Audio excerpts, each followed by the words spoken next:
Welcome back, chat. I hope y'all are doing good today. So to preface this, I'm an idiot. I have spent the last, I don't know how many streams complaining about how I can't hear the audio I need or want to hear in my headset when it comes to game audio.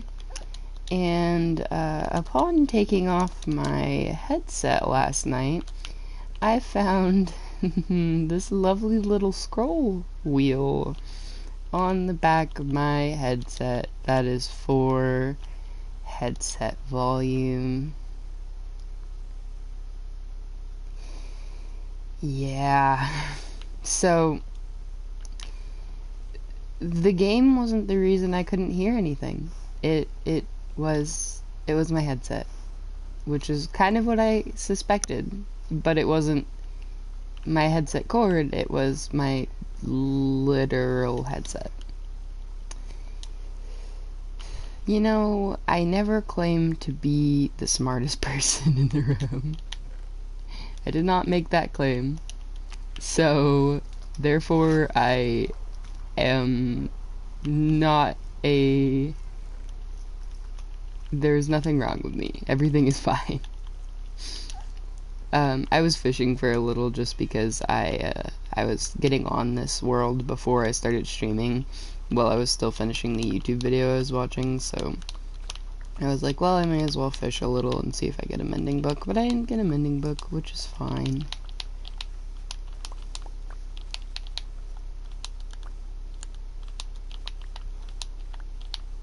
I think today the main goal is to get that shovel, but I think we're gonna do a little side goal and make our goal for the moment to go explore and try to find caves to get some loot, like some iron and hopefully some coal and maybe some diamonds.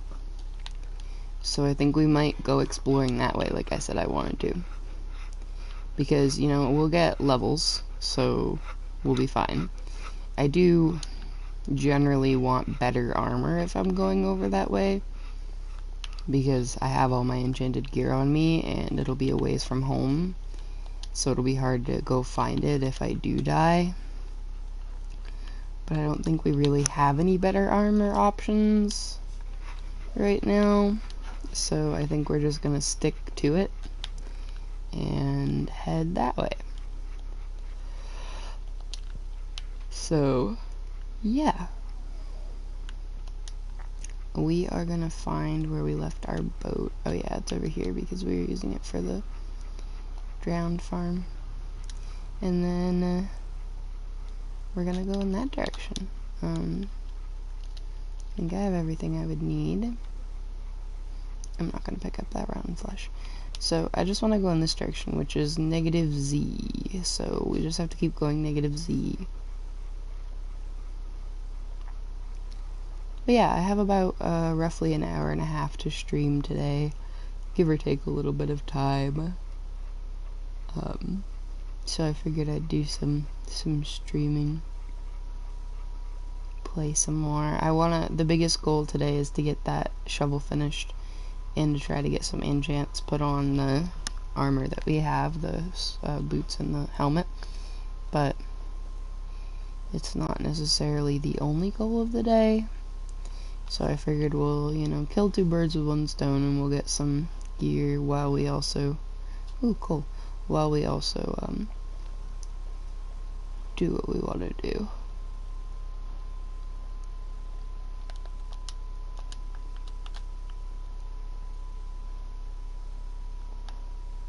Two different spots of coal.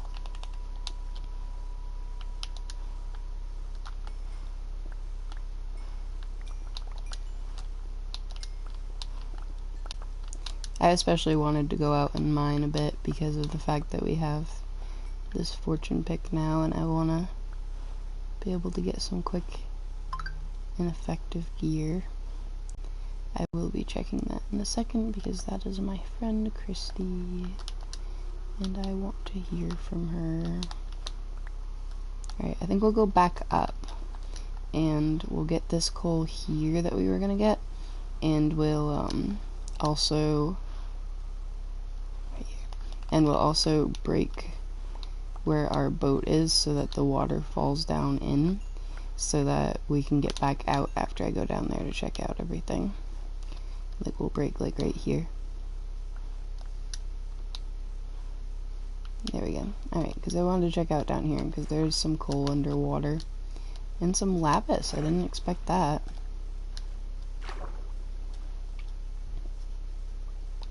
We have been using... Hey, welcome. How are you today? We have been using a lot of lapis, so that lapis would be nice. A little bit more coal.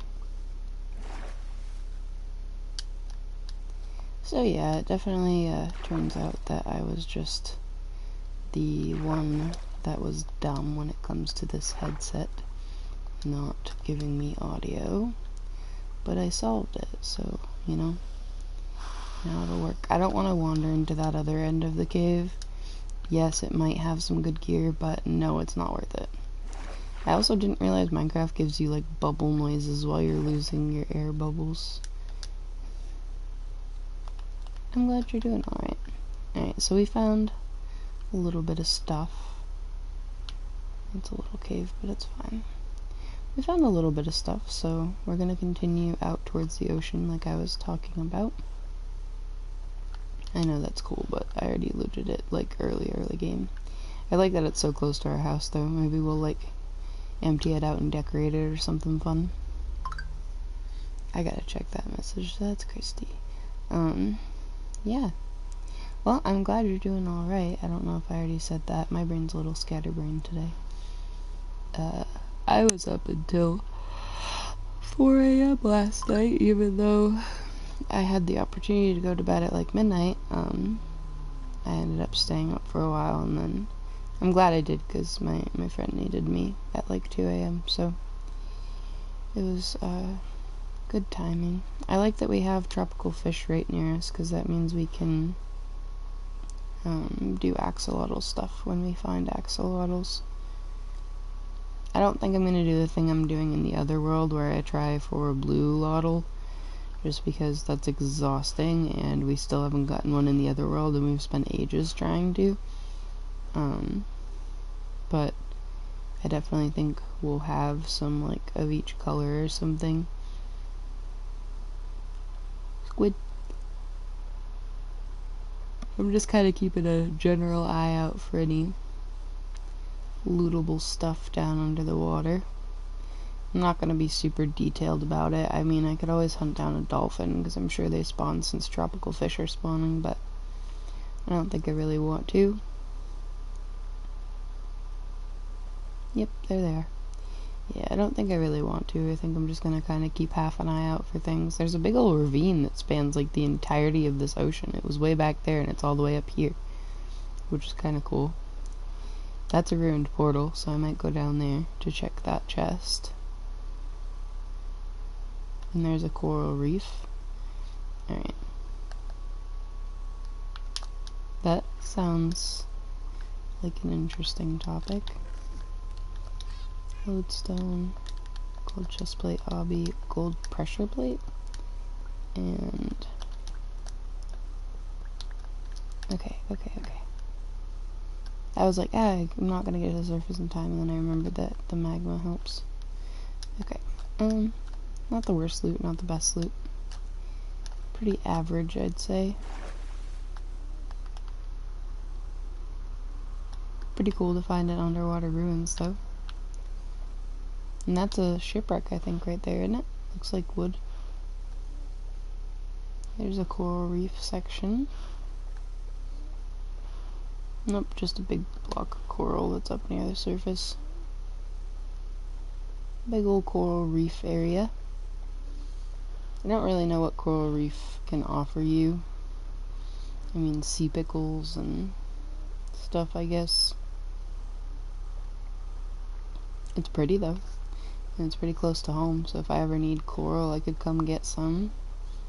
So that I could, use it for, like, a fish tank or something. But I think I can just collect coral at home by bone mealing and then mining it like I did in my other survival world.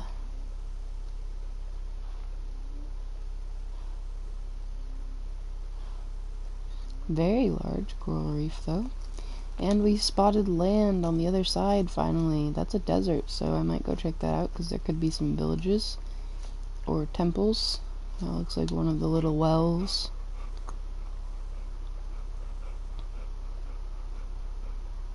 And we could get some cactus so that we can have farm for the desert flowers.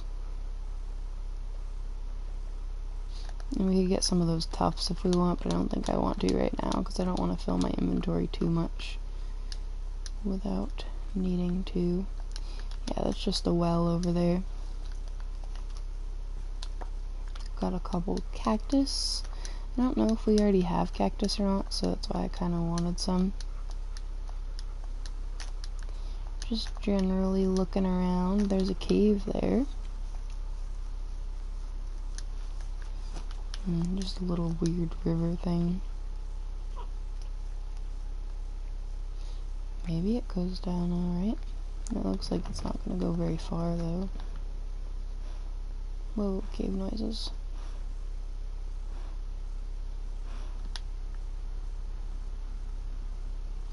I mean, it went down, but didn't really accomplish much right now. Didn't give us really anything for ore or things. Oh, speak of the devil. Some iron is helpful, especially because this is a pretty big vein, or two veins together.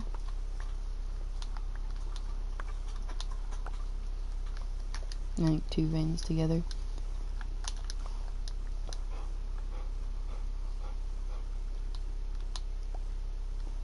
There's something down there.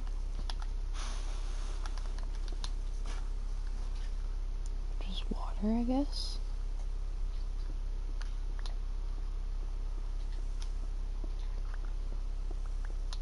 Doesn't look like it continues anywhere, so I guess that's the end of the line.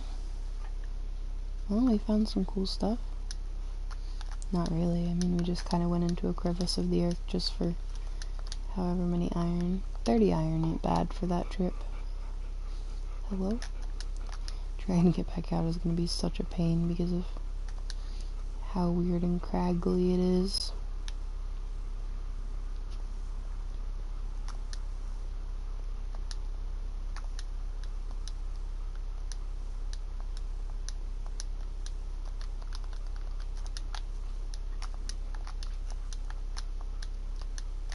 I was like, is that iron? No, it's just copper.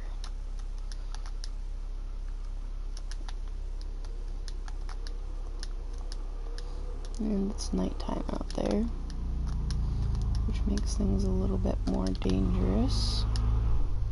And I'm going to take the opportunity to check my phone while I'm right here.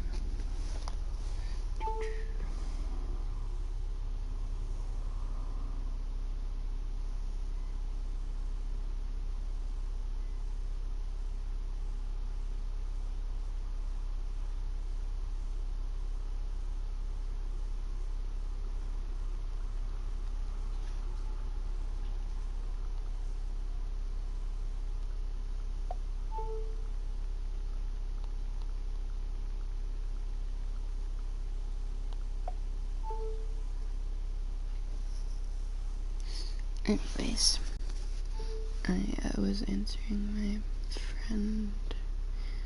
my friend, okay.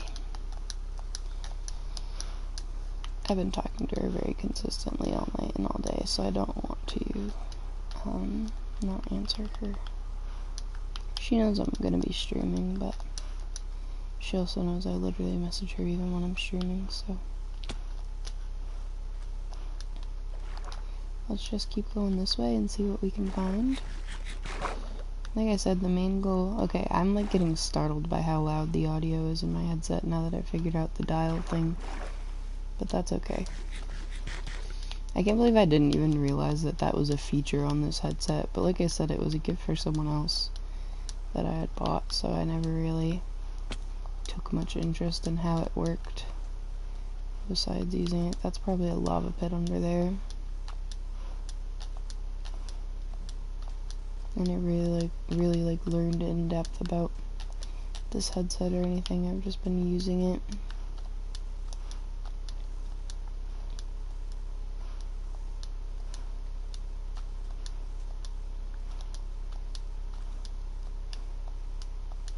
I don't know. Oh, is that, yeah, that's the edge of a village. So I guess we'll go to the village. And we'll probably sleep through the night once we finish looting it, since sleeping doesn't really matter that much. If anything, it'll help us be closer to if we die. I'm used to not sleeping away from home in Minecraft because in the world with my partner, oh, and there's a desert temple right there. In the world with my partner, we have keep inventory on because he prefers to play that way. So I'm like, if we sleep, then if we sleep, then we lose our what the heck? Oh, he's shooting me through the gaps back there. Okay. Yeah, if we sleep, then we'll lose our way back home. And normally we just kind of die to get back home instead of traveling the thousands of blocks back. Which, I mean, proves pretty useful when you're traveling 20,000+ blocks at a time. Oh my god, I'm so sick of this. Stop attacking me. Ooh, that's a really pretty bed color. I'll have to remember that. Or just take it. I don't want to just take it, though. Cauldron. So normally there's a chest. Nope. Okay. Cactus and plant pots. A bell. Hello? There it goes. I didn't know. Okay, I guess I get a trophy for that. Nice. I've rung that bell so many times in my world with my partner that I was like, huh? But then I was like, oh yeah, we don't get trophies because he has to keep inventory on. We don't need the saddle. I guess we'll take the gold horse armor.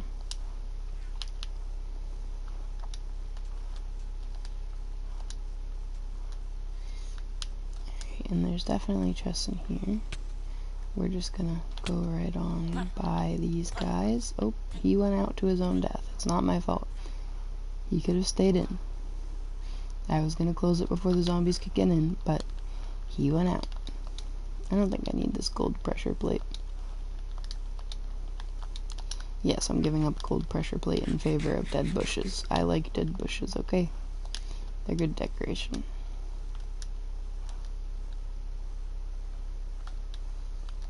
Alright, well, we have some hay bales to collect. We could ride the camel because there was a saddle. I don't think I want to. I want to take one home eventually, but it's a pretty long journey to do so. I don't know if they're able to go in boats or not. I don't know if Minecraft made them, like, too big for boats or something. I'd have to look it up. I guess I'm gonna sleep, and then I'll go get those hay bales.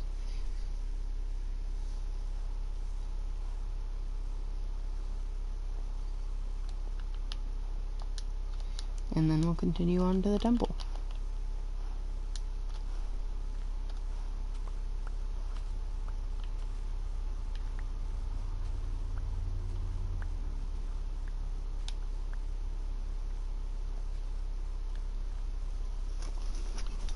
So far, some pretty good finds. A temple and a village is nice. I kind of hoped we would find it, which is why, like, one or the other of them or both, which is why I was wandering this desert, because I know desert structures spawn pretty frequently in modern Minecraft worlds. They used to be super infrequent to find villages or temples in the desert, but they're much higher rates, I've noticed. Like, my partner and I found like 3 or 4 desert temples in one desert. Lava pits. Alright.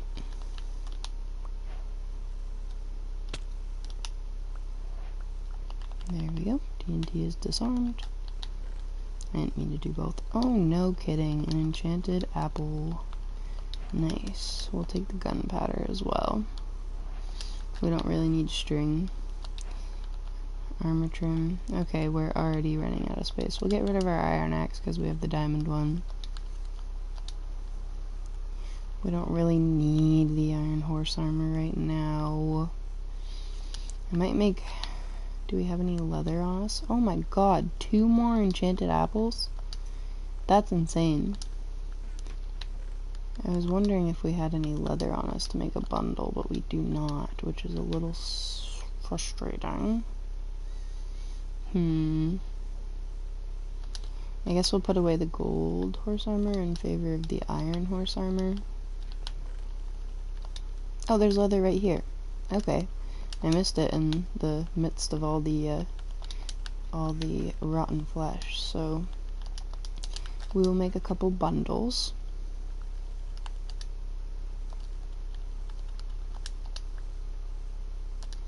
Alright, we will make a couple bundles, which we did, and we will start taking care of our smaller amounts of things, like that. Which means we can have the space for this lodestone, we can have the space for this string. This string is always useful. I don't think I really even want to have the space for the iron axe or the gold horse armor. But yeah, now we have a much better inventory situation going on. Much better. Alright, let's get back up out of here after we get the TNT, because I almost forgot.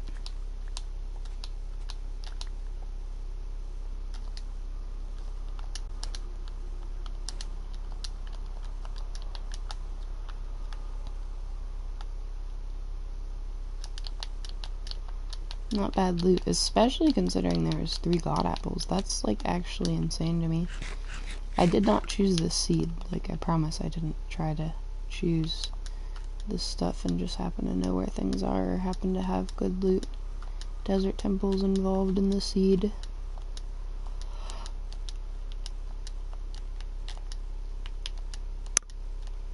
But that's really cool. I like the good loot desert temple. That was very helpful.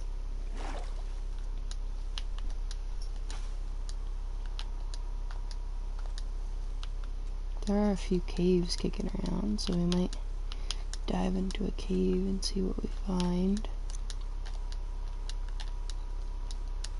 Like there's one there, there's one here. That one looks very big over there, so I might check that one. This one looks pretty small.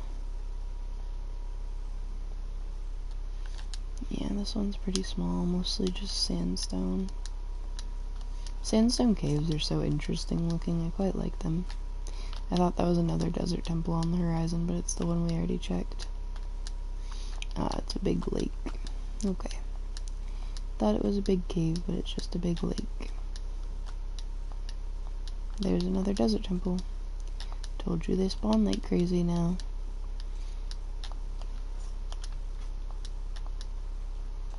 And there's a weird floating island, or a floating tree? I don't know what that is. Oh, I think that's mangrove swamp right there. Which is helpful. I might have to go over there and write down the coords.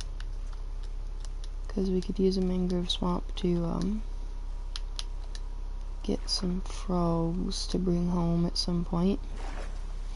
I'm definitely not doing it right now because of the long wait time for the tadpoles to hatch. Oh, hello, camel. Yeah, that kind of looks like a mangrove swamp over there.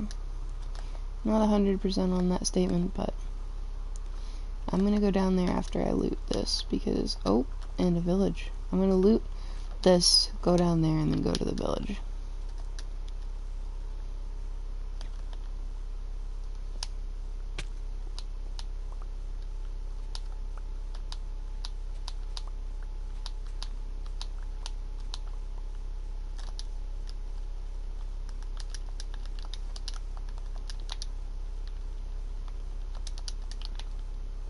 Alright. More gunpowder. I'm not taking that because it's piercing and I don't use piercing. More gunpowder. More armor trims. I think the favorite one... Oh, diamonds! 3 diamonds. That's insane. I think my favorite one of the... Another enchanted apple. My favorite one of the armor trims so far is the flow armor trim. I like the super rare one, Silence I think it is, but it's incredibly annoying to get a hold of, so I don't really try much to get that one. But I do like flow. I did the flow armor trim in the diamond blue color on my world with my partner on netherite armor, and it looks so good. I like it so much. Definitely those bundles can only help so much, which is a little frustrating, but they are helping at least. So we'll see. I think I'm just gonna drop in a little bit. I don't know, there's mobs spawning. Oh, okay, there's water right here. I'll let the water down in so that we have an easy way in and out. I think I want this level first because there's some iron and stuff along the sides of this level.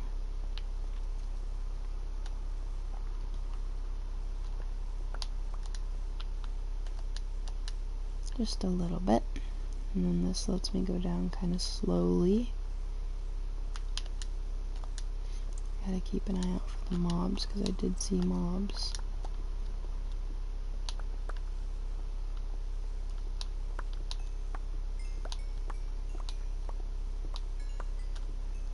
Take some more cobble. I think we're gonna really soon. How I miss having shulkers.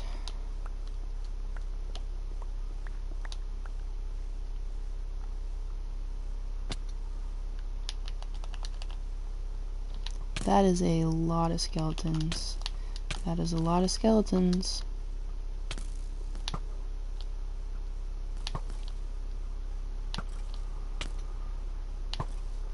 I am not fighting that fight.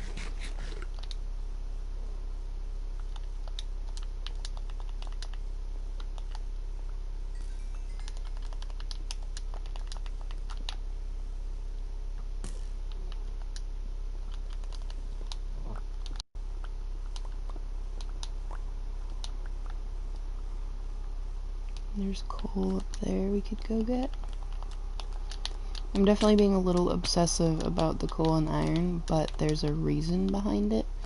Because coal and iron are 2 of the resources that you pretty much constantly use no matter how geared you are.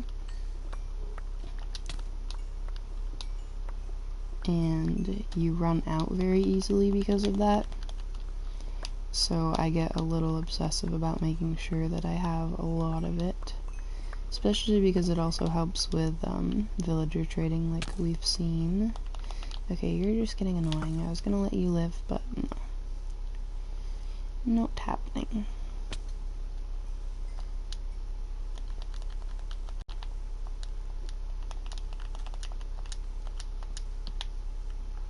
Alright. We looted it. Nice. If we picked up things we don't want, I will drop them. Alright, let's go to the village. It is nighttime. I'm gonna leave that coal there because I don't think 1 coal is gonna make that much of a difference right now.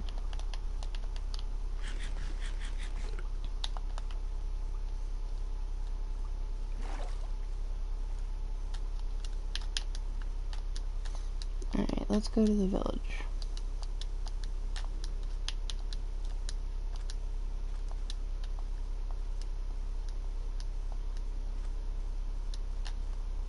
It has some hay bales.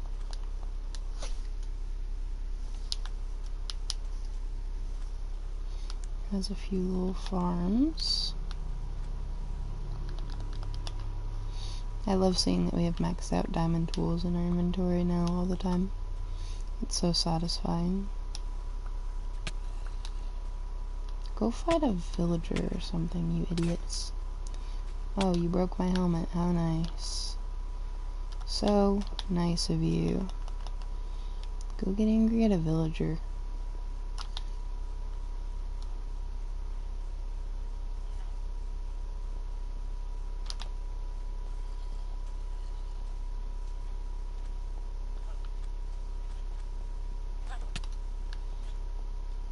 I didn't mean literally, but, you know, I guess so.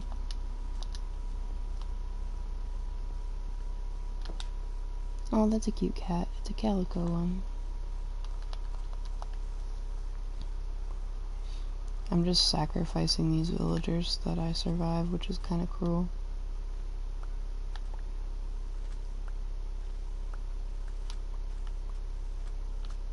I should probably, like, scare them into their houses so that the zombies don't have as much prey. But then I keep leaving their houses open, so I'm not really helping anything. There's a lot of hay in this village. I should probably craft a hoe real quick just to make it a little easier and quicker. I don't know. I don't feel like it.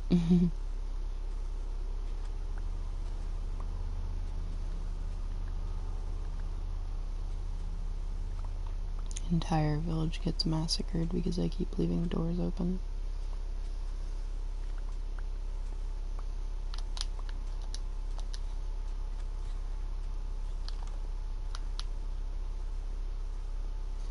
Hey, a chest.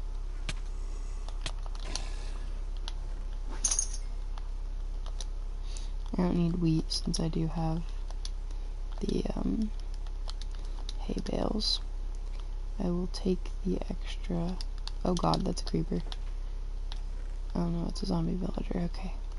I said I will take the extra bundle, which I will use this one to pick up some of the extra stuff, but we don't have much extra stuff we can't pick up right now.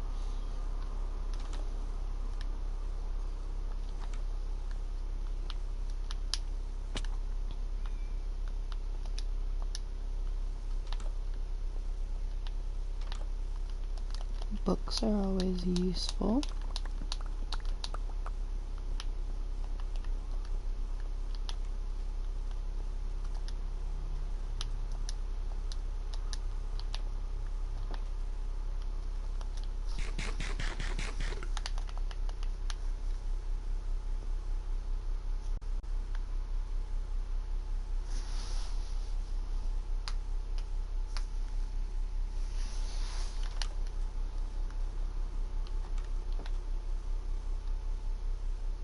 That's terrifying.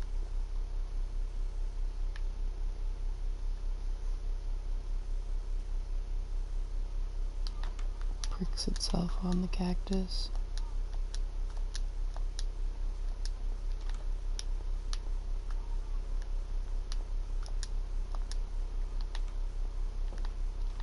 You have carpet, how fancy. Alright, I'm gonna go in this one, I'm gonna sleep, and then I'm gonna loot that chest, and then I'm gonna... Oh, I guess I'm not gonna sleep. And then I'm gonna loot that chest, and then I'm going to, go... get the hay bales.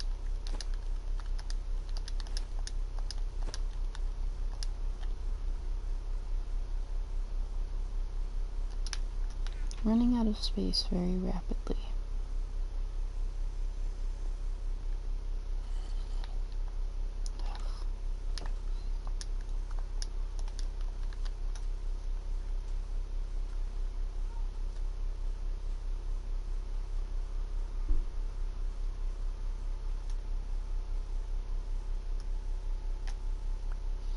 The main reason I want all these hay bales is the ability to easily breed the villagers when we have our villagers, because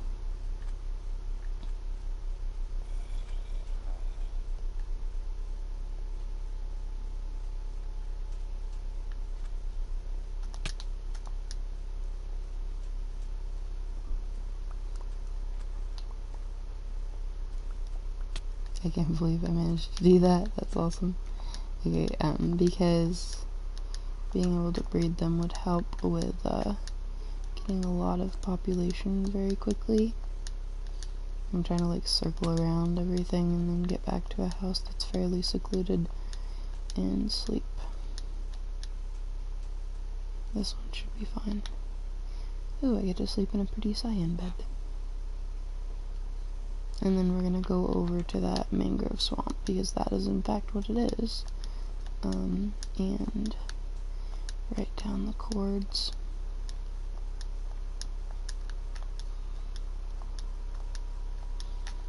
Because I definitely want to know where that is so that I can get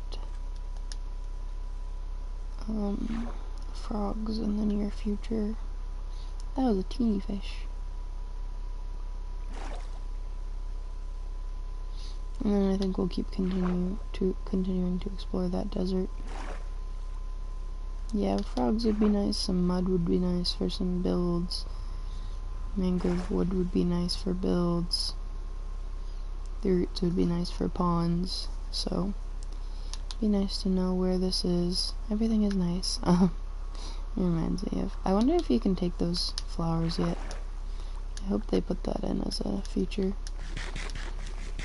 They might, because you weren't able to take the pink flowers for lush caves, but now you can. Alright, let's write this down. Muted Twitch world. Mangrove swamp. -250. -2102. Alright. Okay. So we did that. Now I'm gonna go this way. I don't know why my skin is broken again. Maybe I can fix that real quick.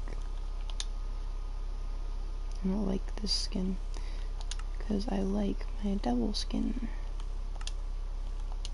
There we go. I'm never gonna find this devil skin again if it takes it out of my saved skins. Why am I losing? Oh, because we're just barely angled down enough, I guess.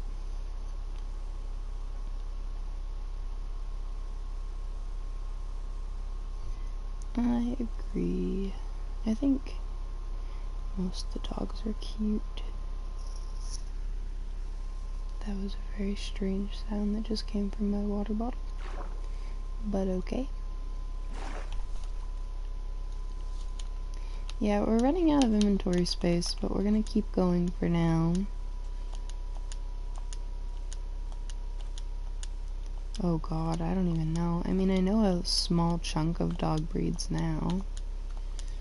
But a whole 4 hours, I feel like I would make less progress than most people would think, because I think I would just get bored and unfocused, to be completely honest.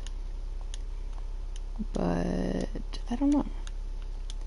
I guess if I was fixated on it enough, maybe I would be able to manage a decent amount of focus.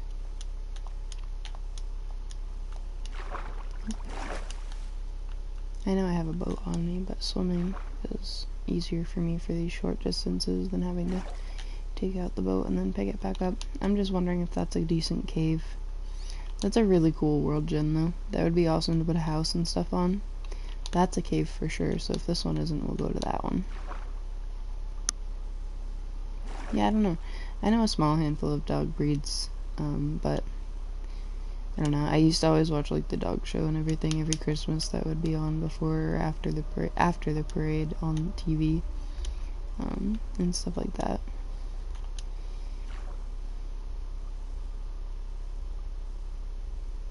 That's a fair guess. That's a good amount that you could remember. It's probably a lot more than I could accomplish in that time. Because again, I genuinely think I'd just get unfocused after a short amount of time. I'd probably like memorize like 50. I don't have a good memory either, so that doesn't help. Like I could genuinely look at, 100 plus breeds, but is it gonna stay in my head? No. Because I think that's the other factor, is like the actual memory retention for me as well. But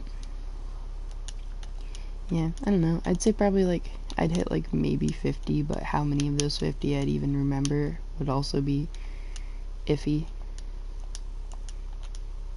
Let's see if we can climb this mountain.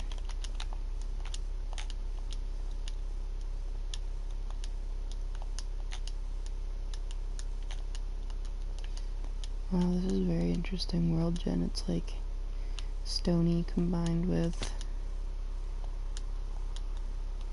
the savannah.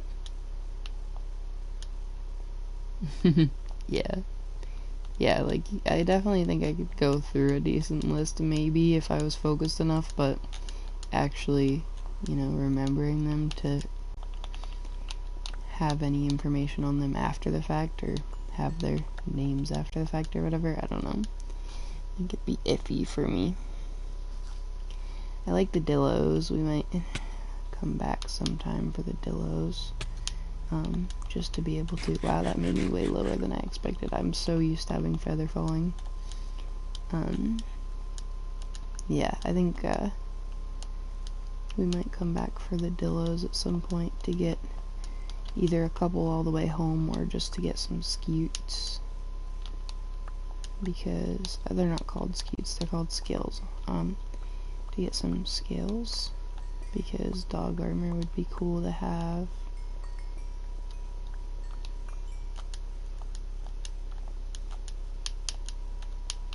Lava. I'm not gonna go into the torrent of information that just went into my head. Fair enough. I don't think I would have much faith in myself for countries. Like, I know maybe 50 countries max. I'd say less than that. I have a hard enough time naming the goddamn 50 states, and I've had to memorize those about 20 times in my life, both in location and in name. So, I don't know how I would fare. Wow, you need to sprint to make that jump. Duh.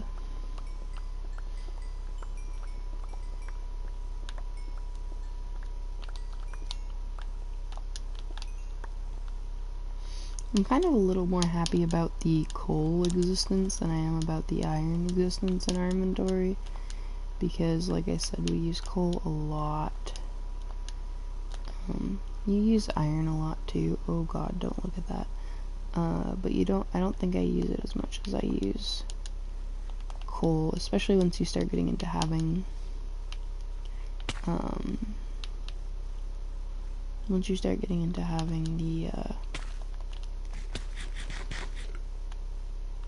what's over here? Once you get into having the diamond tools, you don't really use as much iron. I know maybe a few in Africa. I'd say probably like 5 to 10. I know a decent-ish amount of European countries. You know, the Americas kind of, or like, not both Americas. I know like 5 to 10 of South American countries, and then obviously, you know, North America. And then I know a decent-ish few in Asia, but yeah, I'd say overall like probably under 50. The only South American country that comes to mind anytime I think about it is ironically Bolivia, because I did a presentation on Bolivia when I was a small child. It was like middle school, early middle school. We had to make a presentation on a South American country, and we picked at random, and mine was Bolivia. So having that drilled into my brain for that presentation and making like Bolivian food. I don't remember what food I made. It was some sort of like Bolivian sweet or cookie of some sort. I genuinely couldn't tell you anymore. It's so many years ago. Given that I graduated 5 years ago, I'd say it's... There's a ruined portal right there. 10 to 12 years ago. And half the time I can't remember yesterday, so... years that far back aren't that clear in my brain. Alright, where is the chest? I think it's like buried.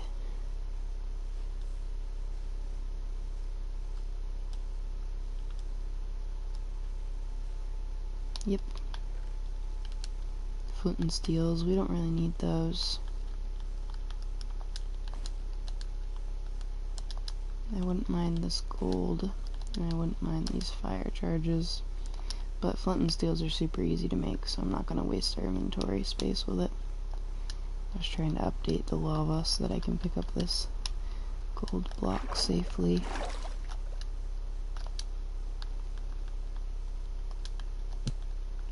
It's full now. Okay. Well, we are rapidly running out of space, so I think we might have to start heading home.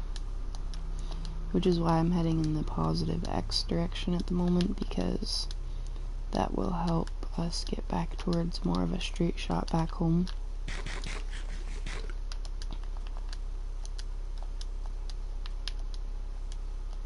Yeah, I honestly don't remember enough about Bolivia's history, but I just remember it because of having to do a presentation and making some Bolivian food. That would be a good mine to explore when I had the inventory space, but I do not.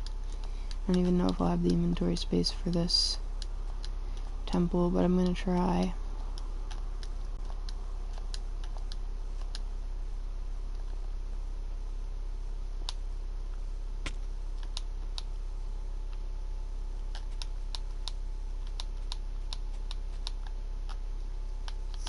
Let's hope. Yes, okay, there's some leather. I was gonna say, let's hope there's some leather so we can make another bundle or two. There is. So let's make another bundle. That'll save us a tiny bit of space.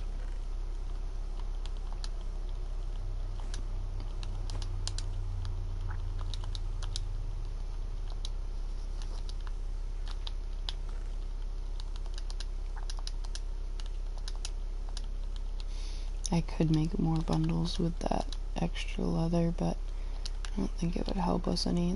We're running out of things that we can pick up that are small enough amounts to fit into bundles.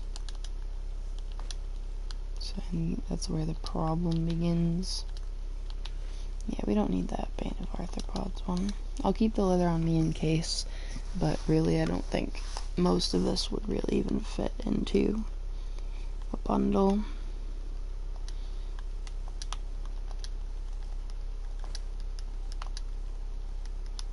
We could do it like that a little, make a bit more space, but that's kind of it.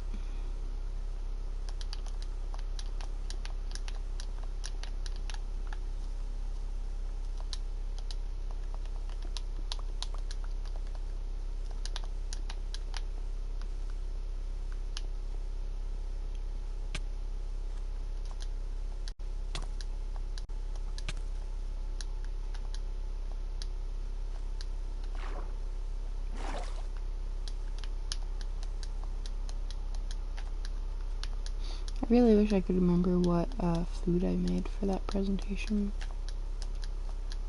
Like I said, I'm pretty sure it was like a cookie sweet of some sort. That's another really big cave that would be nice to explore at some point. I might try to write that down real quick.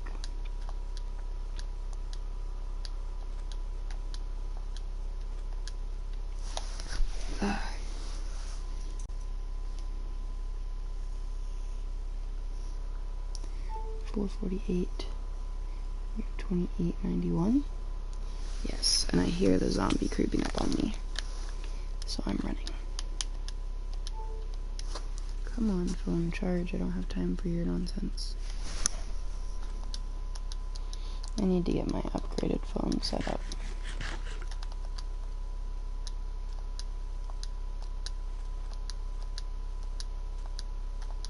Alright, I think it's basically a straight shot that way to go home. So, off we go. Do we have pumpkins? I don't know. I think I might go grab those pumpkins in case we don't have pumpkins.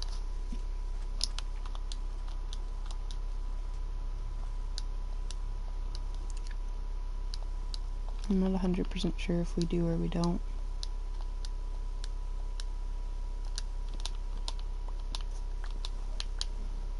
Good enough.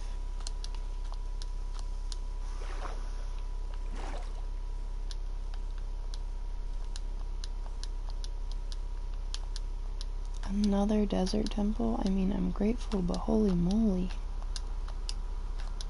I don't have the space. Maybe I'll write that one down and we'll come loot it again another time. Because I really don't think I have the inventory space for what it's going to offer. And there's caves right here by it, like the one we just passed, so I think it would be worth it to come back to it. Alright.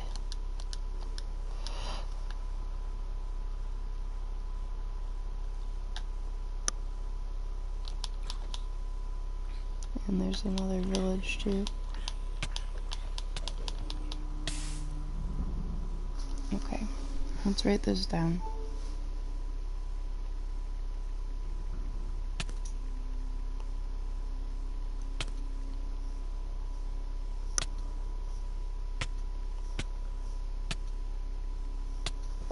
Please don't kill me, I'm trying to type things.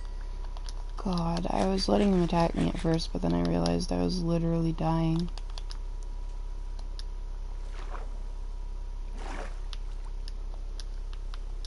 Because I was just trying to like finish typing it so that I could have it written down. That's a weird structure, that rectangle. What the heck is that? I have never seen that. Is it like a roofed farm? Yeah, it's like a roofed farm. Okay. Alright, we're not gonna loot this one either. We will sleep.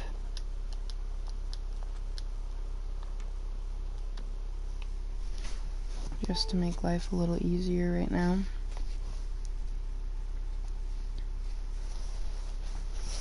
Alright. Let's keep heading home. Yeah, there's caves near this one too, so we'll have to come back. But we got over a stack of iron and we got quite a few stacks of coal, so I'm definitely satisfied with the trip. Plus, I mean, like 4 enchanted golden apples, a couple golden apples, some gold, some obby, a bunch of hay bales, a bunch of good stuff. Pretty good trip, I'd say.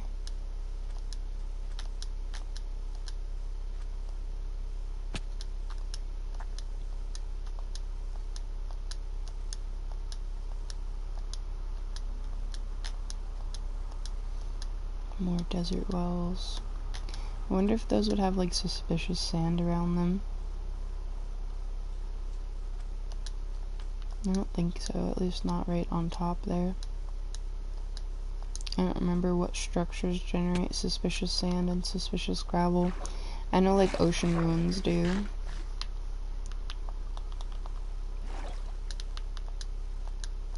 I thought that desert wells did too. And they might, and it's just not on the top level there.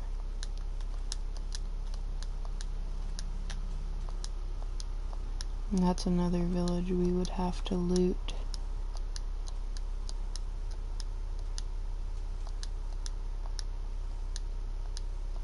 I will write it down. I might even try to kill this iron golem, but I don't know, because I don't trust myself.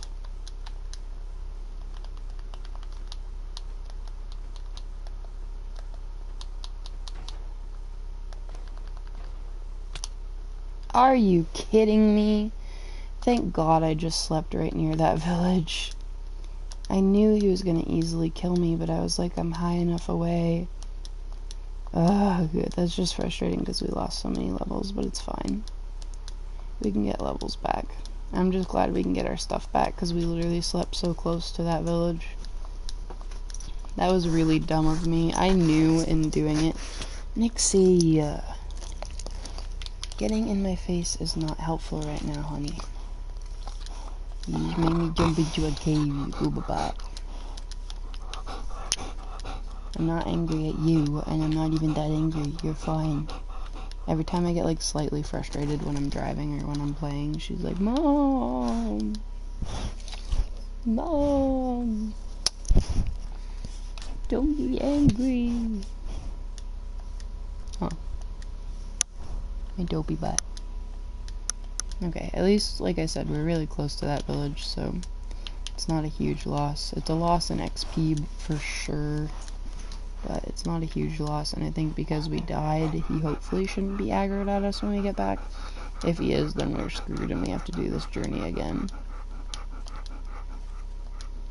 And I knew I shouldn't have tried to kill him.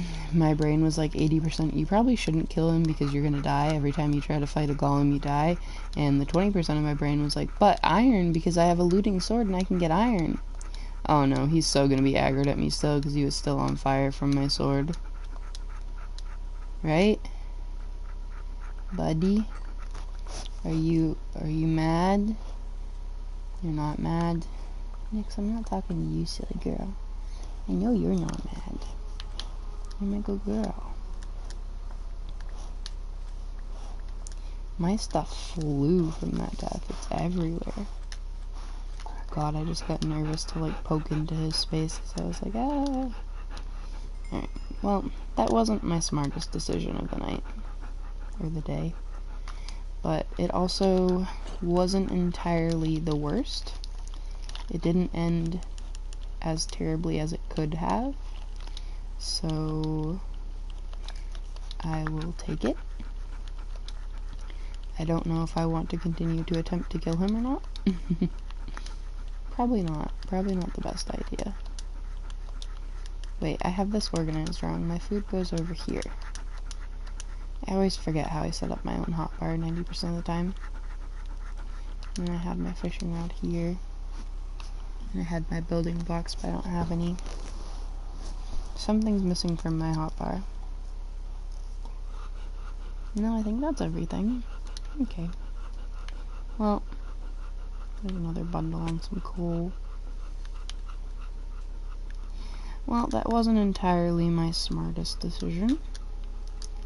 Do I dare try again? I would try again if I could bow him, but the whole point of me doing this was to kill him with the looting. So I think we're gonna leave him alone. There's another desert temple right there. Alright. Village that needs to be looted with temple nearby. 810. Negative 1995. Hey, that's the year that my truck was made. That always cracks me up, the fact that I drive— oh, I love when they lay down, it's so cute. The fact that I drive a vehicle that is older than I am always cracks me up a bit. Funny little fact of my life. But I grew up driving a 95, so I got the 95 I grew up driving, but then that got totaled, unfortunately, and then I got another 95. It's just a cave magma. I was checking to see if it was a ruined portal magma.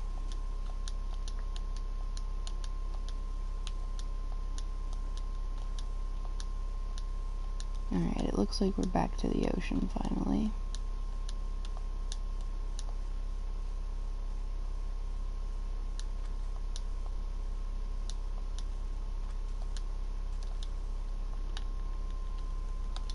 Well, we survived. We had a death, which lost us pretty much all of our levels, which is a little frustrating, but we're alright. Get to drive through the pretty coral reef again. Hey, baby girl, what are you doing? Yeah, okay.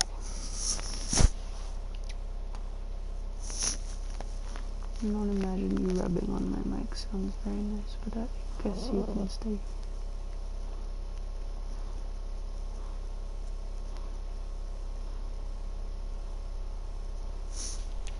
My good girl.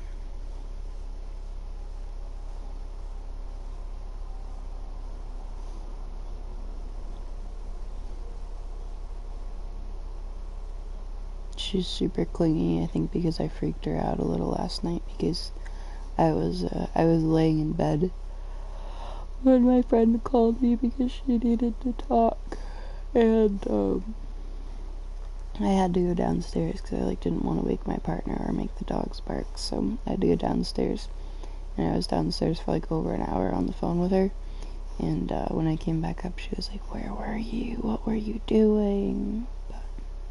And then today she's been super sleepy and super clingy.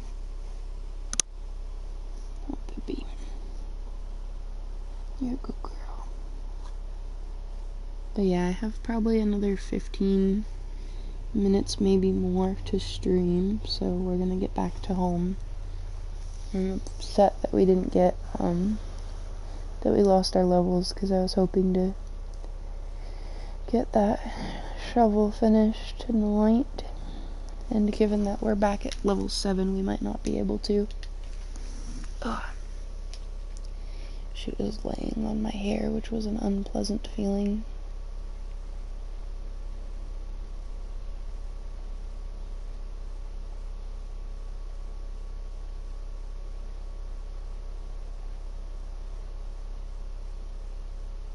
More melons, but we already have those. You know, one of these days I gotta look at the achievements that I don't have, and we can do an achievement grind. See what other achievements we can get. I was doing that for a little while on my PS3. I just haven't done it on the PS4 because the updates bring a lot more achievements consistently, so it's hard to try to achieve them all, you know? Because once you do, then the update eventually comes and adds more. Versus in PS3, where it ended off around the Oceans update, you still had a pretty set range of. You still had a pretty set range of achievements that were possible.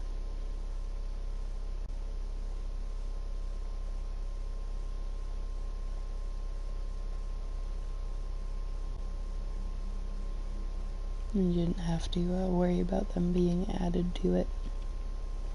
I don't know how many trophies I have. I wonder if I could check my trophies without stream ending. I don't think I can. I was gonna check how many trophies I have in Minecraft, but I don't think I can do that. Stop here for this coal.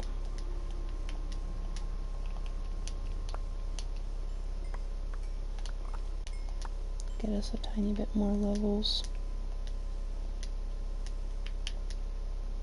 Wow, why am I not parkouring with hell? There we go. Alright, nothing to see here. Back to the boat. I tried to jump to it, but that didn't work. So I just broke my ankles for no reason.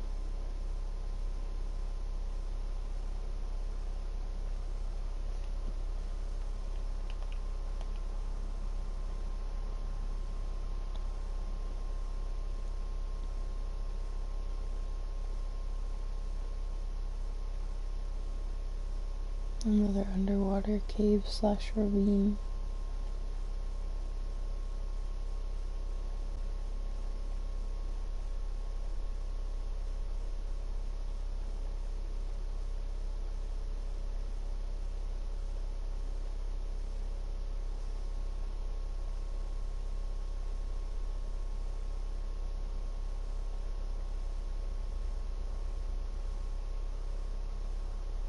think I have to go out around this to get back to home.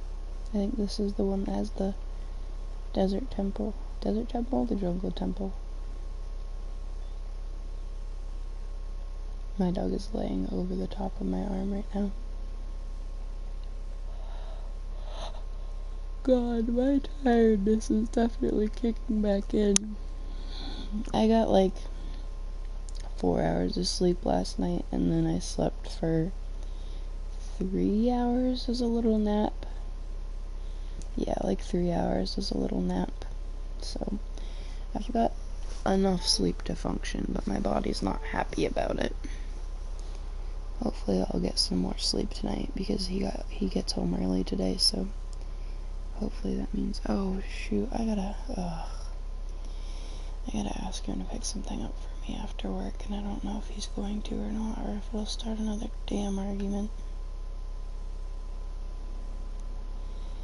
Oh well, I will message him in a second and ask. May as well.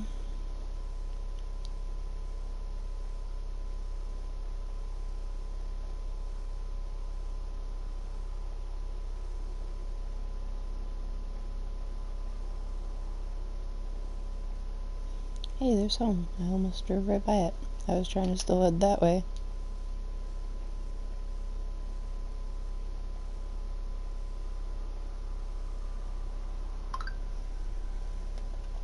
Yes, he's typing, so I imagine he is on his way soon, or he's asking if I still need what I needed, so I gotta answer that. I'm gonna sleep while I answer. God.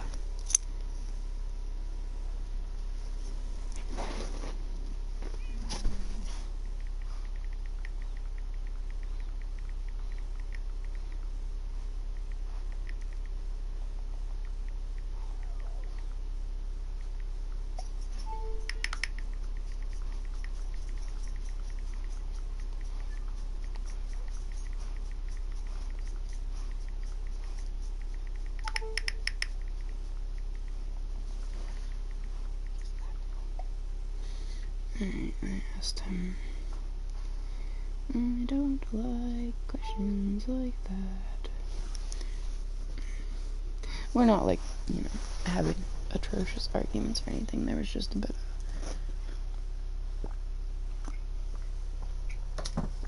bit of a tense discussion last night, over some stuff. Alright, well, we got a decent amount of coal. I have to reorganize my inventory because it's not organized the way I like it to be, but that's okay. I don't know where I'm gonna put the horse armor because we don't have space. I guess I'll sacrifice 2 saddles.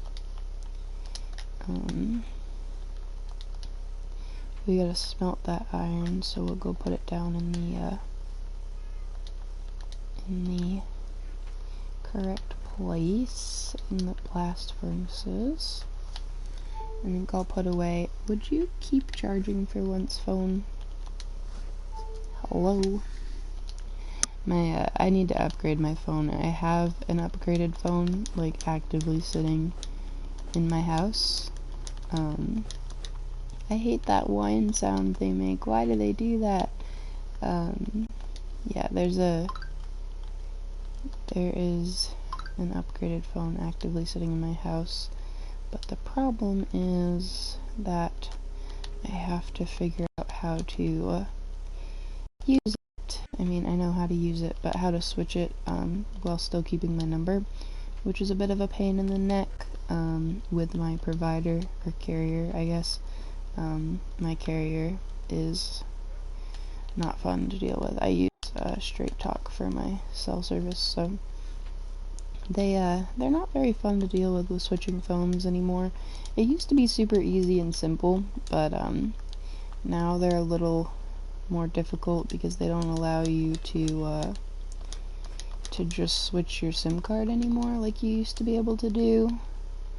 They make sure you like have to get a new SIM card and all that, so just a bit of a pain, but I have to, be able to call from a separate device to get everything switched over and stuff, because I can't call from one of my two phones while I'm trying to switch my SIM card from one to the other, or to put a new SIM card into one and whatever. So I don't know if I have to buy a SIM card or if I have to just switch SIM cards like you used to be able to do, and I haven't figured out calling them to ask, because like I said, I have to call from a separate phone number, which means I'd have to use my partner's phone, which he said I could do, but I always forget when he's home, and then I remember when he's not home and can't do anything when he's not home. So just the never-ending circle of things.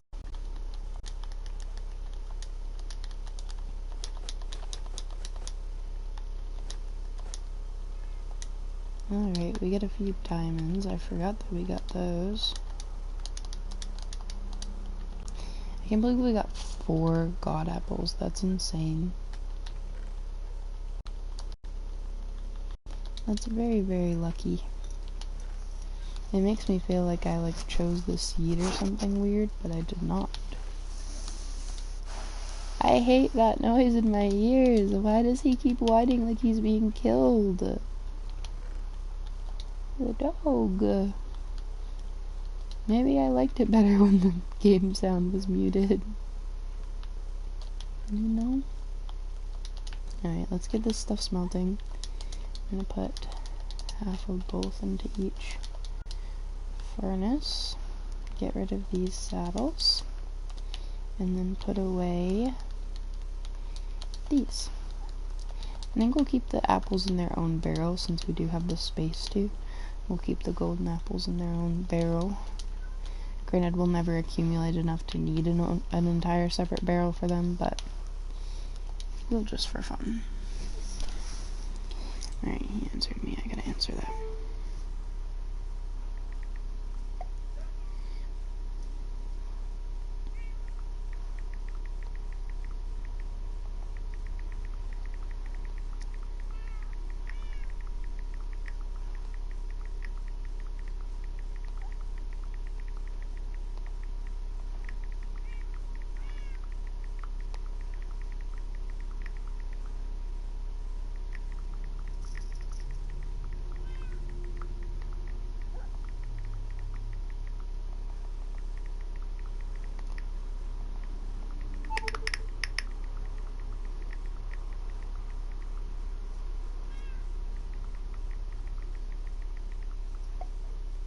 Okay, so I gotta send money to my partner real quick with Zelle.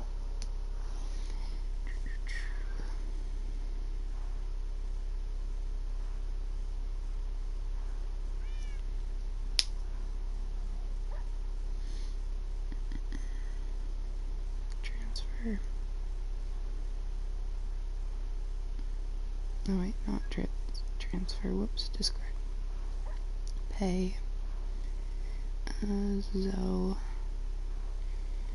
Babes. Amount 125. And we'll add a thank you memo to make the argument less of a problem. Yeah, it was just a whole dumb mess last night for no reason. I was upset because I have been using like a new deodorant because my partner insisted that I should, and said like, oh, that's the only one that's gonna work for you is if you use like women's deodorant because you're a female, and that's why your deodorant doesn't work is because you're using men's deodorant, even though men's deodorant is the only stuff that I've liked, like scent and sensory and the way that it works wise. Yeah, he was just like going on about that, so I finally went and got women's deodorant to like compromise and give it a try, and to do so it cost me like $9 because actual strong women's deodorant is not cheap, which is why I literally just go with men's deodorant too, because for the exact same strength or like actual effectiveness for me, it's, you know, like $4 for a 2-pack versus, or I can spend $1.25 and get a mini, versus $9 for one, which is like, what the hell. So I got it, and I was using it, and it doesn't work for me like I thought it did. I was right, but, I had been saying that for days that I've been using it now, and he was just kind of like ignoring it. And then, I couldn't just like switch back to men's deodorant because I'm out of my men's deodorant, so I was just kind of stuck using it and just like over applying it and hoping that it would make a difference, and over applying doesn't make a difference either. And then when I was at my dad's yesterday hanging out and sorting knives and stuff, my dad kept like skirting around me weird, and I didn't make like much notice of it. And then like when I went to leave, he's like, "You stink, do you need a shower or to wash your clothes or something?" And I'm like, ouch, okay. And then he like wouldn't give me a full hug because he's like, "You stink," and I'm like, "Oh, thanks, but okay."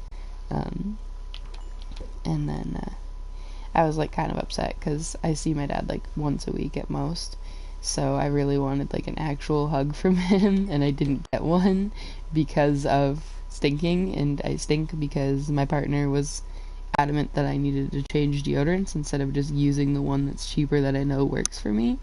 You know, like that little cycle of like, you know, it kind of turns back to his fault in a way for like being adamant that I had to change something that I knew worked. But not like it's completely his fault because, you know, I'm an adult, I make my own decisions, so I still made the decision to listen to him, even if not listening to him would have, you know, caused a fight or whatever, I still could have done it. So I'm not like, oh my god, it's your fault. But I was just like, So I came home and I had spent like the whole ride home like crying because I was like, I just wanted a hug from my dad. And he was being like kind of grumpy when I got home, and I was like, don't be grumpy with me, please. I spent the whole ride crying. I cannot handle it right now. And he's like, why were you crying? And I was like, I explained it. I'm like, I couldn't even get a hug from my dad because he said I was stinky. And like explaining it all, and I was like, I keep telling you the deodorant doesn't work, so and I wasn't even like throwing any blame at him. I'm like, I keep telling you the deodorant doesn't work, so can you like please get me my good deodorant tomorrow after work? And he goes, well, how am I supposed to do that? I can't go into, you know, Walmart because he's not allowed at our local Walmart. And I was like, not Walmart, just like the cheap like Dollar Tree one, and I'll send you the money for it. And he just like got kind of like grumpy and quiet about it, and I was like, okay. And then I was like trying to calm back down and stop like tearing up again, and he's like, why are you still crying? I'm like, because I wanted a hug from my dad and I couldn't have one. And he's like, that's not my problem. And I just like had to walk away because that additionally made me more emotional and upset and like frustrated, because I'm like, that's not how you handle your partner being upset, you know? I wouldn't handle someone being upset that way. But everyone handles things differently, I know that, and it's not his fault by any means.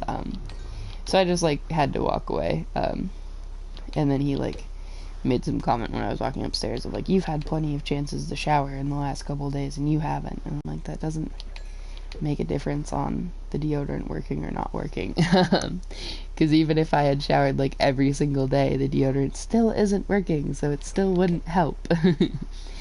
You know, like I sweat a lot as a human being. A, I'm overweight. B, it's hot in my apartment, so I sweat a lot. Like, it's just normal. It happens, you know, and like sweat stinks, you know. Well, not sweat. Sweat itself doesn't stink, but the bacteria that it produces and that, you know, creates in your armpits and areas of your body is stinky. So yeah, it was just kind of dumb. And I like came upstairs to take a breather before I got like more upset at him for the way he responded. And then I calmed myself down, and I went back down to like talk to him, and he just kind of like blew me off and like completely ignored me and got his stuff and went upstairs. And I was like, oh, okay. And then I went upstairs. By the time I went upstairs, because I didn't go right upstairs because I didn't want to like follow him and, you know, nag at him if he's already frustrated and doesn't want to talk, so I just kind of left him to his space for a bit, and by the time I came upstairs, he was already asleep, so I was like, oh. But then I just asked him again if he could get the deodorant for me and if I had to send him money, and he just was like, I don't care. And I'm like, that's not a helpful answer. You don't need to still be frustrated about this topic.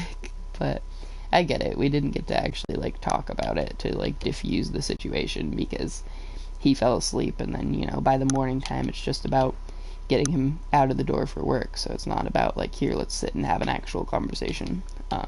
So I get it. I know it's not resolved, so it's still kind of on either end of things. I'm not really bothered by it anymore at the moment, just because I'm like, you know, just like I was just saying, you know, it's not really his fault in the deodorant factor. It's, you know, that happens. It's not like he forced me to get the deodorant. He just, like, super pushed me about it, but I'm still an adult, you know? And, like, he wasn't specifically aware that the deodorant wasn't gonna work for me and was trying to, like, nefariously make me get it, you know? He just was trying to suggest it as an option. So I'm not upset about it much anymore. The only part that I'm upset about is, like, the weird, you know, that's not my problem in response to me being upset, but that happens between us sometimes because he's not the best with, like, empathy and handling emotions sometimes, and I can't say I'm the best at it either. So we do have little misunderstandings like that where it kind of hurts one or the other from how one of us responds to the other being upset. But like I said, it happens, so it's not the end of the world, and hopefully we'll get to talk some when he is home today and resolve it instead of it being weird, tense, funky like it is right now. Which I'm sure we will. I guess it's just 'tis the season for relationship issues, though, and, like, arguments, because that was why my friend needed to be on the phone with me last night, because she had, like, a super big argument with her boyfriend, and she was having a really hard time, like, dealing with the mental end of things, and, like, how he had responded and stuff. So my friend, who shall not be named because I am not going to publicly talk about her venting to me, because that is, you know, her business. But yeah, I'm not even really just after gunpowder like I normally am. I'm honestly mainly after XP, because I figured coming out to farm mobs might be a little faster than sitting there fishing for the night. So I am going to kill pretty much everything in sight, just for the sake of the XP. Yes, I will kind of target creepers a little too, but they're definitely not my goal right now. I had to use some XP to fix my axe because it was bugging me.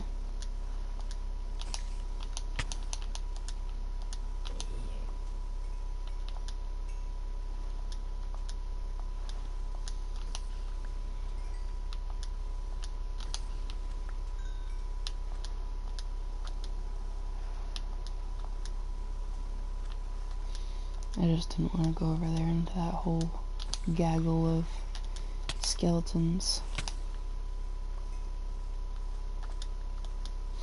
I was gonna go kill them because I was like, that's 3 mobs, that's a lot of XP, but, you know, 3 skeletons at once isn't exactly the best fight to have.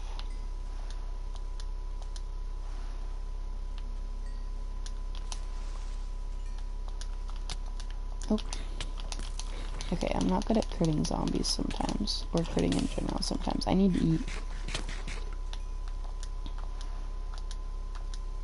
I'm just gonna shake that skeleton because I don't want to fight it right now. Yeah, okay. Zombies are definitely the quickest and easiest way for the XP, with the least amount of damage and risk. I don't know, that's a very interesting question. I guess it would depend on, like, what type of game as well. I mean, like, as far as what type of Minecraft player I am, I'm definitely the, like, frolic around and collect flowers and do stupid little things all the time. And, like, create gardens for no reason and all that stuff. So, like, that's my play type when it comes to an existing game like Minecraft. I don't know. I think I'd be, like, a support character of some sort, just existing in the background. I don't know. I definitely would, like, have a lot of, like, traumatic backstory, because that is my life. So it'd be, like, one of those weird, like, side characters that's just kind of strange, but exists to help the game somewhat in some way. I don't know, I can't think of any examples, but I know there are, like, examples out there of what I'm trying to explain of an idea.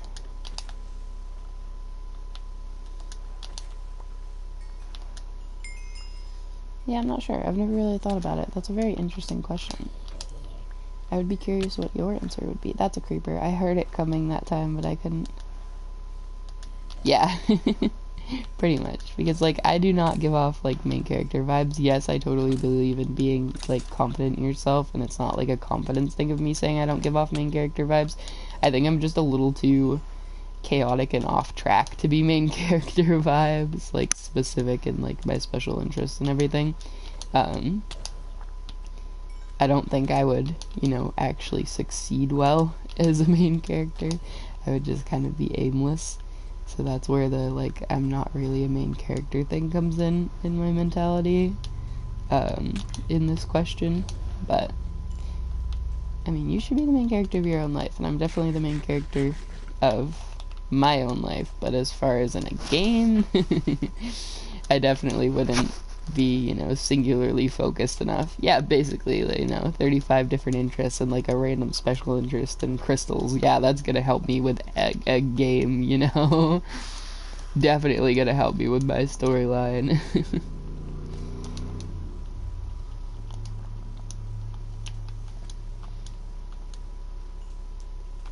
I want to see if the baby turtle's hatched. But first I probably should get some more seagrass, that if they did I could grow them up to get scutes. And then breed them to get more turtle eggs.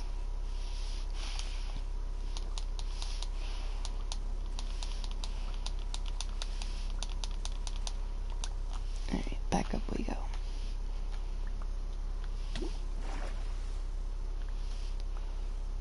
Yeah, I don't know. I think that's kind of the gist of it, is it would be like a odd side character with like a weird, like, traumatic backstory that has a specific use or interest, like, you know, the potion maker or something like that, you know? Just like a weird specific existence, I think. Which definitely doesn't make it useless, because, I mean, you know, a potion maker or something specific wouldn't necessarily mean you're not useful in the game. It just means you're definitely not the main character, and I'm okay with that. You know, I don't need to be a main character. They did hatch, but I think they despawned. Nope, they're right there. He's right there. Is it just one? It should be two, because then we can breed them. I don't want to grow them up in this, so I'm trying to, like, destroy this as effectively as possible. Hey, no. Alright, come here, guys. Come here. I have seagrass. Come here. Nope, come here. I feel you there. Alright, come here. Please grow up with the 7 that I have and be breedable. Of course you aren't. Damn it. And this one's gonna wander off, so I can't. No! I wanted to breed them! I can try to get more, but they're probably gonna be long gone by the time I get more. And there's a trident drowned. Oh, come on. I'm already running out of air bubbles. And a trident drown, and a trident drown, and a trident drown, and I'm dying. This is not good. Yeah, I think I lost them. There's one right there, so there's 2 right there, so I could breed those guys.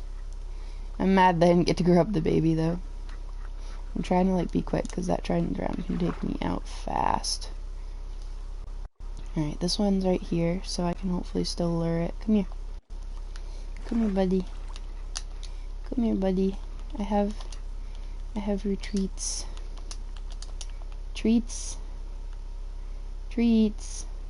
Oh, he's gone again. Come on.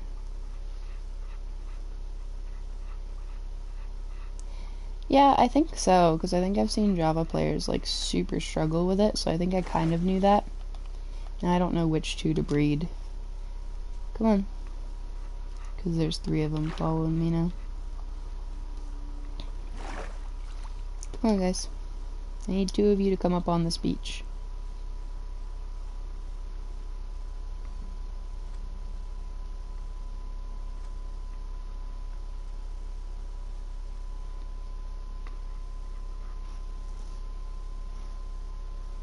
I like their little spinnies. They're so broken.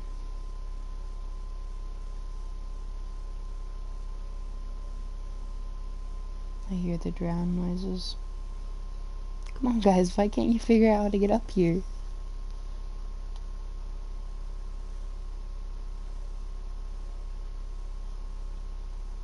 One of them's figuring it out. The other 2 are still very confused, and they're starting to lose interest because they're too far away. Oh god. And the drowned with the trident still trying to murk me. I'm screwed.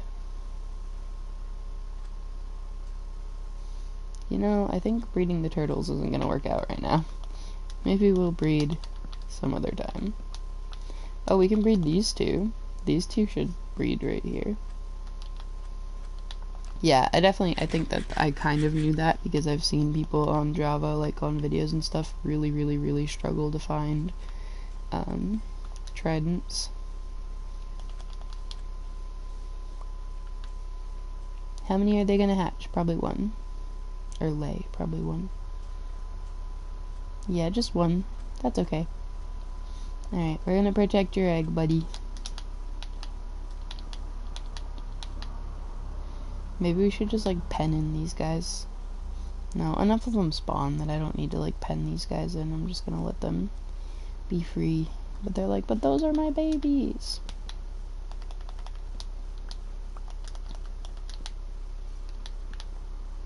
Oh yeah, I did 3 high before.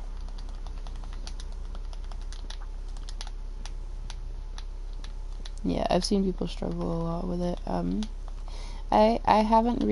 I don't really try to get a trident, to be honest. Like I've said, I don't tend to use tridents, so they're not really, like, up there on my priority whenever I'm, playing. But foxes in general are adorable in real life, actually. Like, I adore them. I love seeing, like, the people that keep foxes as, like, rescues and stuff. They make so many cool noises and stuff. They're so cool. I love them. They're definitely one of the animals that I enjoy.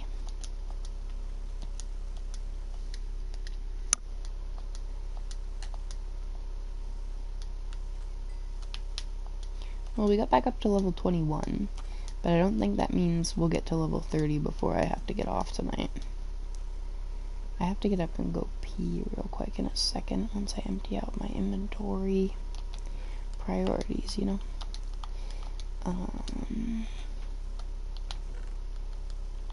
I love that. Yeah, I love watching, like, foxes on videos and stuff.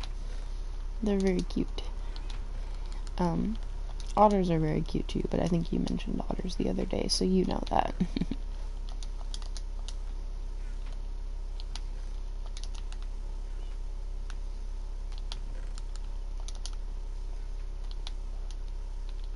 I still gotta check and see if I actually unlocked VIP badges, because if I did, I'm 1,000,000% giving one to you, because you like to chill and chat, like, all the time, and it's nice.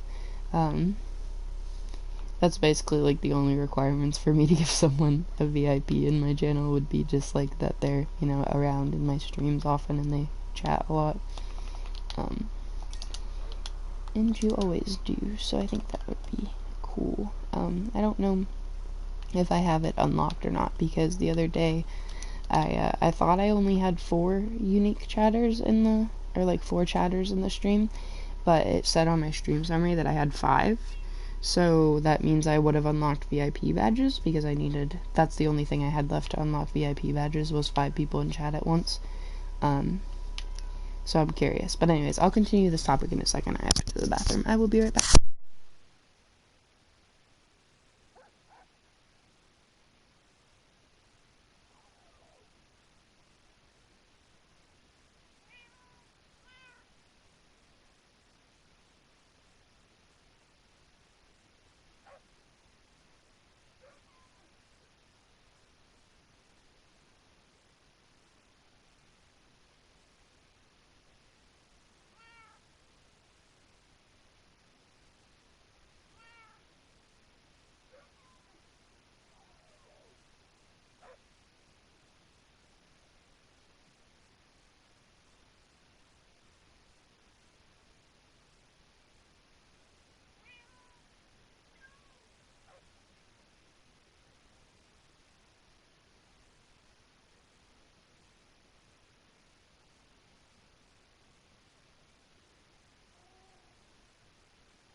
Okay, I am back.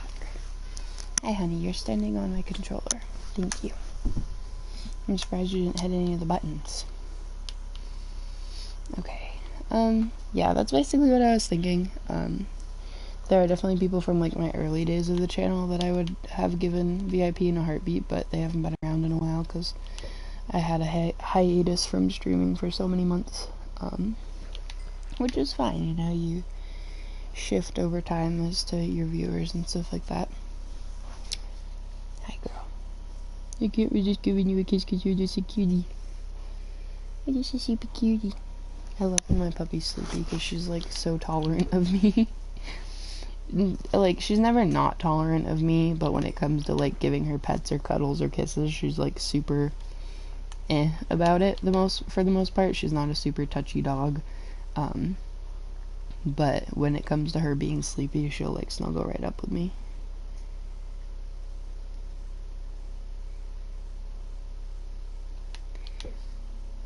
Yeah, you're, like, it's fine. I mean, it's not, it kind of sucks because, like, I definitely did, you know, develop friendships with a lot of them, and it was fun to talk with them very often, but I definitely get, you know, life happens, and it's been, I actually have to check that and see how long it's been since I started streaming. It's been multiple years since I initially started streaming, so I know, obviously, people's lives shift, and they don't have as much time to be on, you know, a streaming app watching streamers all the time, because I'm not even the best at keeping up with the streamers that I like to watch. How do I switch my channel on YouTube? Switch account, I guess? Yes, there we go. Alright. The VODs channel, Jax is tired. Videos. I got, like, so into it when I first started, and I was making, like, intro videos, or, like, how it's been for the first month of streaming and stuff like that fairly often, and then I just didn't keep up with it. And then I got, like, decent amounts of views on the VODs channel pretty fast because I had used shorts. So I was posting, like, VODs, and then once in a while I'd post shorts that were, like, videos of my pets and stuff.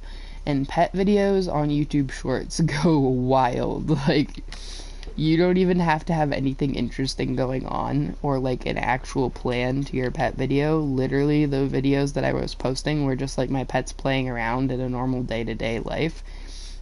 And I got so many goddamn views on those shorts.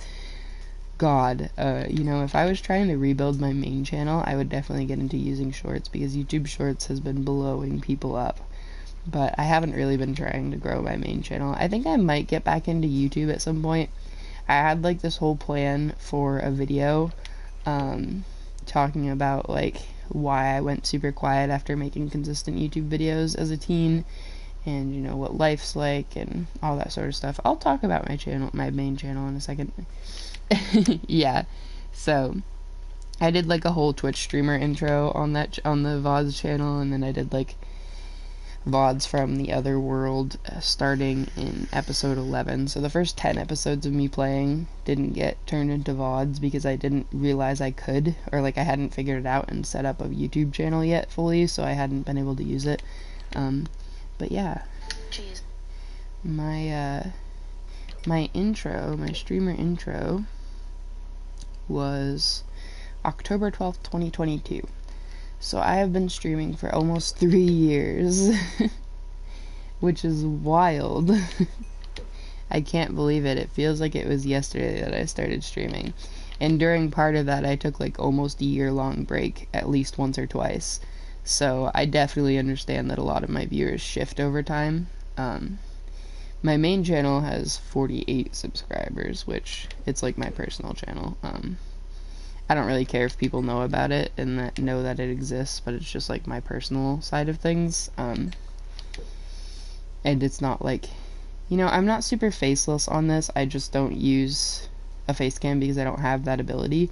So I've used my face on the Jax is Tired channel a few times, and I'm sure, I think I had my personal channel linked on this account, on, like, the Twitch account.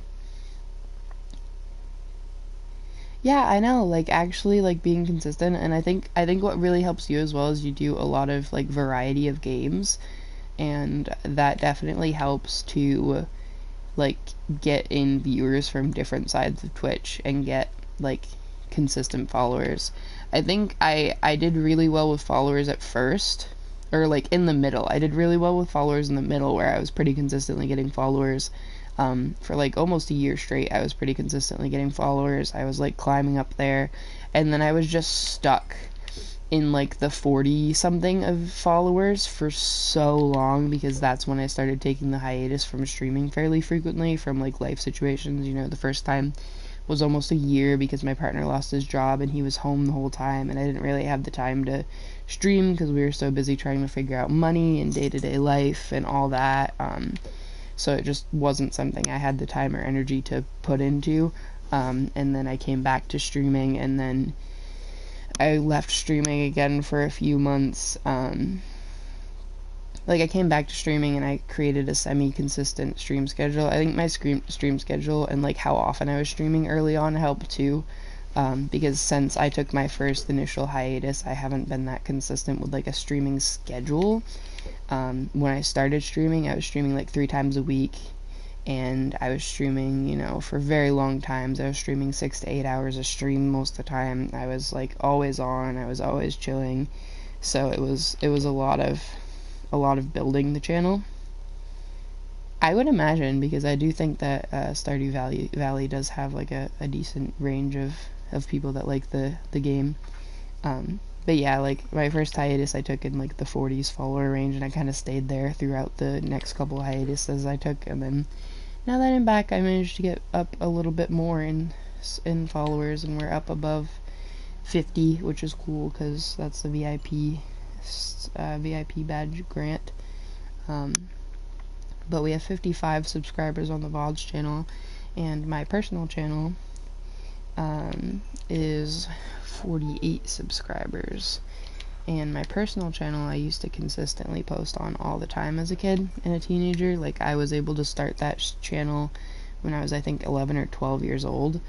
And I was like, I would talk about myself, I would do like vlogging, I would talk about like, it was so like unprofessional and just vibing of a concept. I literally like opened my mom's laptop and I would record directly in YouTube from her webcam, and it would just be me talking about whatever I wanted to talk about and being goofy like the, you know, 11-12-year-old I was like an awkward chubby kid that just, you know, did random stuff on video.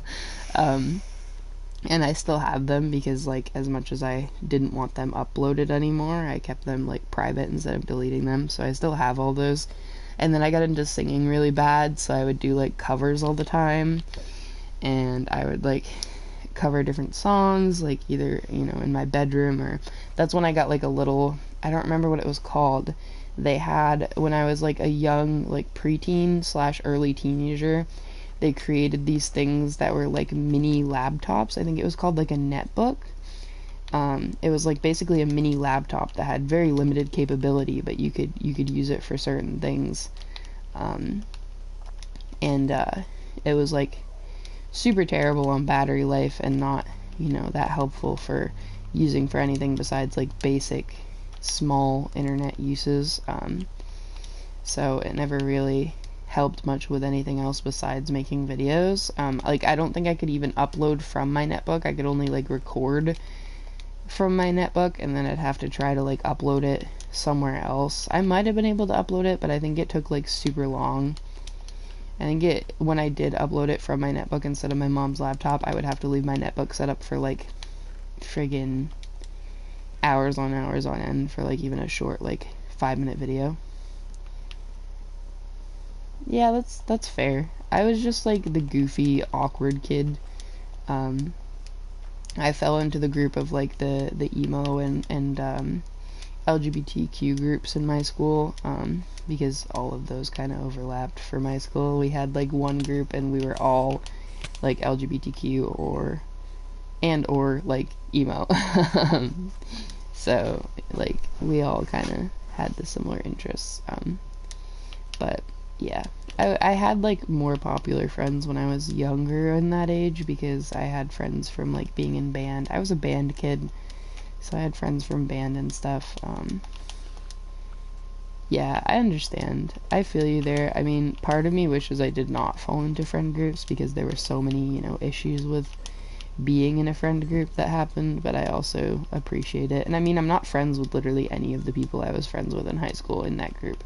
The people I'm still friends with from high school were the people that had nothing to do with my friend group that I like made separate friendships with. And it's literally like one person, 1.5 people. Like, she's not half a person that I'm thinking of, but like we're only half friends. And the other person I'm thinking of that's like I count as like half.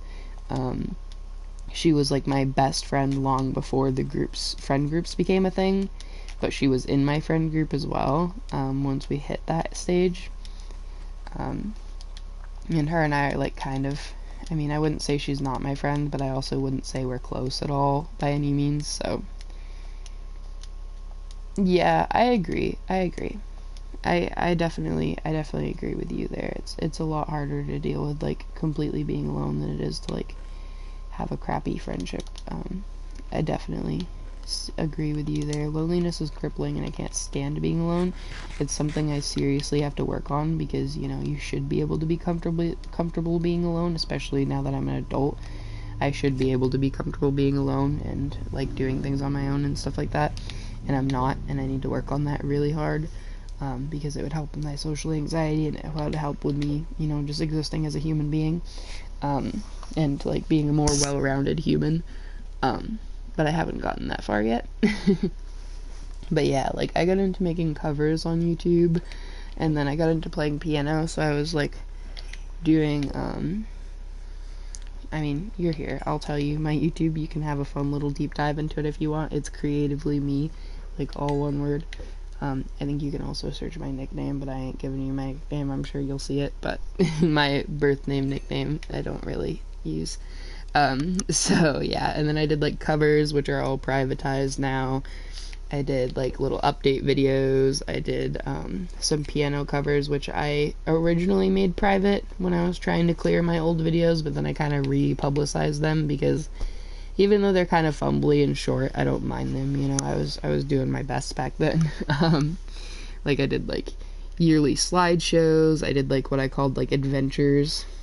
I know, right? I cannot sing very well. I sing as a stem, so I definitely will sing. Like I'm very heavy of like I'll sit in my car and like scream sing to everything, and I'm not, I'm gonna burn your eardrums out because I'm so out of tune, but I'm not, oh my god, that's an amazing singer. I'm somewhere in the middle. I can get by enough that I'm not gonna hurt your ears, but that's about it. But I can't not sing because it's such a huge stim for me, so I always do it. Like if I'm super overwhelmed, I feel you there. I I definitely like use singing as a stim, and so if I'm like super emotionally overwhelmed, like blaring music in my ears and singing along helps me immediately come down faster than anything else. But yeah, I used to do like adventure videos. Like when we went out of the house, I would call it like an adventure, and I used to do like adventures of summer of this year and upload them. And I had like a Christmas video, but I privatized it.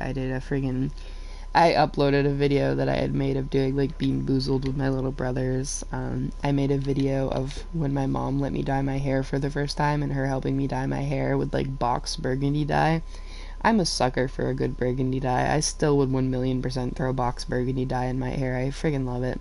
Especially there's this specific one, I think, from Garnier, or however the heck you pronounce it, that's like berry burgundy or something like that. Like it's a more purpley form, a little bit brighter purpley form of a burgundy.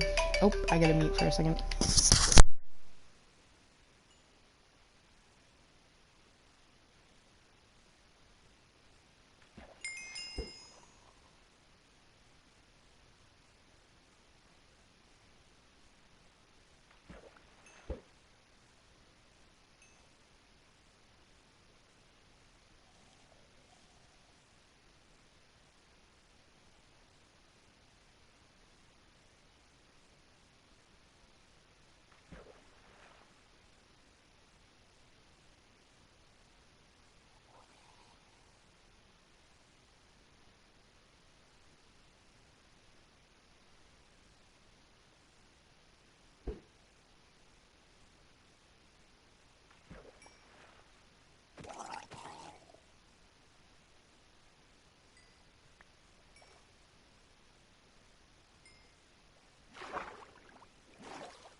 sick, so I actually get to stream a lot longer than I thought I would today, which is awesome.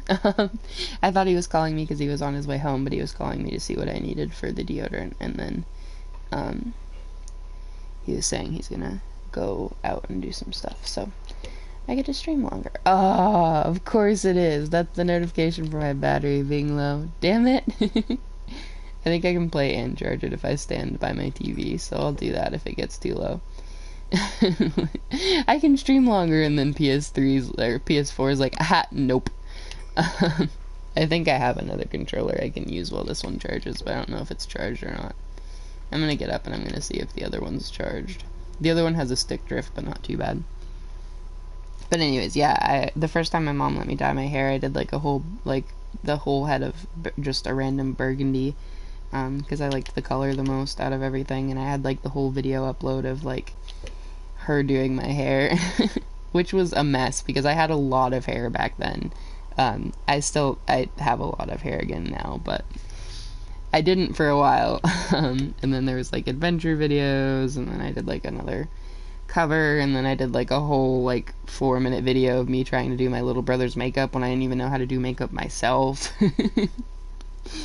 And then I was so strange, and I time-lapsed overnight because I liked the view of like the sun coming up through my window. Yeah, kind of. I liked the view of the sun coming up through my window because you could see like the sky slowly turning and stuff. So for some reason my like early teenage ass was like, this is a good idea. Here, let's do a time lapse that shows like the edge of me sleeping and then my window I wanted to showcase for the entire night that I sleep. So that, needless to say, that's privatized again because that was just strange. I don't know what I was thinking. At all. And then I have like update videos and like good morning videos, and then like I use like the Crayola marker maker and stuff like that, so I would do like videos with that. I used to like upload like Hot Topic hauls and stuff when I loved going to Hot Topic, but those are all like privatized. I have like best of 2018, and then every time I would go on a hiatus from my YouTube for a while, I would just be like, I exist, or I'm back. And make another video. I don't know what I was on either. I was like, I don't know. I was special. That's all I can say.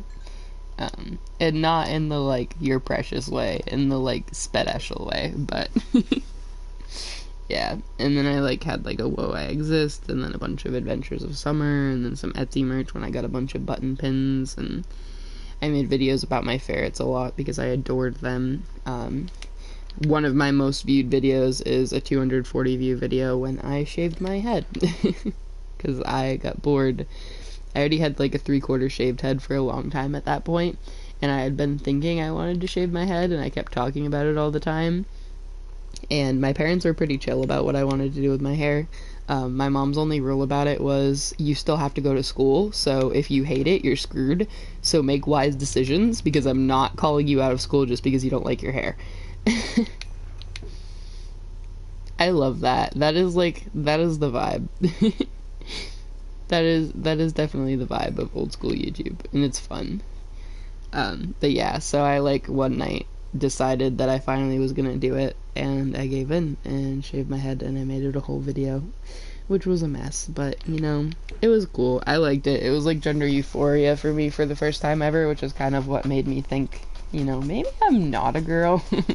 I already had like transitioned at that point, because my gender exploration was a little rough. I didn't know enough about being non-binary at the time, so I really only knew like you were, you know, what you were assigned at birth, or you were trans. And because I wasn't comfortable with what I was assigned at birth, I thought that meant that I was a trans man. Which, don't get me wrong, I still love he, him pronouns and like generally like male gendered terms, but they're not the most comfortable. When I learned about non-binary people and like, you know, they them pronouns and kind of the more neutral aspect of things, that was where I was like, oh my god, that's me. So I started like really finding who I was, but at first, for the longest time, I was convinced I had to be like a trans man because I didn't know anything else. So I feel you there. So yeah, like my early teenage years, I transitioned. I chose my name. I've had Jax as a chosen name for, God, I'd say 8 years at least, 8 to 9 years, because this video of like my Etsy merch was 7 years ago, and I remember that specific Etsy merch. I got a button pin that was my name and he him pronouns, and it was like Jackson and he him underneath it. So it's been 7 or 8 years since I've started transitioning, but I spent quite a few years really adamantly convinced that I was a trans man, and I wore binders, and I cut my hair a lot and all that sort of stuff, and shaving my head was like a huge gender euphoria moment for me.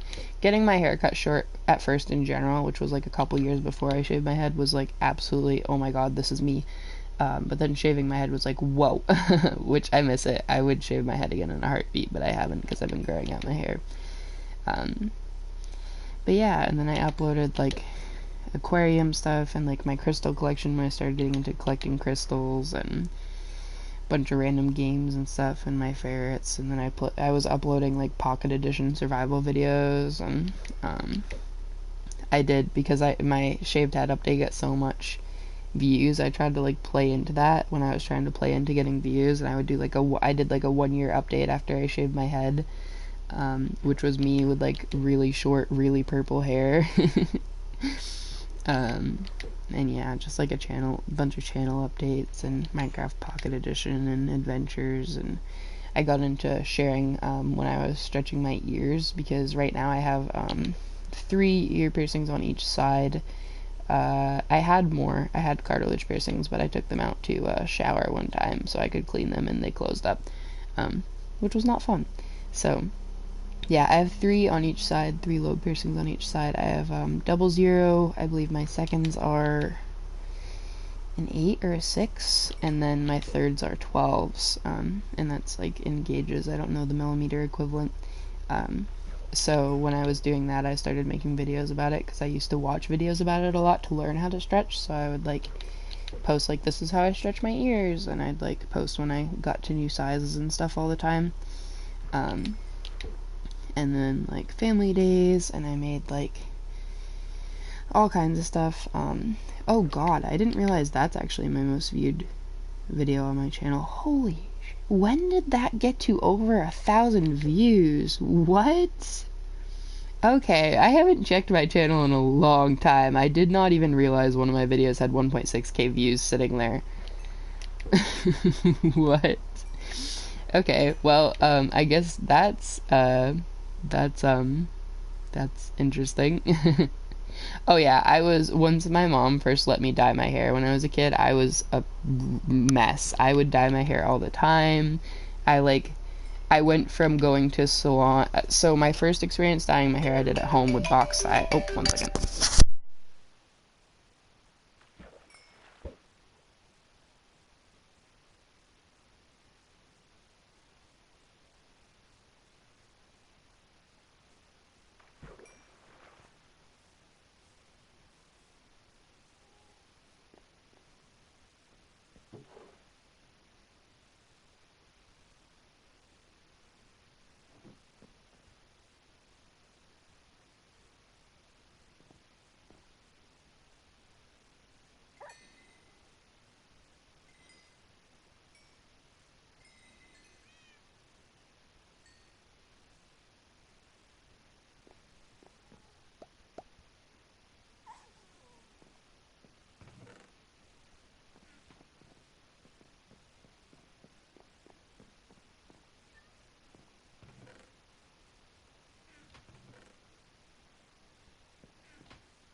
Hello, I'm back. Sorry, my partner keeps calling me because he's like out doing stuff, so he wanted like my opinion on a vape he was getting and stuff like that.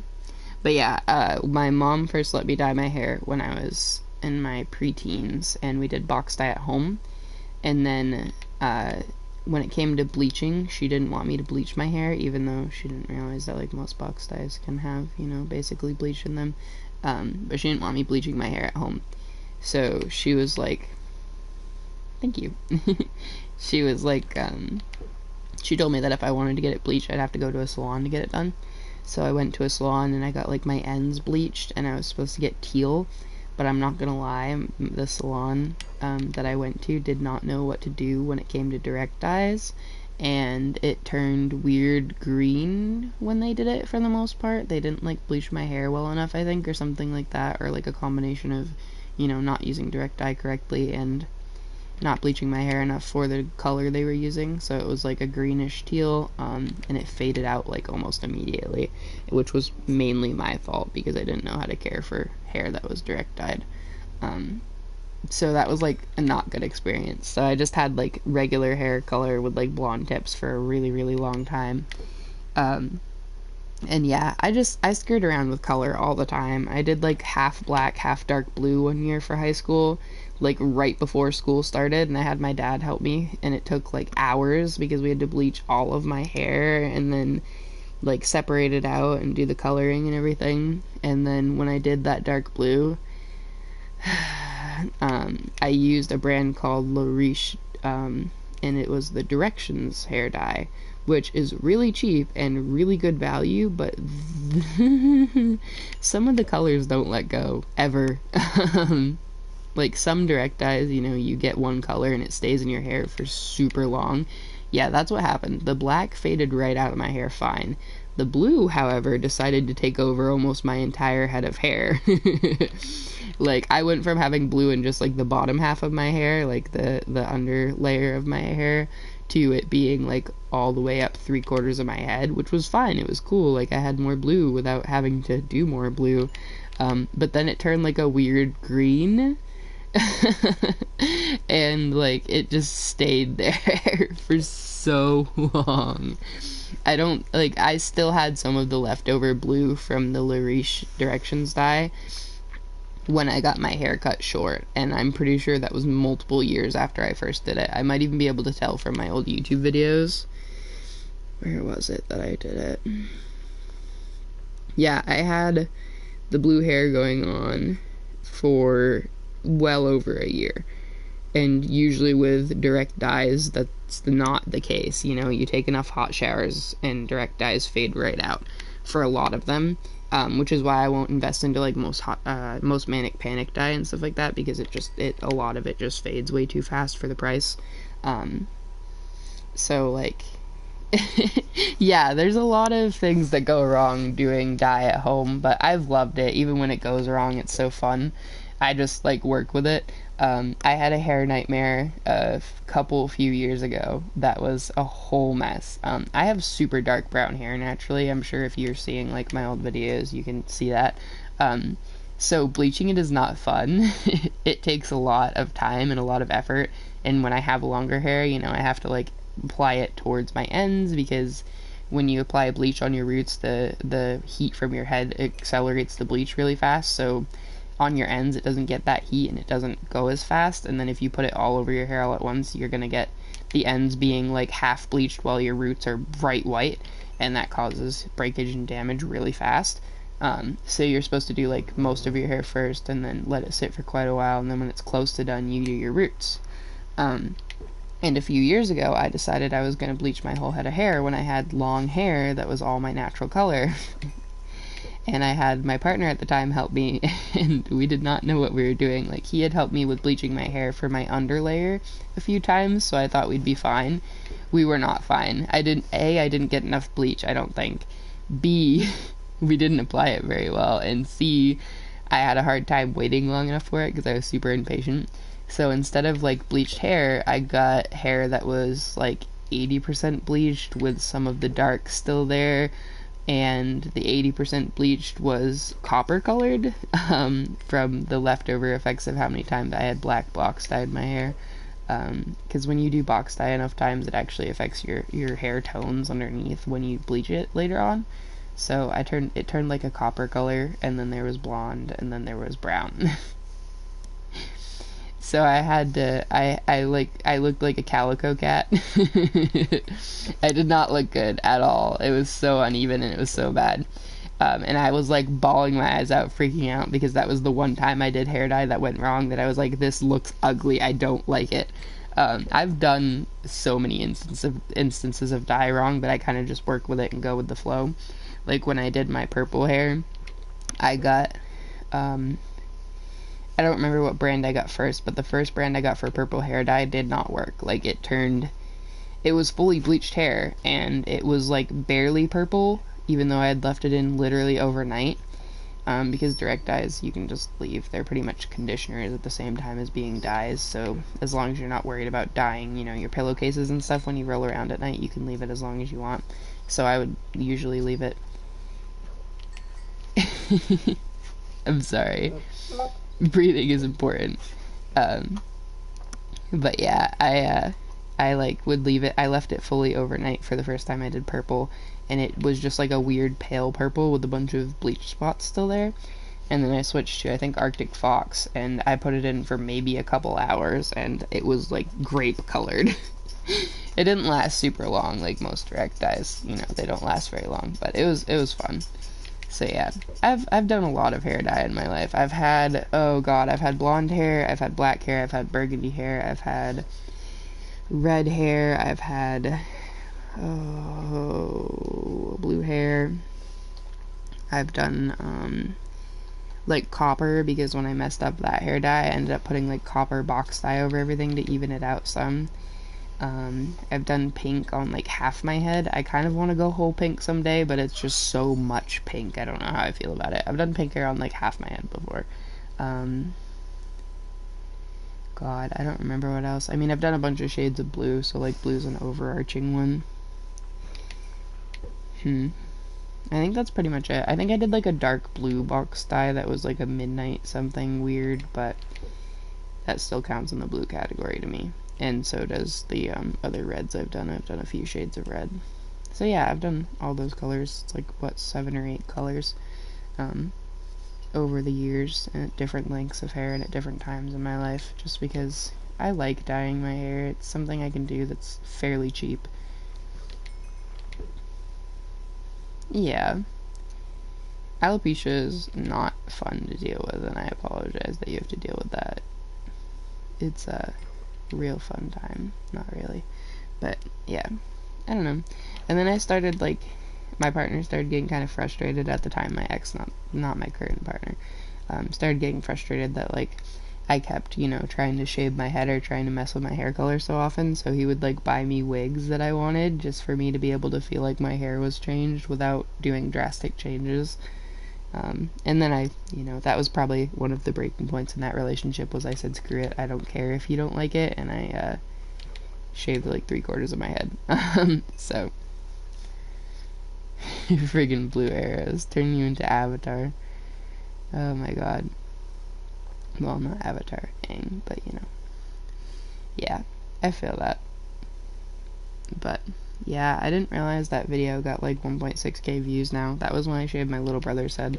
My youngest brother had fairly long hair that we had messed around with and bleached and stuff, and he finally decided he wanted to shave it. I think it was partially from being bribed by his father to shave it, because he wasn't taking good care of his hair, and it was super curly, so it was like constantly matted.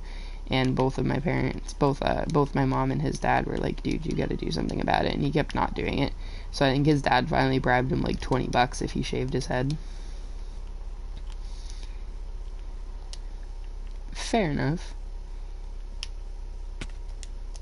But yeah, I think he like bribed him like $20 to shave his head or something, and he gave in.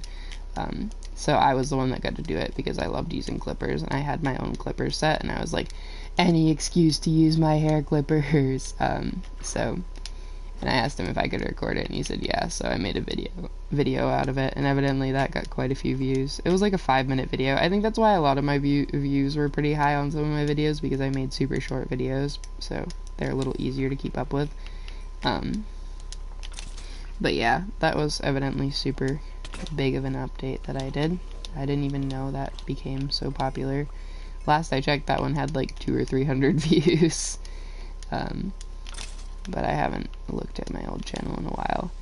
I don't remember what else. I did like another update on when like how long it had been since I shaved my head. I did, God, what else did I do? I did like adventures again. I did a new intro. The creeper just exploded on me. I did like a whole video about like musical instruments that I play, because I'm really into music, and I like played quite a few instruments back then. I don't play as many anymore. I mean, I still own a lot of instruments, but I'm not good at most of them anymore. Like even my flute that I played for friggin' like 4 or 5 years in band, I completely lost talent at, because I stopped playing it as much. And then I did like how to take care of ear piercings and stretched ears, and I did like piano videos more, and hair stretching videos more, and then I did a whole hair stretching, ear stretching videos more. And I did like a whole like, you know, hair timeline of like all the different colors and cuts and stuff I've had, and friggin' surgery stories, because 2019 was rough. I friggin' had like 2 surgeries in a row, and one of them was like absolutely excruciating recovery wise, and I did not like it. So I was like, give me some reason to talk about it, because if I talk about it, at least I'm not upset. So I did like a whole story about that. I did a story about like my weight loss, I think, or something like that, and my health, which was so dumb, because I was like talking about my weight loss when like 80% of the reason I lost weight was from a raging eating disorder. Yeah, let's talk about, you know, how I'm being so healthy on YouTube about losing weight, when in reality I just literally have a massive eating disorder and should not be giving anyone any advice ever. Normal things. I make fun of myself a lot for that era, because I was really clueless as to what was going on. I thought I was like doing so many good things, and nope. I mean, like the first time I lost weight wasn't. Piano videos are fun, honestly, like, but I agree, they like, there's a lot about them that like are really fun to look back on, but at the same time you're like, what was I doing? But yeah, I made a whole video like, this is how I lost 50 pounds, because I lost like 50 pounds in the span of a year. Yeah, I feel you there. It's not like, oh my god, it's the end of the world. I just am very, like, I'll own up to the fact that I was not being healthy about my life. I still have issues with my eating disorder fairly frequently, and, you know, it's just a fact of life at this point. Not a good one, but a fact of life nonetheless. So yeah, I don't think I had, like, as bad of habits in the video that I was discussing of losing 50 pounds, because I'm pretty sure that's when I was diagnosed pre-diabetic by the doctors, and they were like, you need to, you know, slow down on sugars and lose some weight so that you actually don't end up fully diabetic. And so I basically like cut almost all added sugars out of my diet, which isn't the healthiest, but it's not, you know, like an eating disorder standard by any means. At least, okay, it's standardized to not be an eating disorder, because so many people do it.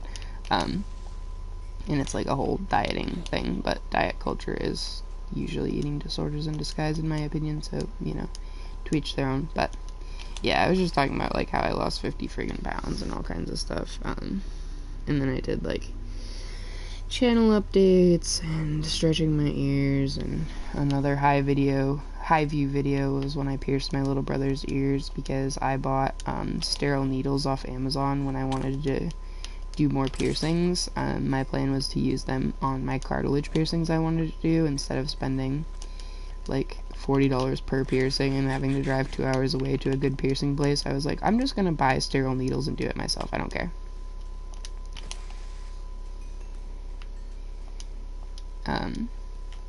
Yeah. So, yeah, it wasn't the smartest decision by any means, but I have a very high pain tolerance. So where's this one? Oh, I was like, where am I getting hit from in this direction? Yeah, so I like bought, sterile piercing needles because they're not that expensive to buy. And I have a high pain tolerance, so I figured I'd just, like, do it myself. Which is, you know, it's not the safest decision, and I don't recommend it, but I recommend it more than what kids my age were doing at the time, which is using, you know, like, thumbtacks and safety pins and things, which is why my mom was okay with it at the time, because she was like, you know, I did, like, my belly button piercing with a thumbtack and then shoved the jewelry through, and then it got immediately infected and I had to remove it. So I'd rather you use something sterile that's actually meant for piercing if you're going to do it at home. So, you know, I'm not going to be that mad about it. Oh, that was almost a death, God. But, yeah, she was very lax about it for the reason of, like, she had done the not safe version of it and gotten infected really bad, so she didn't want me to go through the same thing. But yeah, I did it for me, and then my little brother was talking about how he wanted his ears pierced for his birthday, and I was like, you know what, I'll do them for you, you know. But yeah, I made the decision to pierce his ears, which he was fine with. He was like, yeah, he's like I've said, I think last time we were talking, he's autistic, so the idea of some stranger piercing his ears was, like, really difficult for him to wrap his head around, so he vastly preferred if I did it, even if, you know, it's not as sterile of an environment as a piercing salon. He would rather have that little bit of difference in sterile setup than have to deal with a complete stranger touching his ears and piercing them, and, like, being in his space, so we did that, and that was a time. It went fine, like, his ears healed fine. The only issue we had was, I used the generic, like, starter earrings that are used usually with a piercing gun, and with the swelling from his ears, because his ears swole up a lot more than most people's do when they get pierced, the amount of swelling that he got from his ears kind of, like, pushed into the jewelry a little too much, so I had to buy him different, longer barbells, and we switched it to that, and then it healed perfectly fine, no issues. He ended up taking them out, like, a year later, because, they kept giving him issues when he was sleeping on them, and he just, like, never got the jewelry he wanted, because he wanted to have hoops, and we never got him hoops, because I wouldn't let him use hoops to heal, since it's not very safe for piercings to heal with a hoop in it. So I wouldn't let him use hoops to heal his initial jewelry, and then his initial piercing, and then we were gonna buy him them, and then we never did. So he, like, took them out because he was not liking the barbells. And then actually a couple years ago I redid them for him, which I don't have any video or anything from. Earrings are fun. I like them. It's definitely, they're one of the least painful piercings you could get, and especially if you're getting, like, an ear lobe piercing, if you're taking good care of it, it heals incredibly fast. So they're definitely, like, one of the lower risk piercings you could get, especially if you get it done by someone that knows what they're doing. They're, like, ridiculously low risk. You're not gonna, you know, get much problems with them. There's always the risk of infection when it comes to piercings, but when it comes to earlobes, as long as you leave them the hell alone, that's the biggest thing that causes people to have infections, is they love to, you know, fidget with their ears and stuff because it's something new and different and it feels weird, and the second you start fidgeting with piercings is when you give them infections. So as long as you're, like, keeping up with it, which is basically just, you know, you have to use saline to clean them fairly regularly, and, you know, you gotta clean them when you're in the shower, and that's literally it. They heal ridiculously fast. Use a knife to make the hole. Yeah, I mean, you could definitely do that, but it would not go well. But yeah, I ended up redoing his ear piercings for him a year or two ago. because he wanted them again, and he wanted me to do them again, so I went and did them, and I think he still has them now. I'm not sure. He might have taken them out again for all I know. I don't know. He's 19 and we barely talk, so he can do what he wants. I had to make like a whole explanation video after I made the video of piercing his ears, because I had to like explain why the hell did I pierce his ears at home, what was I using for materials, you know, what did I do for the process and all that. And I mean, I did a lot of research, so I was like super specific of like keeping the environment as sterile as I could and being really careful with everything. A mini pitchfork? Jeez, that's something I would do too, but yeah. And then I had another hair dye video, and then I went silent for a long time, and I did an apartment tour when I moved into this apartment for the first time. I did the hiking video, and I did a really cool hike with my dad, and then I did an update video, and then it's been 3 years. I had a whole plan for what I wanted to upload next, which was like basically a video talking about like why I went radio silent on the internet for so long, which was basically talking about like the massive exposure to internet I've had since I was a child, and like the massive documentation of my life since I was a child, because like all parents have some degree of wanting to take ridiculous amounts of pictures and videos of their kids, since like cameras and phone cameras especially have existed, but my mom was one of the first ever bloggers, the very early group of bloggers, so she was a little bit more into it. Like a lot of my life was documented on websites and in videos and photos constantly, until I was old enough to express that I wasn't that okay with that, and I wanted some level of privacy as well, which she was really good about respecting once, like, I made that clear. But my early years were, like, you know, my child did this, and we did this, and, you know, like, kind of a play-by-play of what we were doing all the time, and it was a lot. So I had a hard relationship with being online for a long time once I hit late teenage years, because I was, like, in early adulthood. Because I was like, I've been doing this, you know, so much of my life now that I don't know how to exist without documenting it for the internet. And I don't think I need to do that. But at the same time, I love creating and I love making content. So I think I really will get back into doing YouTube at some point and just make kind of a video talking about that side of things and how it's impacted me and, like, the difference. I feel you.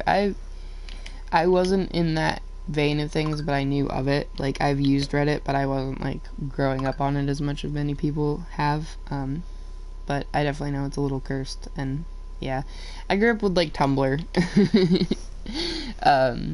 For my late teen years.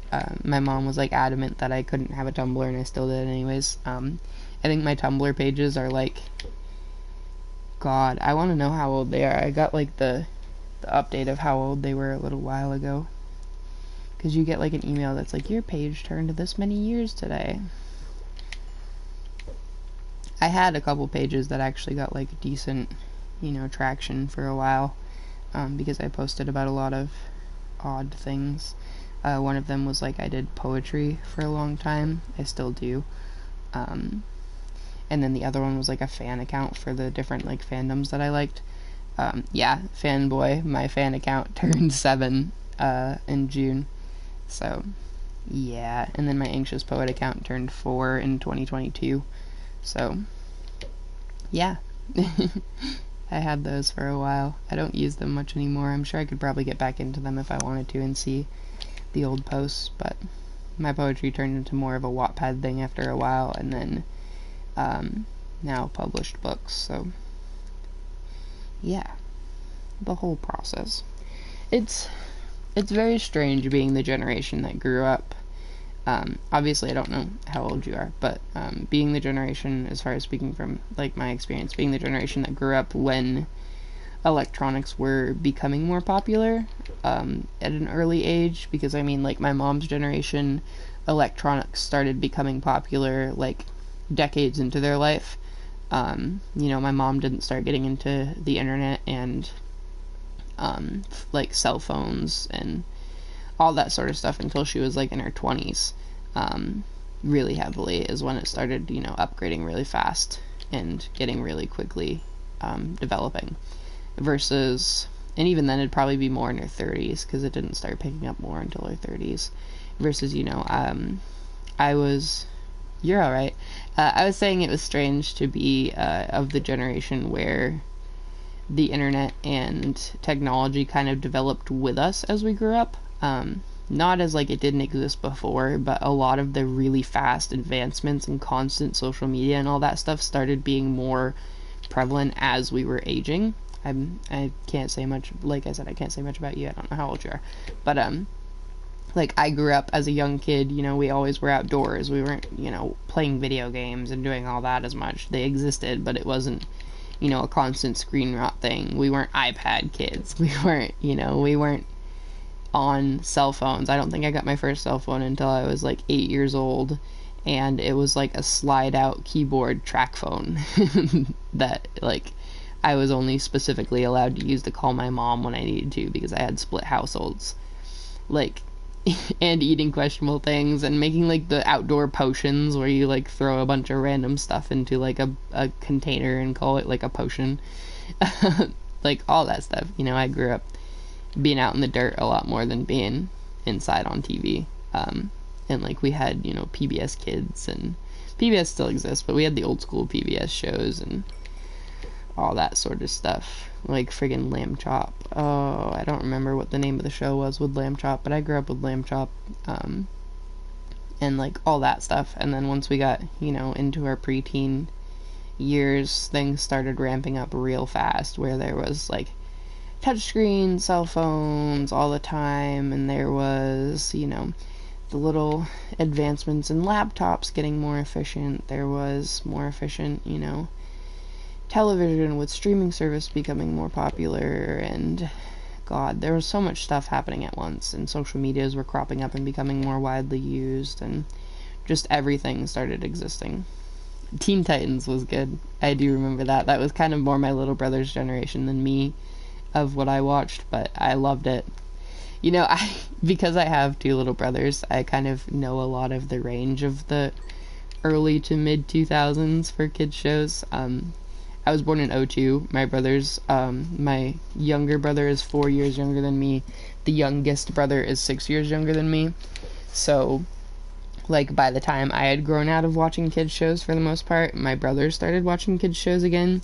So, you know, like, friggin' Berenstain Bears and Teen Titans, and I grew up on, you know, Tom and Jerry and Scooby-Doo and stuff like that, versus my little brothers grew up on, like, friggin' Teen Titans and Berenstain Bears and, God, Max and Ruby and Bubble Guppies and, God, everything. But the slow advancements in it. I definitely like when I'm an adult, like I'm already an adult. When I have a family is what I mean. Deadpool is good. My littlest brother likes Deadpool a lot. But yeah, when I have my own kids, I actually am, for the most part, when it comes to television and stuff, would rather expose them to like early 2000s and late 90s kid shows, like Rugrats and, you know, oh God, Rugrats and Max and Ruby and Berenstain Bears and those sort of things, because they're a lot slower paced and a lot better for their mental health and mental stabilization than modern kids shows are, like Cocomelon and stuff, that want to just like throw a lot of bright colors and fast pace and a lot of stuff. I don't blame you. I'm a child at heart too. I still to this day will constantly watch Courage the Cowardly Dog and Scooby-Doo and Tom and Jerry and Adventure Time and so many like more kids shows. Gravity Falls I just rewatched recently. Hell, I was watching Hannah Montana the other day because I grew up watching it and I haven't watched it in years. Freaking SpongeBob's still one of my favorite things. Like, you know, I enjoy a lot of the things I still that I enjoyed as a kid. But I think it's important too. It helps kind of comfort your brain in a way to be able to think back on those and, oh, I need that. To be able to think back on those and, like, actually still enjoy the things that you enjoyed when you were a kid. I can't stand the sound of that dog in my ears this whole time. Oh my god. They're freaking screaming.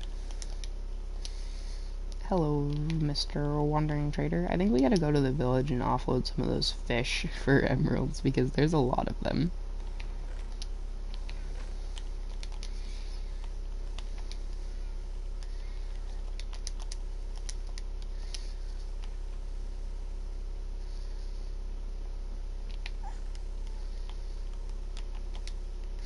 So we still need a mending book, which is why I've been fishing again.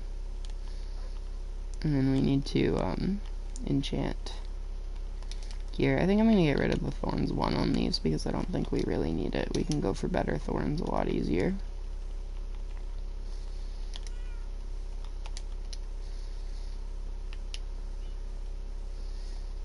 I feel you there. My little brother loved, my littlest brother loved Goosebumps as a kid. Like they made like a show version of it and stuff. And he absolutely loved that, but even when I was a teenager, Goosebumps freaked me the hell out sometimes. I couldn't do it. I got nightmares from horror movies too, though. Like my Nana had a phase where she would only watch like the Chiller channel on TV, which had like horror movies constantly. And she would put it on like all the time, even when I was like really young. And I think there was a scene from, I think it was Jeepers Creepers, that the dude was like, had like decapitated someone and stuff, and I'm not gonna go into detail of it, but it super freaked me out, and like very much so made me have a hard time with horror movies as a kid. Chucky freaked me out as a kid too. I agree. Chucky was spooky when I was young. It was not a fun experience by any means. Yeah, I agree. I like horror movies now. I definitely enjoy them a lot more than I did as a kid.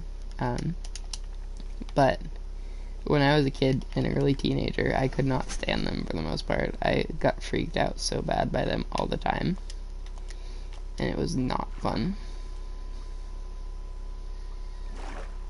I honestly, I'm not gonna lie, I haven't seen a lot of horror movies. My partner's like really trying to get me into horror movies enough to like see a lot of them. We've been like slowly whittling away on a lot of the older horror movies. I haven't seen Saw that I know of. Oh, 1 second.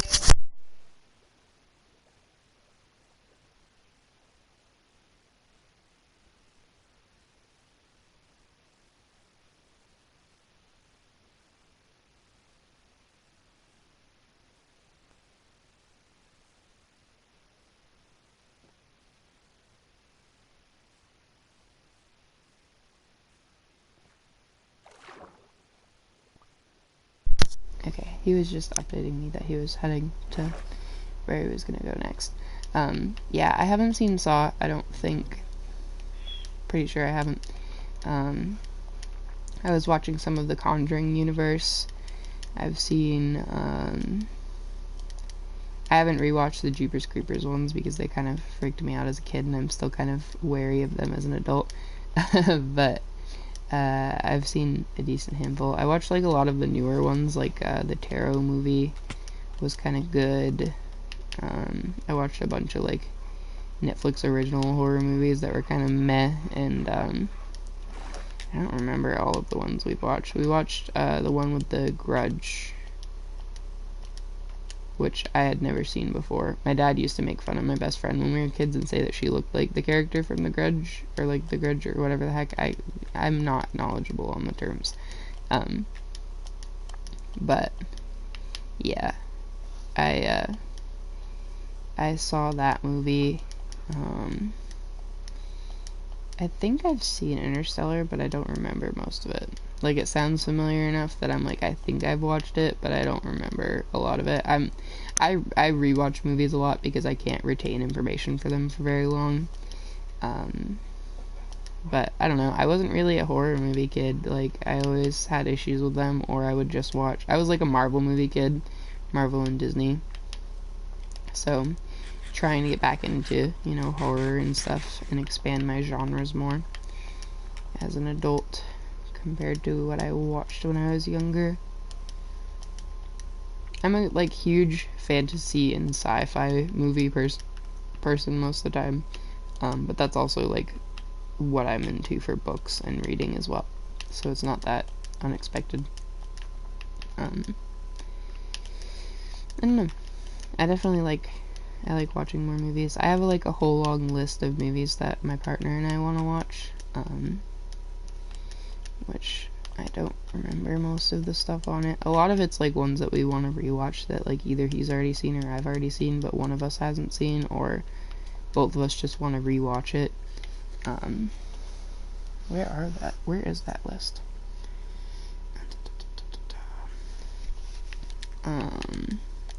Yeah, just a bunch of random stuff. Like, we have Matilda on there, and that's one that we've both seen a billion times, but, you know, it's good to rewatch once in a while. He likes the Austin Powers movies. Those are on the list for me to see, because I haven't seen them. I agree. If I'm in the mood, I love documentaries, or if it's something that, like, I'm really interested in, I love them. I used to watch a lot of Netflix documentaries. Like, I watched, like, the ones on, like, food and drugs and stuff like that were really interesting and had a lot of information. But now I have to be in the mood for it, or I'm kind of just like, eh. And it also, like, depends on the content of it and how well it's put together, but it also, like, really heavily depends on my mood and what the topic is. I was gonna watch one documentary recently. What was it about? I think it was about, like, the family drama between, like, abuse of their children because of the church, that was, like, blowing up recently. My friend Christy sent me the documentary on it, and I was gonna watch it, and then I never did. No, I did. I just don't remember much of it. Her and I talked about it for like hours, and then I totally mind slipped and don't remember the documentary much at all. Am I even going in the right direction? Closer Village, 1256. So this way, and then 185. Okay, so I gotta go this way more. Whoa, I didn't hit my home button. Get me back to my movies thing. Yeah, Austin Powers is on there. Smokey and the Bandit's on there, which is like an old movie. History documentaries are like really interesting to an extent. I definitely liked the History Channel and how they had like the documentaries on like a lot of like conspiracy theory history topics, and I'm really into history as far as like ancient Greco-Roman times and like ancient Egyptian times and stuff like that, and mythology is a super big interest of mine. But yeah, there's a lot of issues with men's health and statistics in men's health, especially men's mental health, but unfortunately, that is the world we live in. How do I get out of here?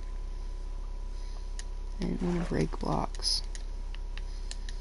Yeah, there's like Small Soldiers on the list. There's like Despicable Me. There's Monsters vs. Aliens. There's A Mile in His Shoes. There's the Creep series. There's Only the Brave. There's some series like Big Mouth and stuff on there. There's like Cheech and Chong on there. Friggin' Zootopia was on there, but we watched that. We had A Bug's Life on there, but we rewatched that fairly recently. A bunch of Adam Sandler movies. I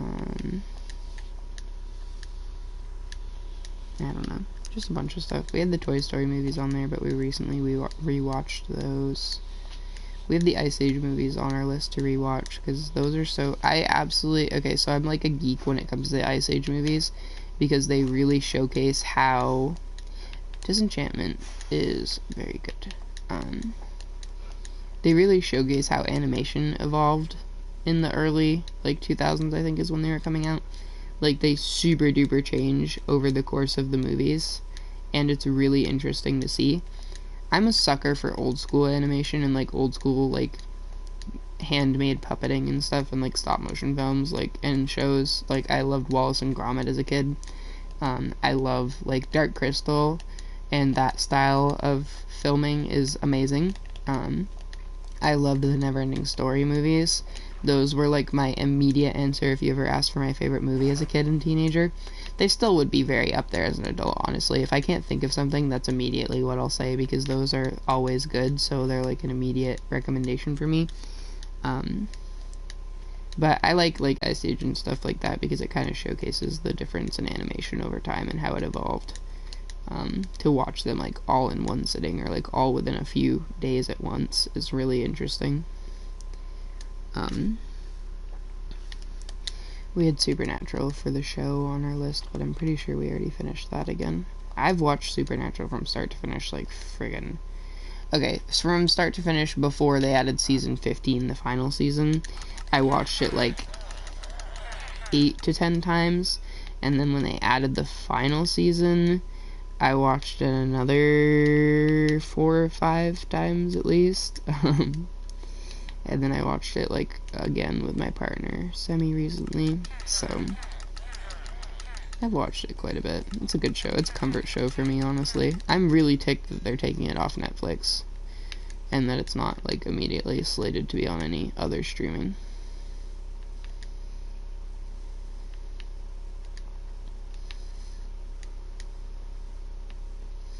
Yeah, I was, like, I had a hard time with series, as well. I was more of like a YouTube person and watching videos, but then I kind of got into series, like Supernatural and stuff. A lot of my friends were into anime, so I kept getting recommended animes, and I watched like a few shorter ones, like I think I watched July and April, and Attack on Titan, and some of Fairy Tail, because I watched like what was available on Netflix, which is a very small fraction of the actual show. And a few other like short animes. I think I watched most of Death Note, but not all of it.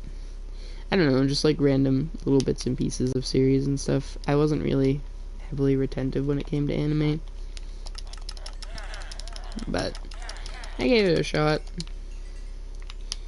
But yeah, I was a YouTube kid. I watched Minecraft YouTube a lot. Like, I grew up on friggin' Sky Does Minecraft and stuff like that, but why do I feel like this guy is not what he's supposed to be? Where is our other fisherman? We had another fisherman here.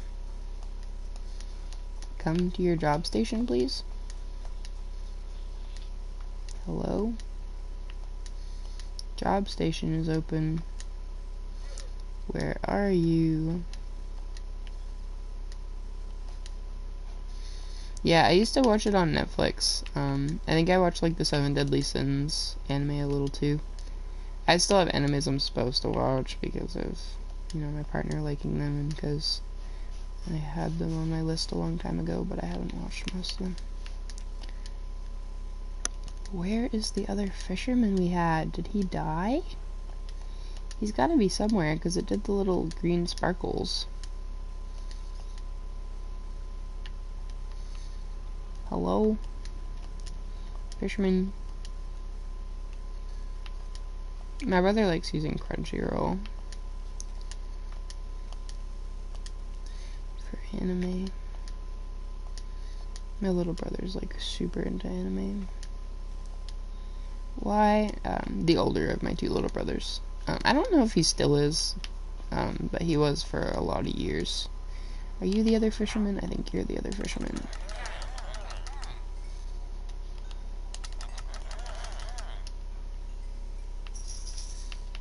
There we go. We got over a stack of emeralds. Nice. It's been overnight, so maybe this brewing guy, cleric, will accept less, or accept some more rotten flesh. Come here. 57, that's fine. I don't care. For just 1 trade, it's not the end of the world. Yeah, I don't know. I have a hard time with series unless they're comfort series at this point.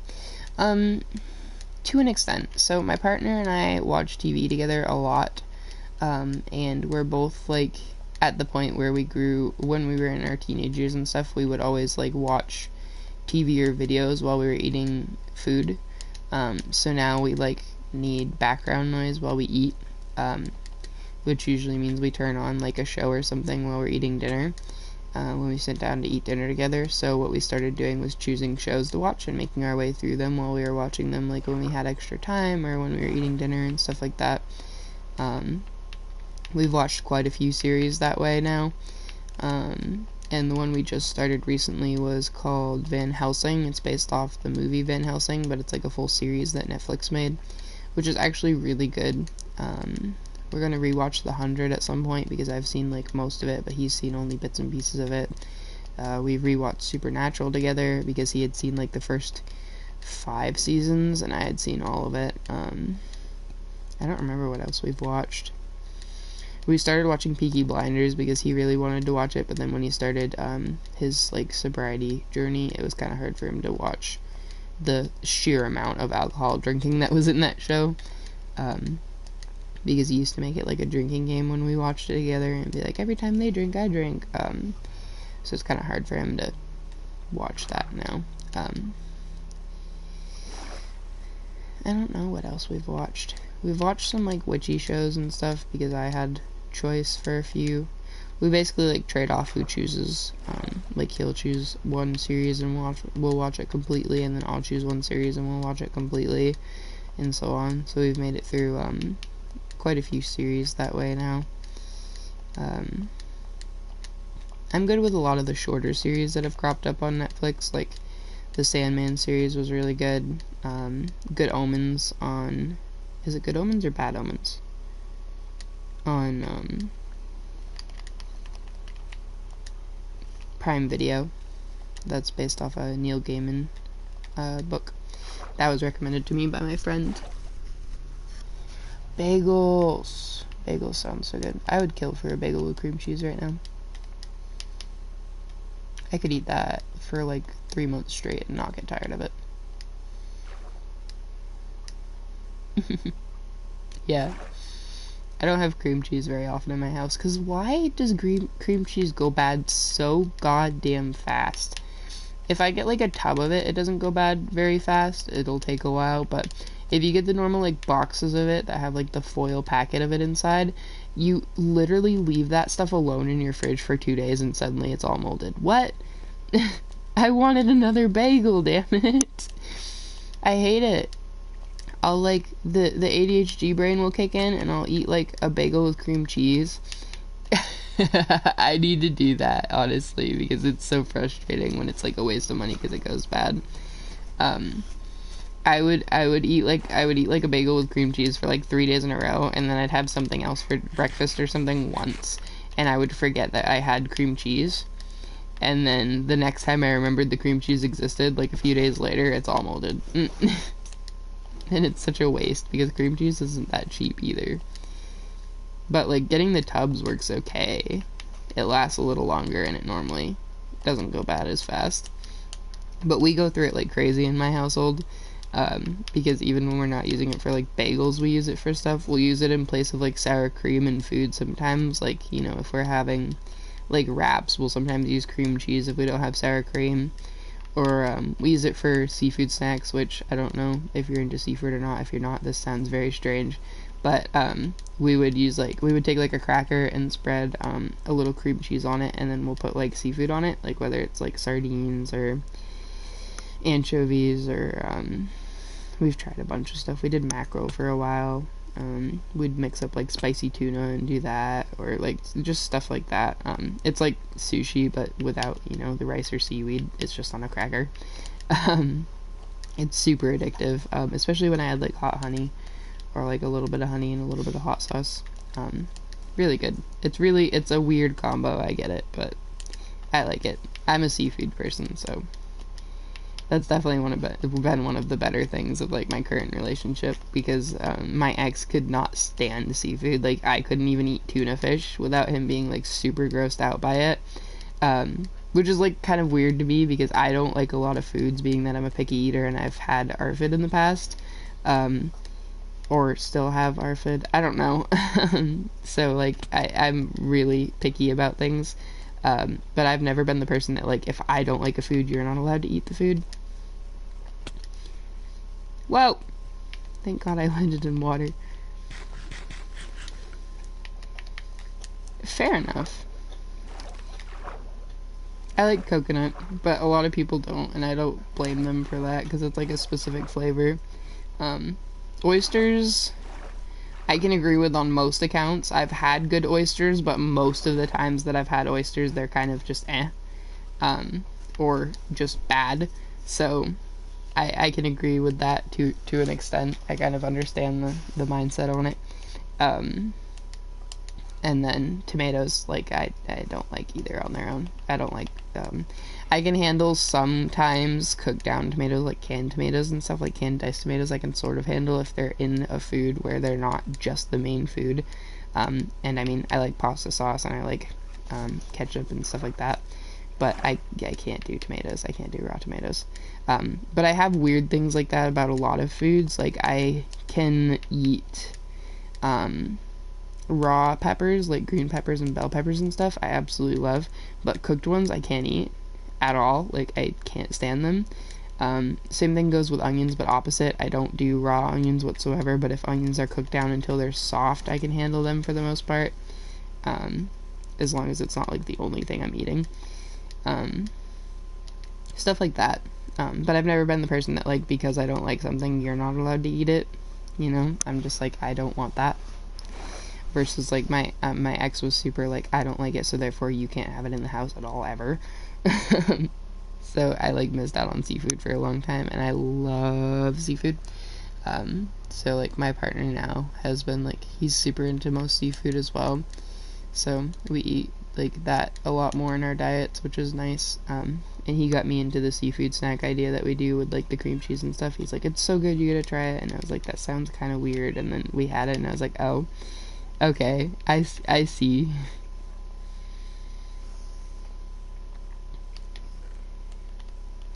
I feel you there. Like, that's how my my two little brothers is. He would, like, sit and eat onions like apples and stuff like that all the time. He's super not picky. He loves fruits and vegetables and all that stuff. And don't get me wrong, I love fruits and vegetables, but I love the fruits and vegetables that I like. I'm weirdly specific about it, so it's hard. My partner kind of rags on me. He's like, you don't like any vegetables.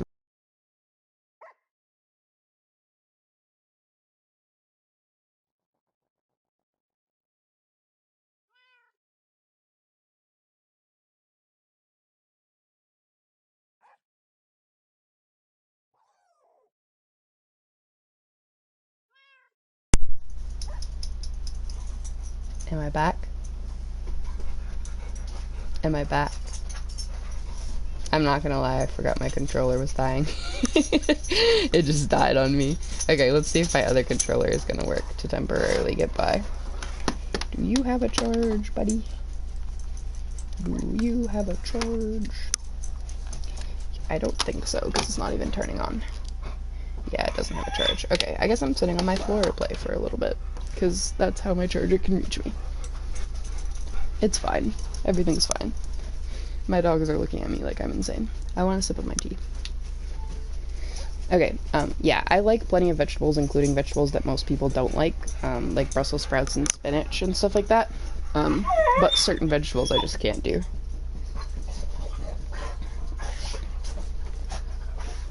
And those happen to be the ones that he really likes. So he likes to, like, make fun of me and be like, you don't like vegetables. But I like Brussels sprouts, I like spinach. Oh. I like, raw peppers. I like most spicy peppers. I don't like lettuce. Not in a I can't eat it. I know, she's whining at me. She's like, what are you doing, Mom? Because I got off the bed, and I'm normally on the bed while I'm streaming. She's hovering over me on the bed like, Mama, come back. Yeah. I don't like lettuce, not in a, like, I can't eat it way, but in a, like, why would I eat something that either tastes like dirt or tastes like nothing? As far as like iceberg lettuce, which is the main lettuce I usually eat. Why did my phone just take a dive off the friggin' bed? The dogs just kick it or something? Probably. I guess it's staying down here with me. Yeah, like, I'll eat, what is it, romaine lettuce, I think? I'll eat, like, romaine lettuce and stuff like that has a little bit more flavor to it. I just won't really choose to eat it, because I don't really eat salads. Yeah, the texture isn't that great on lettuce. I don't really like it. It's kind of like, eh. The texture, like, okay, so iceberg lettuce literally makes me gag, because, like, the texture combined with the fact that it either tastes like absolutely nothing or dirt is just, no, no. So, but I mean, I like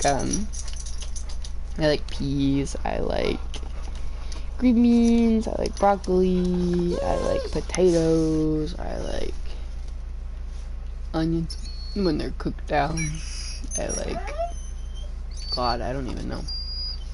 I don't like carrots, which is a big thing for him, because he likes raw and cooked carrots.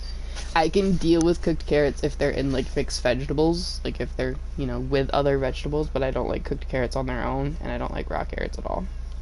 They're not my thing. But, yeah, I don't know. I like a lot of fruits and veggies, but I don't like specific ones, and he likes to kind of rag on me and be like, you don't like them at all. No, I like them. You know, it's just certain ones. It always confuses people when I'm like, I literally won't eat, you know, X, Y, and Z of vegetables, but I will eat Brussels sprouts any day. Because a lot of people that eat like 90% of vegetables are like, ew, Brussels sprouts, or ew, asparagus. I'm like, yes, give me it. Spinach is a big thing for me. I miss spinach. I would eat spinach like constantly if I could. Which is, I mean, good because it's super good for you. But, like, for weeks on end, I would bake spinach and scrambled eggs and cheese for my breakfast food, all in one.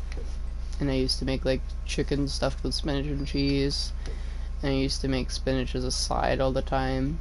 I recently discovered I like collard greens, at least canned collard greens. I don't know how to prepare them, like, on their own, because when I cook them up and season them up similar to I do with, spinach, then it turns out pretty much like a spinach copycat, and it's really good. Mushrooms are hit or miss for me. My dad absolutely loves mushrooms. I absolutely hated them to the point I would like pick them out of the food he made when I was a kid, and now I kind of don't mind them when they're cooked. Like, I'm not gonna go out of my way to pick them out of my food. I'll just kind of eat them with my food. They're not like, you know, my favorite part of the dish, but I'm not gonna be like, oh my god, they're terrible. I don't know. I'm indifferent about them at this point. But I know they're really good for you, so I want to like them.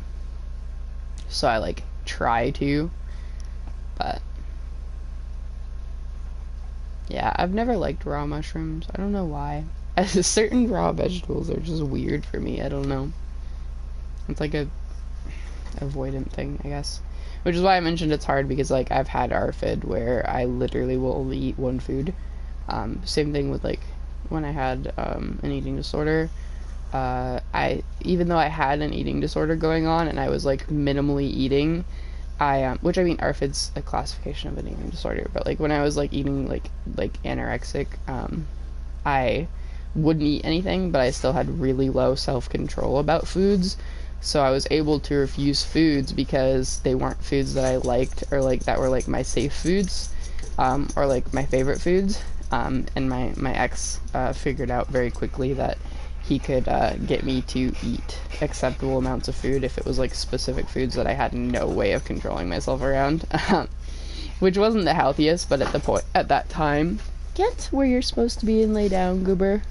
Quit knocking stuff around. At the time, it was like, you know, do you want to have someone eat kind of junk food that's not good for them, or not eat at all? So it's kind of like pick your poison. So he would like get me like junk food and stuff that I like had no control around, which meant I literally survived off like plain Sun Chips and like Little Debbie snacks. and stuff like that for a while. And he'd like force my brain to not have to think about it and like scribble out the like calories and stuff on it, so I couldn't like physically overwhelm myself thinking about calories and guilt myself out of eating it. That's a long time to go without water. The food end of things, like, your body can handle it. It's not good for your body, but your body can handle it. People have even like gone without food for like 90 days or longer. But the water end of things is like dangerous. Get where you're supposed to be and lay down, please, girls. Just because I'm sitting on the floor doesn't mean you need to go crazy. Crazy girls. Crazy babies. Hi. You're stomping on my skull. Hi. You don't need to lick me. I'm okay. I'm right here. I don't need kisses. Hi. Huffing and puffing, I know. You're huffing and puffing. That one's Bailey. The bigger of the two. Technically my partner's dog, but she's a sweetheart. She's older than my dog. She's like 5 or 6. My dog is turning 4 this year. In December, on Christmas Day, no less. Nope, too early. Hi, Bales. What are you doing, honey? Oh, what? Bailey's a lot more talkative than my dog. I know. I've raised, my dog, I've raised since she was literally a baby. The same thing has happened with my partner with his dog. He's had her since she was like 6 or 8 weeks old, so he's raised her as well. But like, I've raised my dog since she was born, because the litter of puppies was from my dad's dog, so I was there like almost every day when she was a puppy.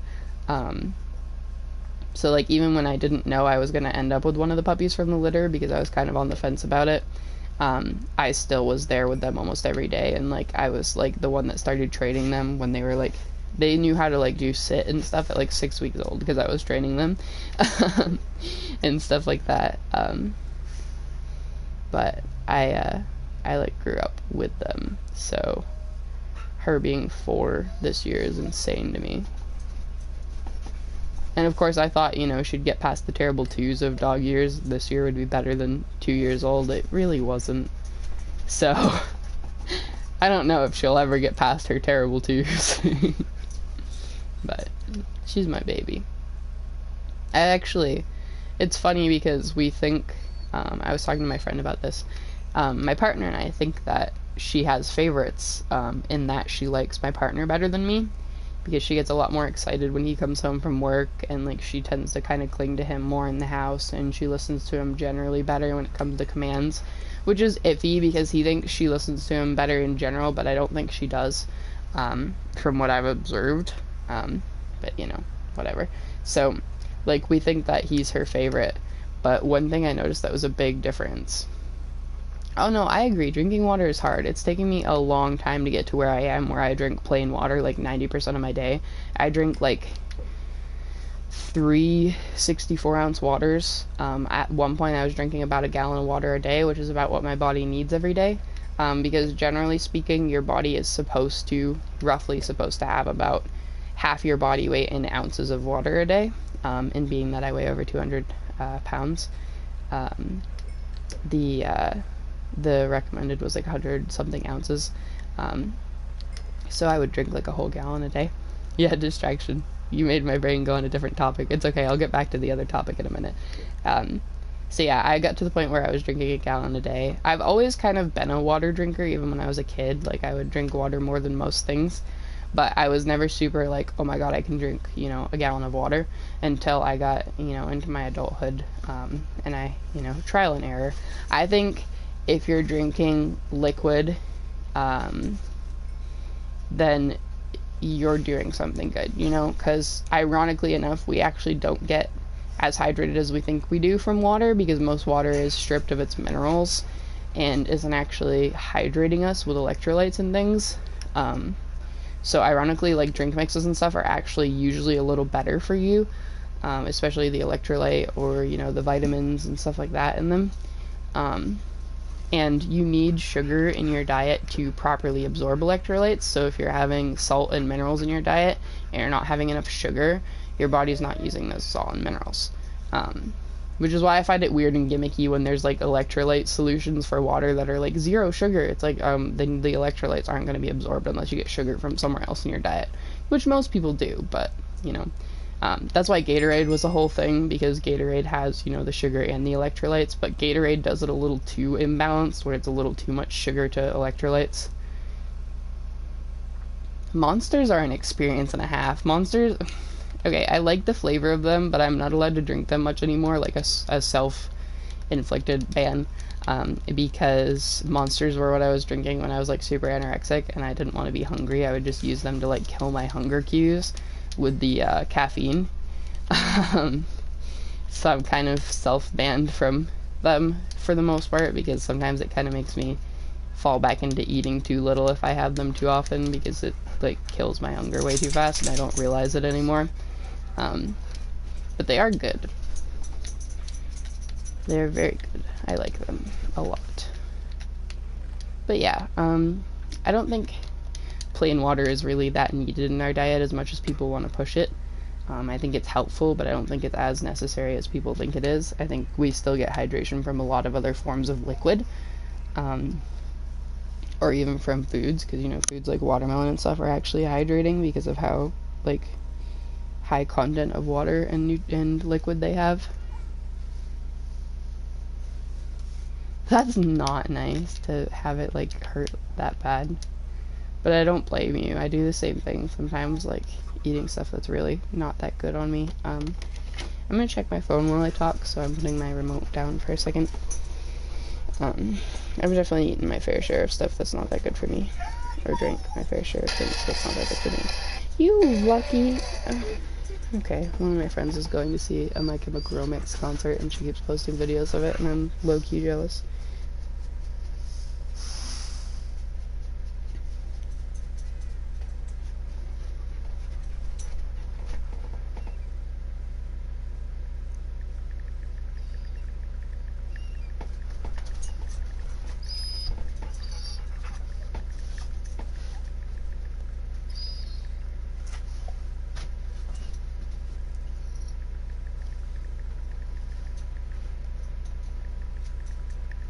Sorry, I can't, like, type and talk at the same time sometimes.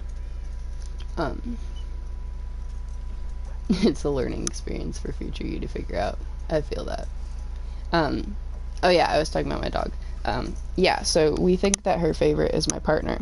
But what's funny is if he goes downstairs, while, like, I'm sleeping, or while the both of us are upstairs and he's downstairs for a while, when he comes upstairs, she, like, freaks out barking at him like he's a stranger. That dog sounds like it's getting murked in game. That sound sounded more like that sound that just went off twice sounds like a dying rooster more than a dog. I don't like it. It makes me want to mute my headset so I don't have game audio. But yeah, she, like, barks at him like crazy, like he's a stranger, and gets super freaked out. And I thought that was gonna happen last night because I went downstairs in the middle of the night for over an hour. But I came upstairs and that dog didn't even bat an eye at me. She looked right at me and was like, "Oh, hi, Mom." And I walked over to say hi to her, and she was, like, trying to snuggle me and giving me kisses and everything. I'm like, yeah, I think she still has a favorite, and it's definitely not him sometimes. But that's expected. I literally raised her, so she better have me as a favorite, damn it. Nix, would you quit scratching like that on the bed? I'm not talking to you, baby. You're not scratching on the bed, are you? No, you're not. What? Can I help you? Can I help you, lady?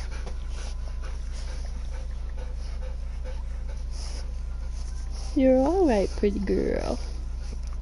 You're a good girl. Oh, kisses. I know it's hot in here. The both of you are panting. I'm sweating. It's not nice in here, but it's okay. I don't want to waste diamonds on making armor, but I kind of want armor. Let's see what there is for options for armor enchants. I need more lapis stone. Oh my god, dogs. They just tried to chase his cat out of the bedroom and freaked out about it. She's in heat, so she's like wandering around the house screaming.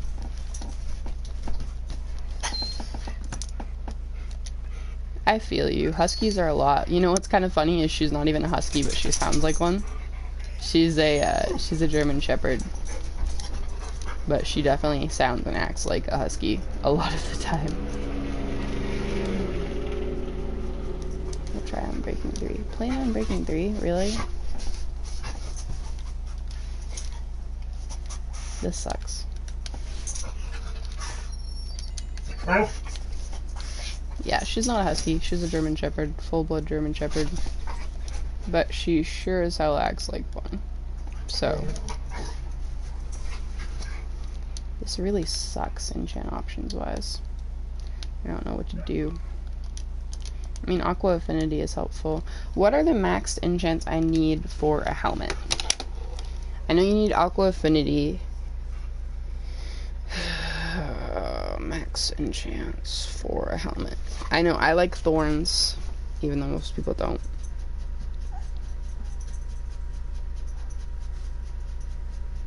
So, Prot, Unbreaking, Mending, obviously. Thorns is what I use. Aqua Affinity and Respiration. Okay. So, I don't have thorns. I don't think. Let's go see what we have for books. Because I kind of feel like I have enough books to get a decent helmet set up. Because we just got Aqua Affinity. And I know we have Prot. We have Prot and Mending on one right here. Isn't it Prot 5 or is it just Prot 4 still? No, it's Prot 4 still. Respiration 3 right there. Aqua Affinity right there. And then I would just need Unbreaking. And you will be. If I have access to it, I deadass will give you, I don't know if that kind of counts as swearing. I will give you, VIP the next time I stream. I'm gonna check and see if it's available. Ooh, I'm gonna do that one instead, because it's Respiration and Unbreaking.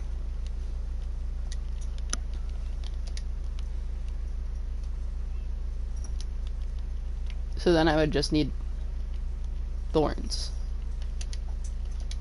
Okay, so what do I need for boots? Yes, when I figure out I have VIP, if I have access to VIP right now, I will give you VIP before I stream again. Or when I stream again, I don't know the full process. Prot 4 is the max, okay. So then I would just need thorns, which I could do with a villager pretty easily, and I could like make my mending helmet before I have thorns and just add thorns after the fact, I think. Yeah, I don't mind it when I have mending armor, because I'm constantly fixing it. I like thorns, it's just something I use. I definitely see the downsides to it, like when I'm trying to do like Enderman farms and I'm trying to get a friggin' Endermite and it dies immediately because it friggin' attacks me once. But, you know. What is the max enchantments for boots? So boots is where I have a really hard time, and I'd have to do the full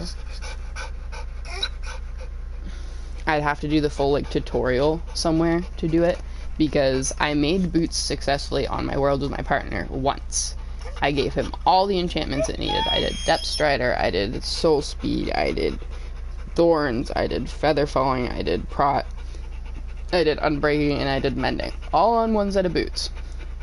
But when I tried to do it for myself, I kept running into the too expensive enchantment. And then I tried it doing the order that it said specifically from a tutorial, and it still was saying that I was wrong. Max boots, oh, it took so long.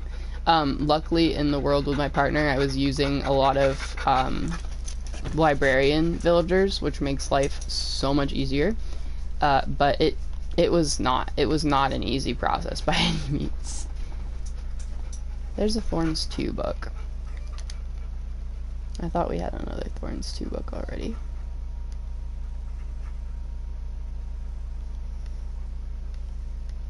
Okay. Anyways. Yeah, it took a long time. It took a lot of levels and a long time. And then I couldn't figure out how to make mine maxed out, so I just gave up and left it without, like, I think soul speed, and put the rest of it on it. I think. I don't remember. I know I left it without a couple enchants or one enchant. I think I left it without soul speed and thorns or something like that. So, feather falling, depth strider, we would need soul speed. That might be useful because it has prot 3.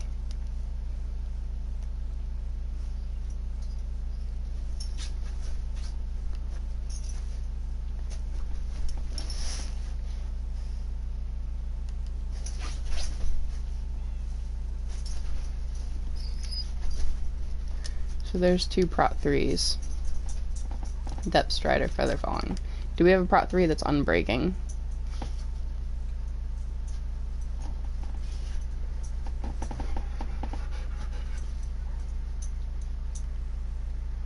I don't think so.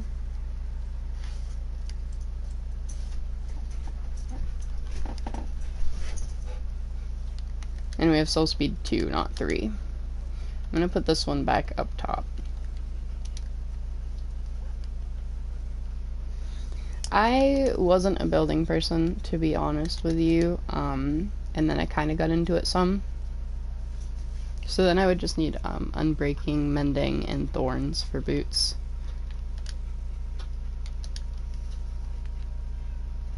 And we have Thorns 2 as a book. In which case we could disenchant some of our respiration books and some of our Aqua Affinity books, but I'm gonna leave them for now. Yeah, so I wasn't a building person by any means, but I got into it a lot. I'll have to play my other world at some point because I don't think you've seen my other world. I don't think you've been around on stream when I was playing my other world. It's been a long time since I played my other world. My other world has about 100 plus episodes of streaming put into it and hundreds of hours put into it. I'm pretty sure I'm on day 1700 in game or something like that.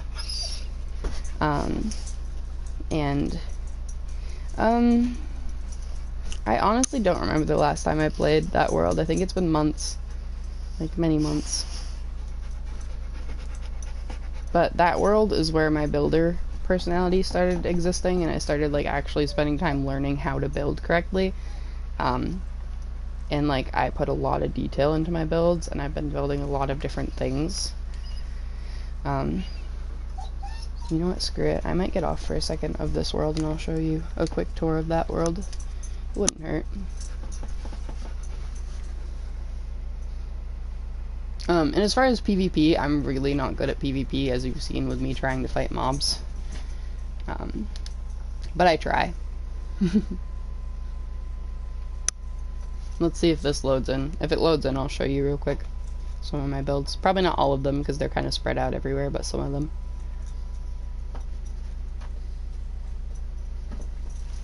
I was so ticked. So in this world, I made a really giant library, and I made it right before they created the chiseled bookshelf. So the chiseled bookshelf came into existence, and I shelled out my entire library again and did it all with chiseled bookshelves, or pretty much all of it with chiseled bookshelves, because I like the look of them better. And then I had to by hand place probably thousands of individual books into the chiseled bookshelves, and I tried to like pattern it so it wasn't like all full shelves on all of them. Oh my god, it was such a project. I'm pretty sure that stream was like 5 or 6 hours at least. Would you stop doing that? Don't huff at me like that. This world's pretty big, so it's probably gonna take a minute. Like size-wise, for storage, it's probably gonna take a minute. I haven't been on it in a long time. I should have looked when I last was on it. I think I'll keep that Frostwalker book that we have, because I will use Frostwalker on a separate pair of boots so that I have a Frostwalker pair, but I can't stand Frostwalker on just everyday boots. Okay, so this is my Minecraft Dungeons. Is really fun. I was really addicted to it too when I was playing with my ex. We played together a lot. So this is my gear.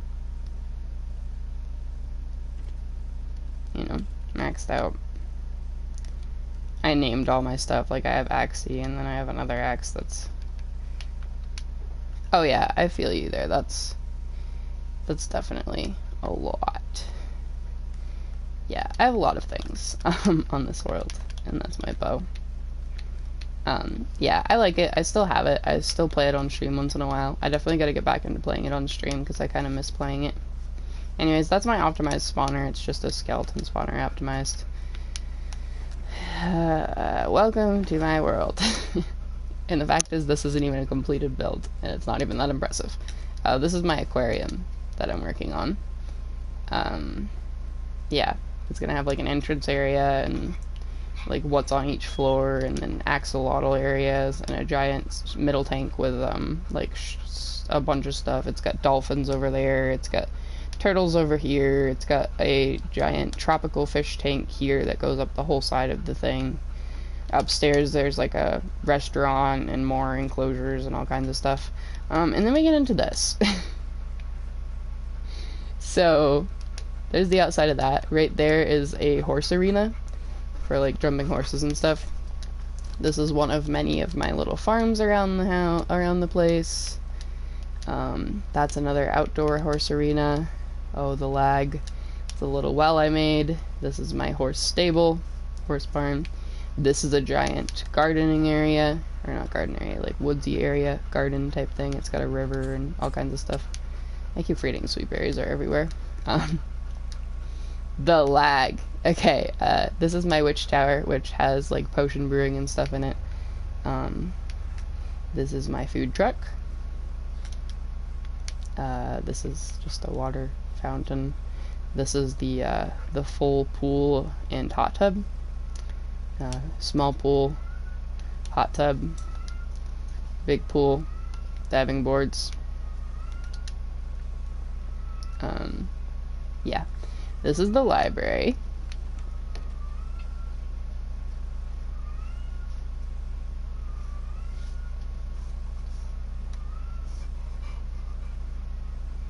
Which has more features. These are supposed to be like desks for stuff, and then these are supposed to be like computer desks.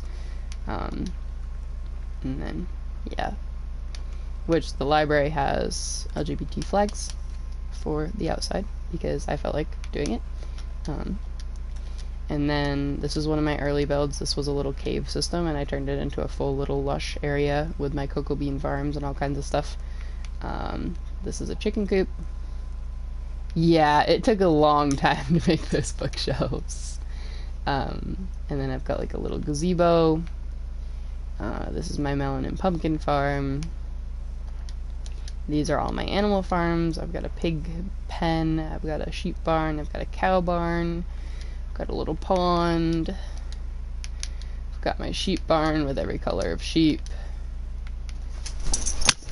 Oh my god, guys, would you relax? I've got my llama barn. This was one of my first ever gardens I made. This is supposed to be the follower garden, which I have to update. I'm going to put a lectern with a book on display right here. And the book on display is going to have all of my Twitch followers in it. Because this is just a little nice place. And I have little dedicated signs as well. Actually, hey, while you're here, you can pick a block, any block, and I will put your name on a... Pick a block and pick a color for the sign. Like the lettering on the sign. And I'll put that in here, because I like doing that for people that are like super active in chat, because it's fun. So, you have time though. I'm still doing a whole tour, so. This is my little jungle area, which is just mainly a bamboo farm. My bee farm is over here. My little underground bee farm.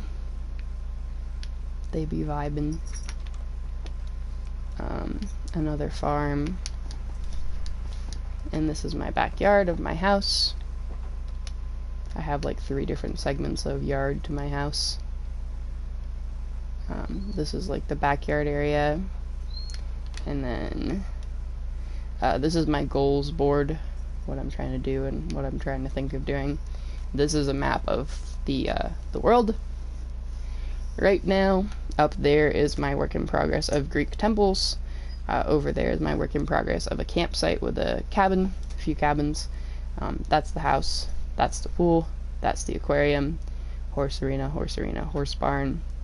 That's the big area that was walled in that I was saying is a little, like, type of garden-ish thing. Oh wait, no, that's not the aquarium. That's the library, that's the aquarium. Barns and stables. This, which I will show you a little bit of from above, I think, is an entirely hand-built and hand-surrounded village. It has actual village houses, like a standard village would have, but I built every single one of them by hand, because otherwise the closest village is over there. So I built every single one of them by hand with templates of what the regular ones are normally like, and then I added a absolute ton of decorations to it. I have to kind of redo some of the decorations because they're kind of meh, and I still have to decorate in that quadrant a lot.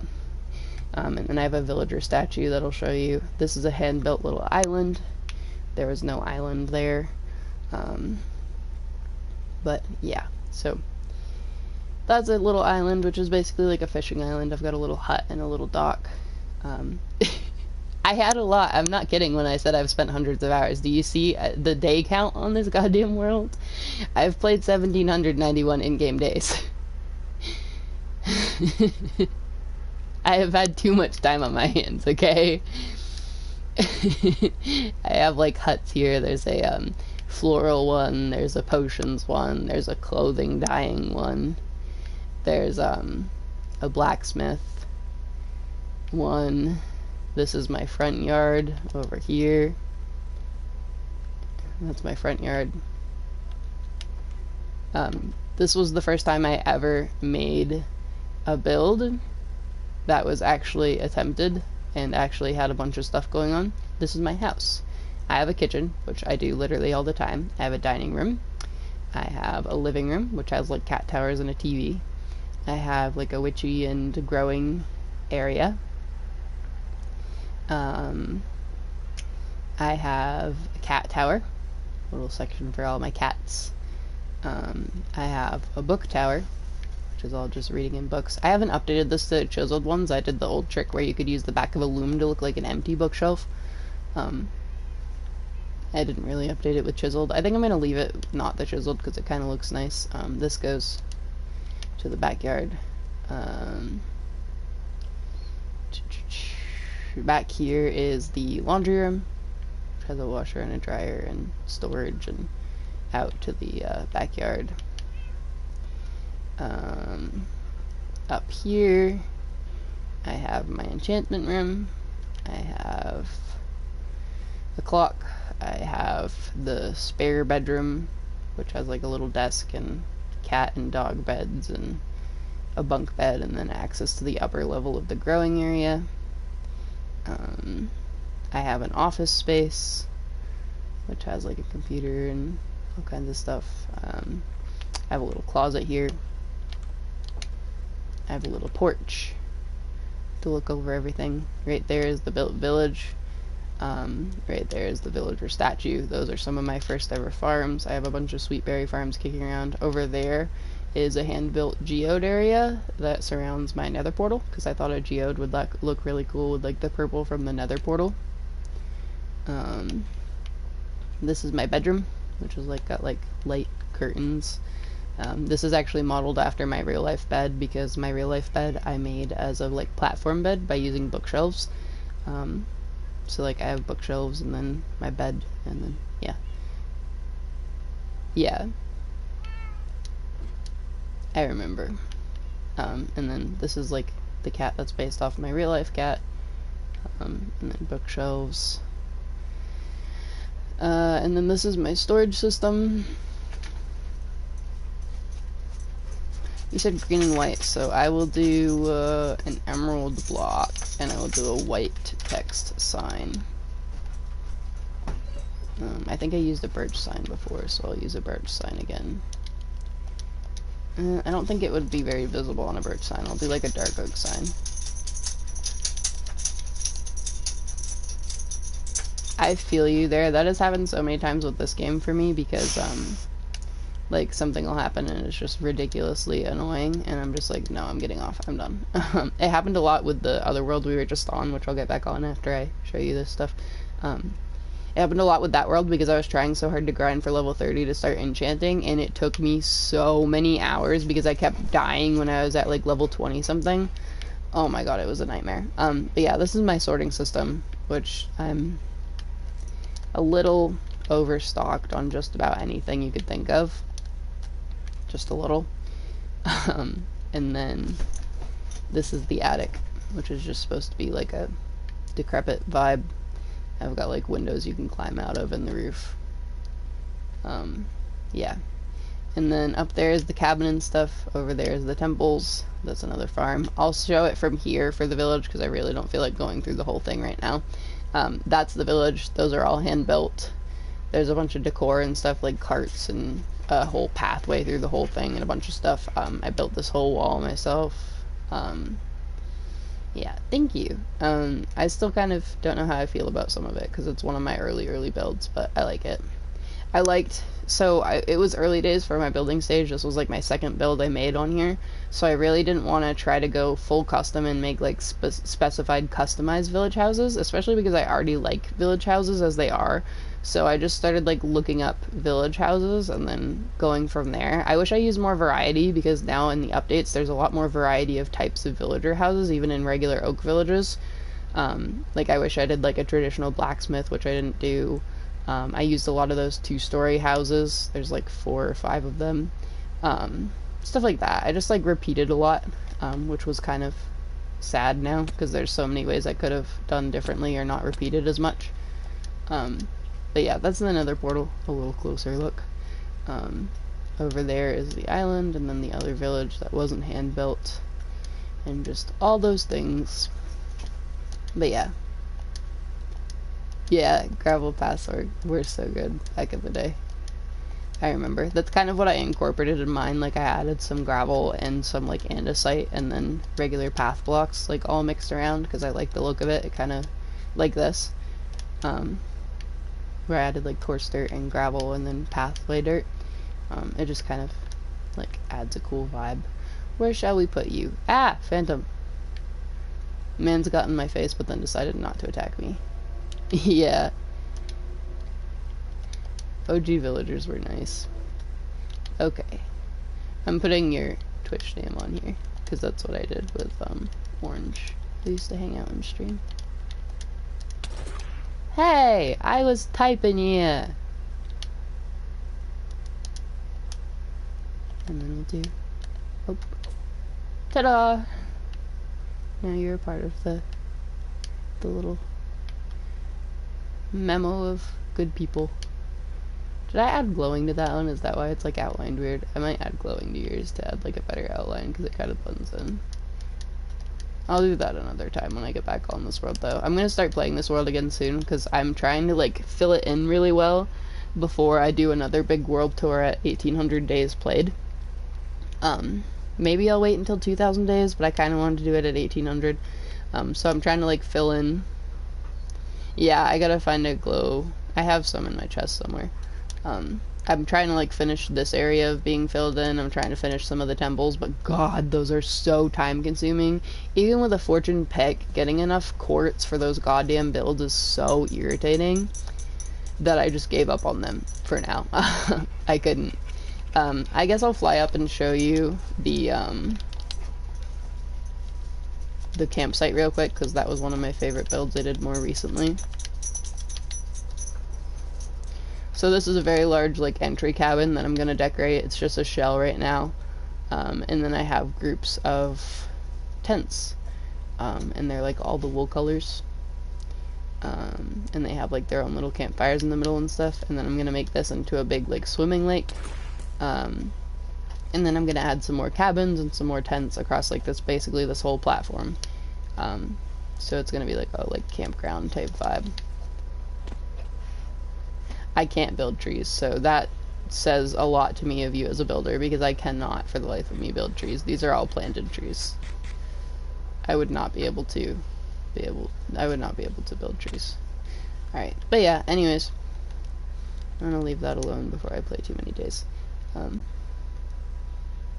Yeah, I can't build trees. I think it's really fascinating when people can, because they look so good and they're so intriguing, and they take so much like time and effort to do, to like get them to look, you know, like a tree instead of like you threw some leaves on a stick. But I like it.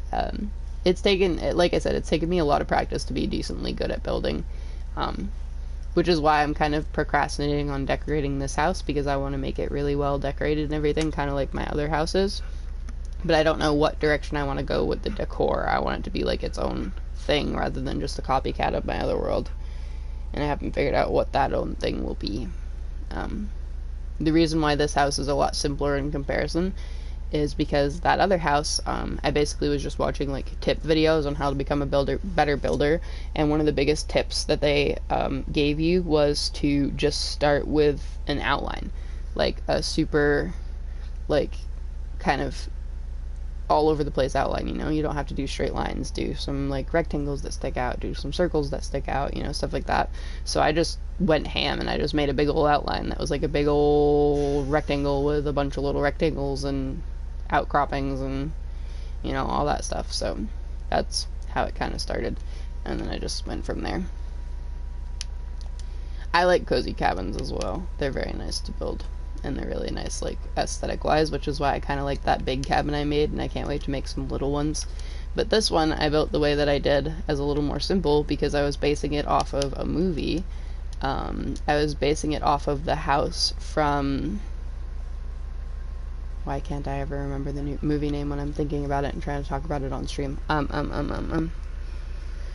Oh, the kids movie with the little troll things that want the book, and they have the spyglass that they can see the trolls through. What are you called? I'm trying to remember.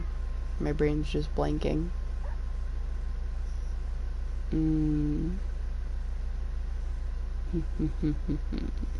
Where's my phone? I'm gonna Google it. When I see the name of it, I'm gonna be so pissed, because I'm gonna be like, that's what it was. I should remember that by now, but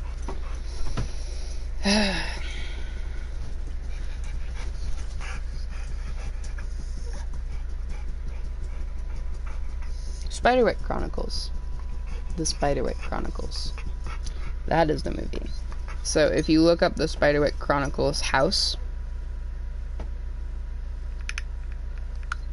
it essentially has the same overall shaping and vibe.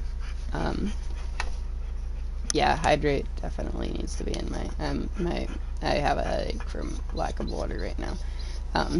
But yeah, so it has like the similar shaping. Like, it's got the front porch, it's got the little turret type thing up here, it's got the outcropping with a roof here, it's got an extra outcropping there, and then it's just overall, you know, like this.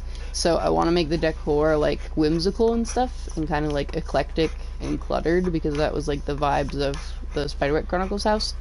But I haven't gotten that far. I tried building a TV, and then I kind of thought it looked weird, so I just gave up on it. And I want like a room for my cats and a room for my dogs, unless I make them their own houses. And I have to actually decorate my bedroom. I kind of threw down quick stuff, but it looks eh. Yeah, I gotta pause and hydrate. How charged is this? Let me unplug it and see. It's gonna probably go like blue screen for a minute while I do this, because when you open the menu for PlayStation, it like pauses it or like makes it blue screen. So I apologize for a minute. I'm checking my controller charge level.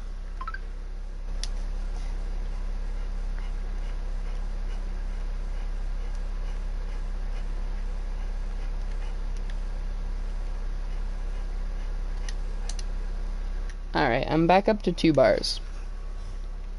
I'm back up to 2 bars, so I think I'm good for now. Because I'm sick of sitting on my floor because there is dog hair everywhere and my legs are falling asleep. Ooh, can I stand up with my legs asleep? We shall see. Oh my goodness. Lay down, girls. I'm just standing up. I'm trying to get back up here to keep streaming for a bit.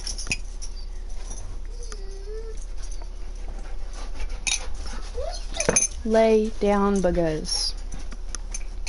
Where's my water?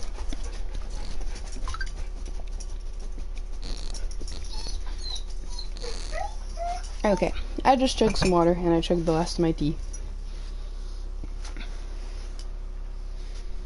Ugh. Nick's corner. Your name is not Nick's, move. Nick's corner. Oh my god, I hate the leg wake up feeling.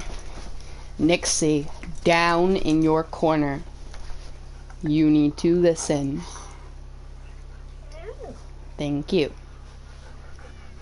Bailey, you already laid down. Oh my god, legs, wake up. This sucks. They're like half awake enough that I can move, but while moving it feels like jello and also tingly at the same time, and I feel like I'm gonna fall. So I'm currently standing by my door, using my door as a friggin' crutch until I can move again. Nixie, lay down. I have told you nicely. You need to listen. They're just antsy because normally, since it's a Sunday, my partner would be home by now, like a couple hours ago, like I was saying. So once he's out longer than their typical expected time for him to be back, they get pretty antsy and kind of on edge of like, what's going on, what's happening? Okay, I'm back at my spot. Okay, I have to check my phone because my Snapchat just went off like crazy. Both my partner and my friend.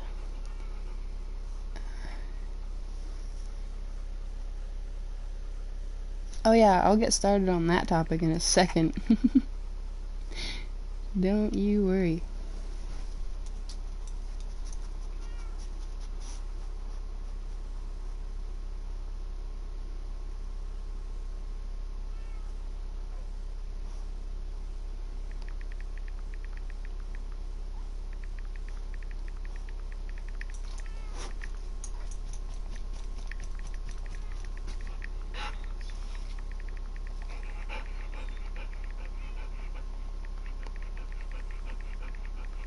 I gotta type to answer my friend, and then I will answer that statement.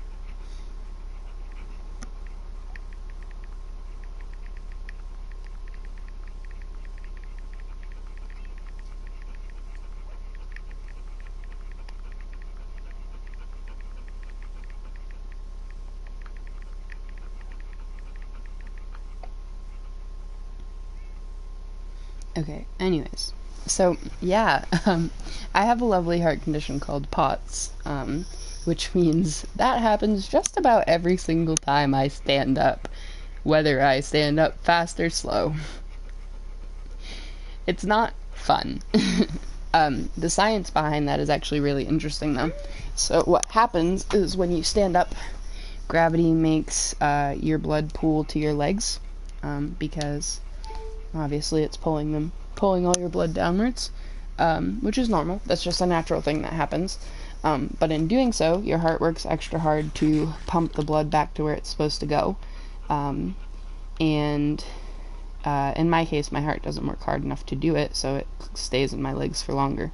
But when it pools rapidly to your legs from, standing up too fast or being sitting or laying too long and then standing up, it causes your brain to not have enough blood flow, which therefore causes issues with your vision and feeling like dizzy or lightheaded or getting headaches. Stuff like that also usually comes with it as well. But when you have POTS, your heart can't, normally, and most people, you'll only get those issues if you stand up too fast or like once in a while, like if you don't have enough nutrients in your body. It happens more often and stuff like that. But your heart knows how to handle it, so your heart can pretty quickly recover it enough that, it's only the 30 seconds or so and you're good. When you have POTS, your blood can pool so aggressively that you can faint, or do faint, and that's usually able to be measured by how fast your heart rate gets when you stand up and how long it stays fast, because that's showing doctors in a measurable way how hard your heart is working to fix the pooling blood. But it generally just makes, you know, the vision issues a little bit more extensive, and you usually get headaches a lot more from it, and sometimes you faint. Some people with POTS have it so severely that, you know, standing up from sitting down, they almost always pass out. And some people, it's just, you know, you just kind of have to stabilize yourself for a couple minutes and blink through the zero vision or spotty vision and lightheadedness, and then you're okay. To deal with it, they usually recommend you use like compression on your legs, because then it helps the blood pooling move naturally, and work on like leg conditioning and leg exercises so that you have more muscle density in your legs, which helps also to pump blood a little easier. And working on like cardiovascular exercise to help your heart be stronger to be able to handle the moving of the blood better. And they also recommend like better hydration and better salt and mineral intake, because that's all good for your heart when it has a hard time. A lot of people think salt's bad for your heart, but it's actually really not. It's just the sheer amount of sodium that is in all of our food that becomes a little bit unhealthy for your heart, because, you know, thousands on thousands of milligrams of sodium is not good for you. But like healthy levels of salt with the minerals that it has in it and with the sodium helps your heart a decent bit. Yeah, it's not a fun time. Like every single time I stand up from sitting or laying, especially if I haven't had enough food or water in the day, I almost faint.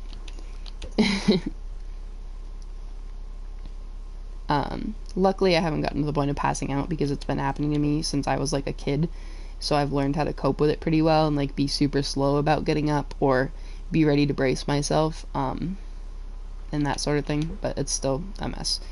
I'm sorry that you have that. Okay, doctors are not helpful when it comes to heart issues a lot of times, unless they're like major heart issues, because I had, and still have, heart palpitations and stuff, like aside from my heart condition, and they've monitored me, they've done testing, they've done all the things, and they're like, well, we can't figure out what's wrong and why your heart's palpitating, and it's like, well, thanks. They're not helpful sometimes.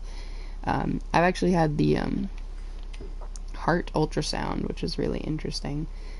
It's called an echocardiogram.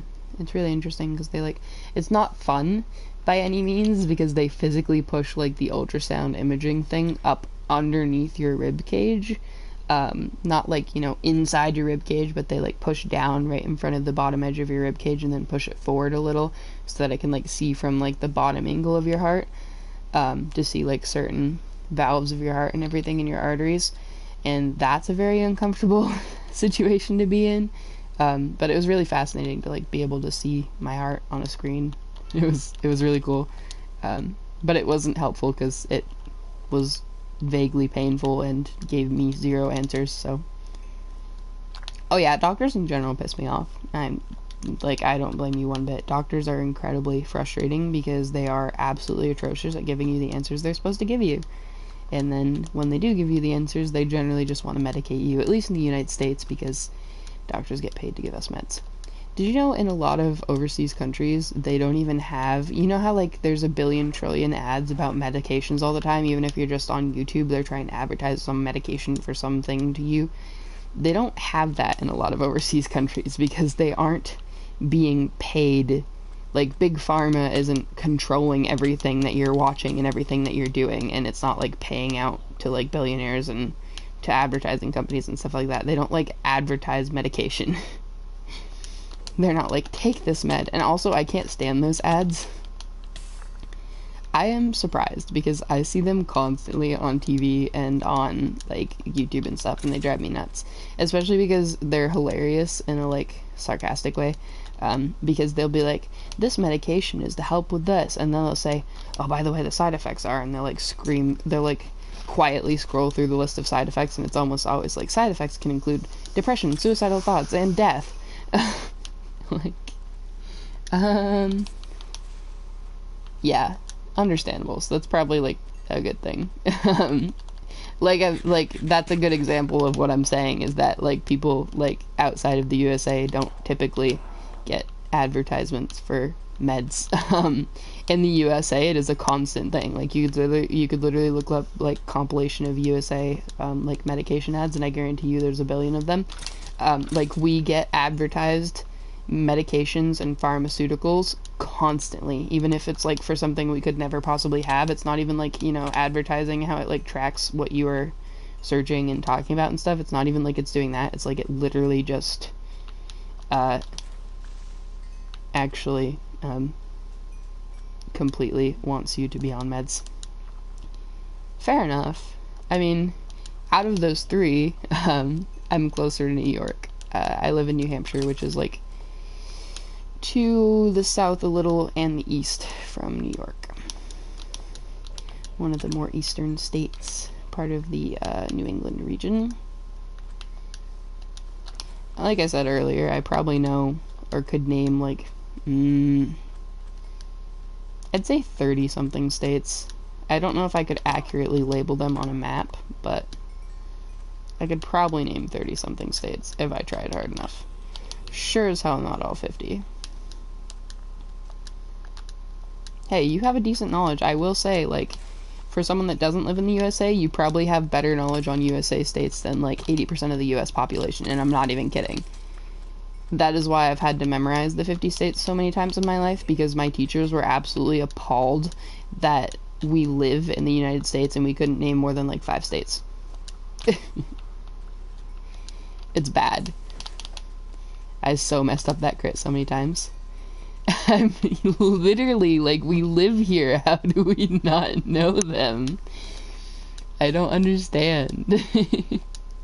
I mean, I know at least the ones all around me in a decent part of the coast. Like, I could name, oh god, I could name, Maine, Vermont, New Hampshire, Massachusetts, Connecticut, New York, I already said Connecticut, Rhode Island. I'm trying to, like, go down the coast. North Carolina, South Carolina, Pennsylvania, West Pennsylvania,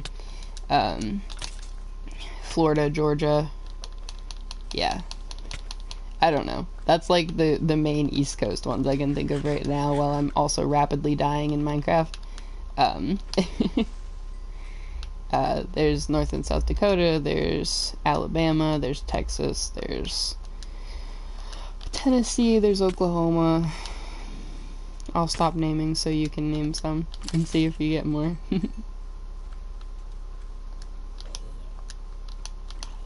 I'm like, while I'm thinking it, my brain's like going over an internal map in my head, like, okay, what's next? But yeah. And what's ironic is I haven't even traveled that far in the United States. So that's one of the things I super admire about other countries, like especially European countries, is that so many other countries you can travel like from one side to the other of your entire country in a matter of like hours, even if you're, you know, by like car or train or whatever, you know. Which is fascinating to me, because like you can experience like your entire region and its entire culture and everything. Versus the US, in a matter of hours, I'm only going to get through, like, maybe 2 states, depending on which direction I go from where I live, out of 50. To be able to get from, like, where I live to California, driving, would be well over 24 hours worth of driving.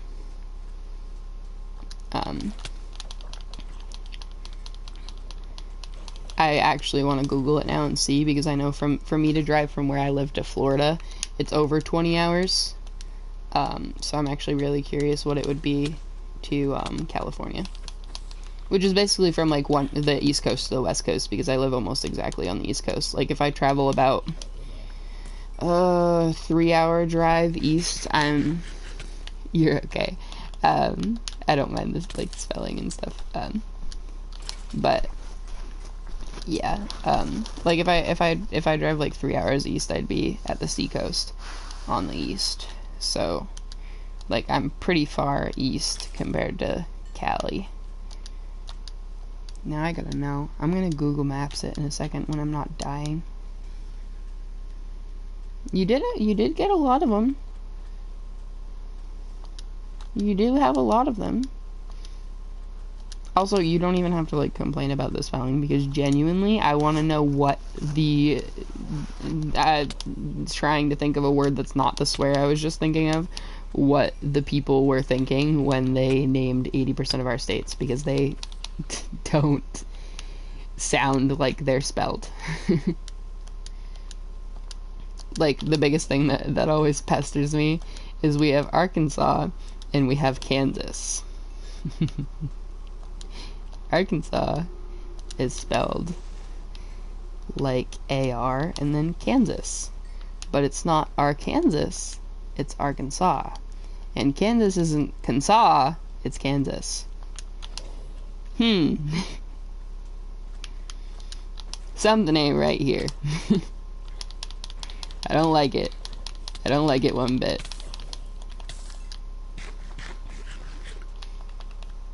Something ain't mathin'.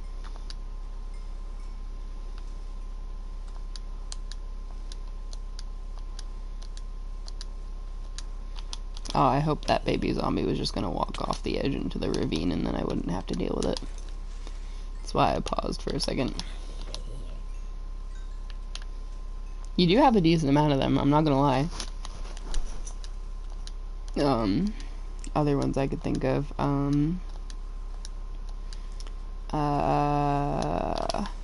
Indiana is also near Idaho. Illinois is also near Idaho. Missouri, Michigan, Oregon.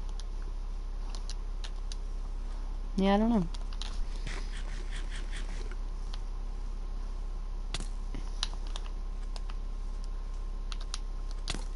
I don't know. I would have to, like, look at a map and be like, how many did I forget to really know, but... And I don't know how many I'm naming, to be honest.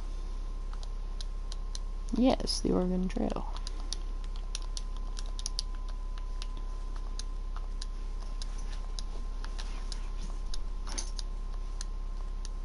Hi, baby girl.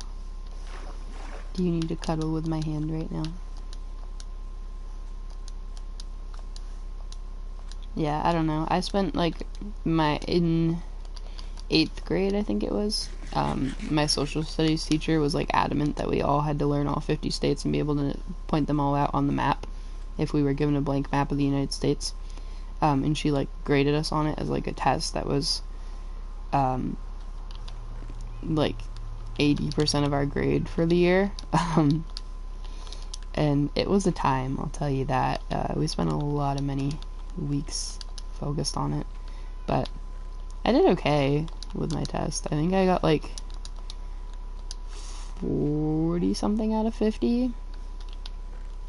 The thing with the tests like that is that, you know, you learn it for months and then you're given the test, and if you can't remember all of them, you can like context clue it, where you like put in enough that you know offhand, and then you can kind of be like, okay, this one's kind of close to this one, so I know it would be roughly here, and you know, stuff like that. So you kind of get a little closer to having things correct. That's interesting. I don't blame you there. For it's also curriculum in general, like, isn't it? Because so many countries are forced to learn more about America and the United States in English than they are about, like, their native language in their region and stuff like that, isn't it? I feel like that's a thing. Because, I mean, like, almost every developed, educated country is forced to learn English to be able to interact with Americans, rather than us being forced to learn other language to interact with other countries. Oh, fair enough. I mean, it's definitely something that takes a while to learn about, and it's a good, like, deep dive into a different topic. I would definitely, like, deep dive into learning about other countries if I could, if I had, like, the time and energy to. I mean, like, I physically could, but, like, time and energy-wise, and but, yeah, fair enough. A lot of my knowledge I blocked out of my brain. Like, I think I was mentioning it when you were in chat before. It might have been someone else that was in chat and I was talking about it. I don't remember. But, like, I learned a year of Latin, 2 years of Spanish, half a year of German, various other languages, and I think I was talking to you about this. Like, they're all blocked out of my brain now.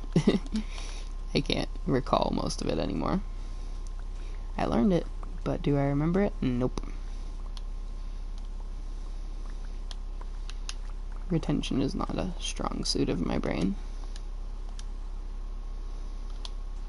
Especially, like you said, when it's just, like, boring topics. Especially topics that, where you were, like, forced to learn as a child in school and stuff like that. It's just like, ugh. Especially Spanish 2. Spanish 1, I, like, learned by choice. Spanish 2, which was year 2 of Spanish. I took it mostly by force because I wanted this thing called the New Hampshire Scholars distinction, which is a distinction in my state, which helps a lot with college education and with, like, grants and scholarships, because it means you basically, like, took your high school education more seriously. You have to do, like, an extra certain number of credits, and you have to do, like, certain courses and stuff to qualify for it. And there's, like, only, a few thousand students at most in the state that manage to obtain it every year. So I went for it because I was thinking about college at the time, and I wanted to have kind of a leg up on scholarships and grants because I cannot afford college. So I was, like, trying to kind of make my opportunities as good as possible, and I was ready to graduate well before it was time to graduate, so I figured why not, kill a bit of the time I had left by actually doing something pretty productive that would help with furthering my education. Spoiler alert, didn't go to college, but that's a different can of worms. So anyways, I pursued it, and to do it, one of the requirements was you had to do 2 consecutive years of a language. And at the time, I had taken a year of Spanish, and Twitch has been kicking you out again. Yeah, I had to take 2 years of a language to qualify for that concept. It's like you just get, like, a little medal, and you're on, like, a list of people that graduated with that distinction, basically. It's kind of like valedictorian, and stuff like that, but, yeah. So, I, had only taken a year of Spanish and a year of Latin, and I had to take a second year of one of the two, or take 2 years of a whole new language, which would have been possible because taking a whole year-long class isn't a whole year with the way that I was schooling. I was homeschooled through a online charter school for most of my high school career, so I, like, could finish most year-long classes in about the course of a quarter worth of the school year if I, like, super focused on them. So taking 2 whole years of a language would have been possible, but I didn't really want to because I didn't want to waste more time on languages than I already had. So it was basically either I'm gonna take another year of Latin or take another year of Spanish. And I talked to my Latin teacher, and she's like, okay, I love that you love Latin, and I think you really enjoyed year 1, but I'm not gonna lie to you, year 2 is just absolute confusion and complexity that most of my students can't handle and drop out of. So if you want something that'll give you what you need, like give you, the distinction you want without losing your brain cells and losing your mind and everything, you should definitely go with something else for your second year. So I was like, oh, okay. And I ended up doing Spanish instead, which wasn't all that much better, but I survived. Yeah, learning English in itself is hard enough. Like, honestly, learning other languages has been 10 times easier than English, and, like, because, so, in the US, we learn English as our first language, and then we also have English classes throughout school, which mostly focus on, like, English history and reading and writing and stuff like that, and, like, reading comprehension and a lot of topics of that variety. So I don't really know why they call it specifically English class, but I guess they didn't think of anything better to name it. So we take those throughout, you know, high school and formative school and all that. And those are already, you know, completely hard enough. Those things friggin' sucked. I would always get terrible grades in English classes, but, you know, taking other languages, I breezed through most of the time. I always got pretty much A's on all of my foreign language classes, and I was going, like, absolutely breezing through languages I was learning on Duolingo and stuff like that. Like, it's so much easier to pick up than English, and understanding English and comprehension in English is. And I will stand on that. That is, like, 1,000,000% the case. And that's someone that, like, literally, like you said, had it as a first language. It was what I grew up around and everything else, but I don't know. It's just, I think that's also because I learned Latin very early on in my language learning, and while Latin is pretty complex, it also gives you an intense leg up when it comes to learning any other language at all, especially any of the love languages. Like, so branching into, you know, Spanish or French or anything like that. But just languages in general, because Latin teaches you, even English, honestly, you can learn so much by taking Latin, because it's what, you know, all of it's really rooted from and based off of. Not every language, but all of the languages I'm talking about right now.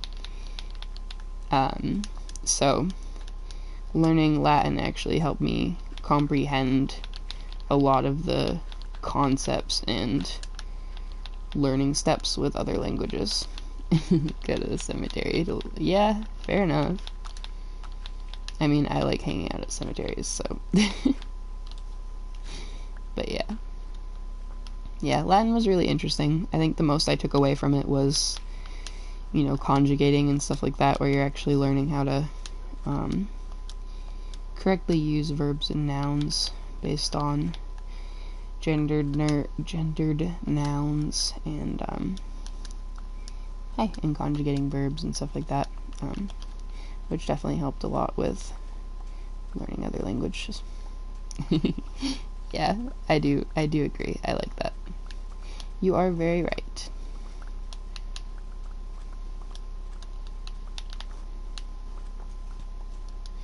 Alright, I was just doing some quick terraforming while I'm over here with this shovel, because why not? I'm gonna finish this level and then we'll go sleep, because it seems like it's getting dark again and it's stormy, so I'm just gonna sleep through this night.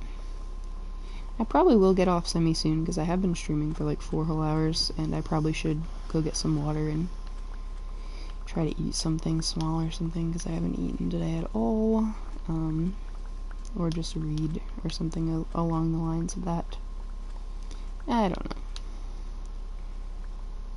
I'm kind of at the point, so I have weird mental something, I don't know, you know, what it pertains to of all the lovely diagnoses I have, but like, if it's 2 a.m. for you, goodness, if like it's close enough to something, even if it's relatively far away, I want to just wait for it. So, for example, if I have an appointment at like 2 p.m., if it hits like 10 in the morning, I'm just stuck in waiting mode for that appointment from that point on, and I can't really commit to anything. The same thing happens when it comes to like eating for me. If I don't eat something by probably like 4 or 5 in the afternoon, I'm like, well, dinner's in this many hours, so I may as well just wait until dinner instead of like potentially making myself not hungry for dinner by eating now. It makes not much sense, but that's how my brain works. So yeah, that's kind of where I am right now, because I'm like, I don't know when my partner's getting home, but he's going to get home, and, you know, when he gets home, we're gonna eat dinner, so what if I make myself not hungry for dinner? But I don't know. Hey, at least it makes sense to someone. I feel better, like, explaining it and knowing you're being like, oh, okay, that kind of makes sense. So, yeah. I don't know, it's like a thing in my brain I'm sure it's like probably a neurodivergent thing of some sort, like pretty common for people that have different brain wiring, but I don't know. My partner doesn't get it as much, even though he is neurodivergent. He doesn't have like the same concept. Like, he'll do something right up until 5 minutes before he has to leave for somewhere, or like, you know, he'll have to leave at like 8:30 for work, and he won't wake up until like 8:20, and he'll be up and out the door. If I have to leave somewhere at like 8:30, I'm awake at 7 a.m. like, I have to leave soon. It's just, yeah, it's a lot. One brain cell working with its reflection, pretty much.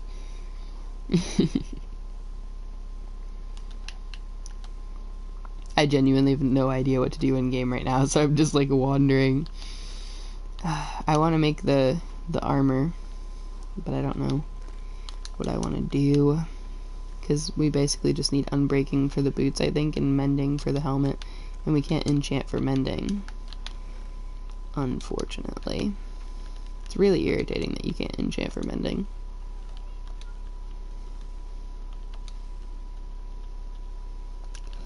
I guess we'll do Crouch Prot because all of these suck. Yeah, I gotta do more exploration on this for sure. I could do Unbreaking 3 on a buck.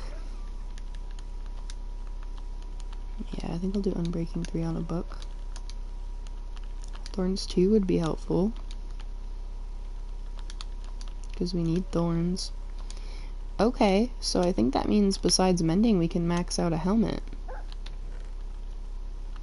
right now, because I think we have a Thorns 2 book.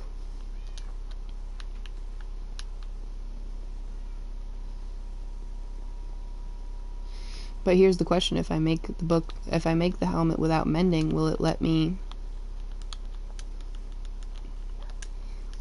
add mending without it saying too expensive?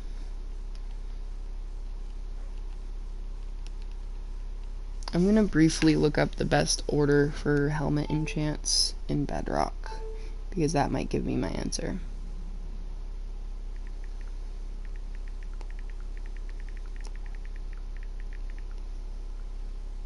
I have not found a mace. I am in the... This is the start with mending for it. Oh, 1 second.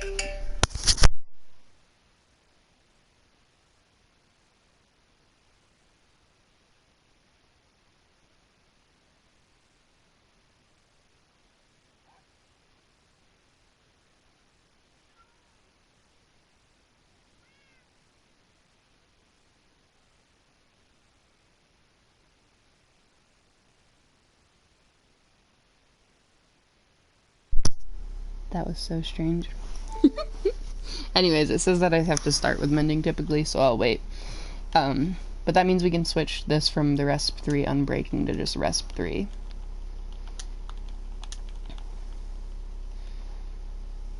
Okay, anyways, I have not found a mace. I'm in the process of trying to find a mace on the world with my partner, and we have been raiding, we've raided like at least 10 to 15 trial chambers, and we've opened, I don't even know how many of the what is it, ominous vaults, and god, like triple that of regular vaults, and we have not found a heavy core. We've tried the method where you like sit next to it and watch what's coming through. I know! And we watch what's like coming through on it, and you wait for like when it shows the heavy core, and then you try to unlock it. It's still, it ain't working. It doesn't want us to have a mace. I don't even want a mace. He's the one that wants it. First try, god damn. Yeah, the percentage is like super low for them, especially in Bedrock. But yeah, we have not had any luck, and I don't really have any interest in using a mace, so I just haven't bothered.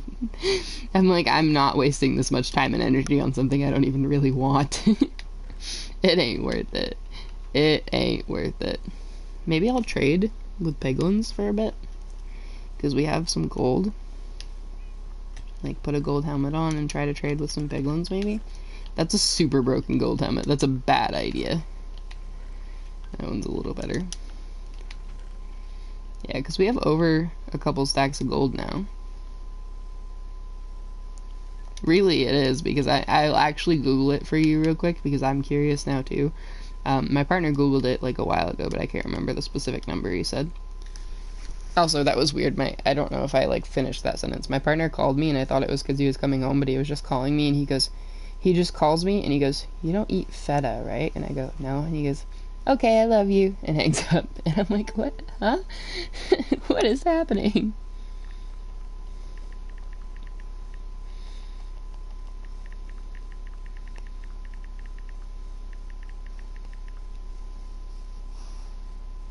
So in Minecraft Bedrock, there's a 7.5% chance that an Amos Vault will drop a heavy core.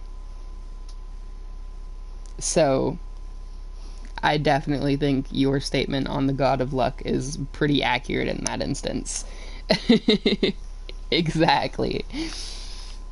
And our luck is just terrible. Like, you know, at some point after opening dozens, you should get it, you know? No, ain't happened. Not happened.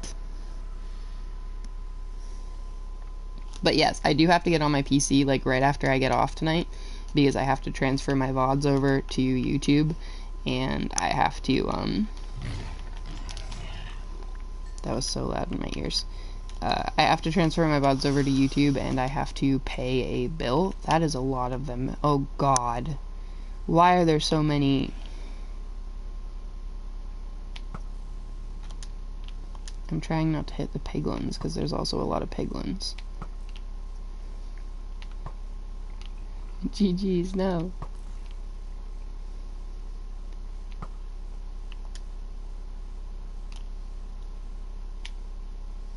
Oh God, lag. Oh God, please don't shoot the piglin. Why aren't the piglins fighting these guys? They're supposed to kill them. I don't have faith in myself either, but we'll try, okay? Alright, come here, guys. Gold. Hey, you want some gold?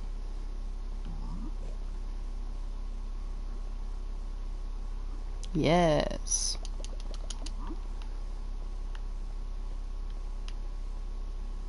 I survived them for now.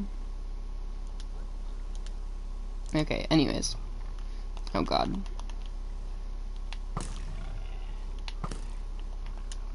Oh God. Oh God. Oh God.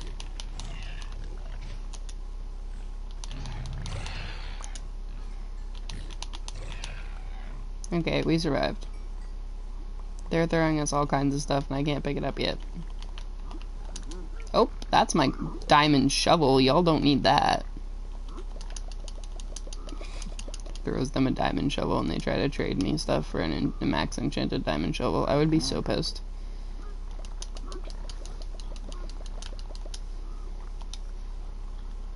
Alright, I gotta pick back up. I don't know what I really intend to achieve from this. I mean, Soul Speed 2 would be nice, because we don't have Soul Speed 3 yet. Pearls are useful. Fire Res is incredibly useful.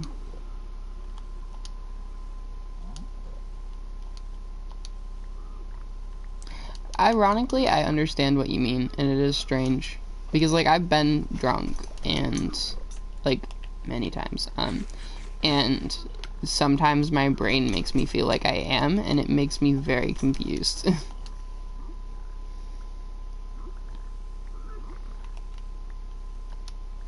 We got a fire res pot, we got 2 fire res pots, we got Soul Speed 3 boots, which we'll just throw on now, because I don't need iron ones. I need the books.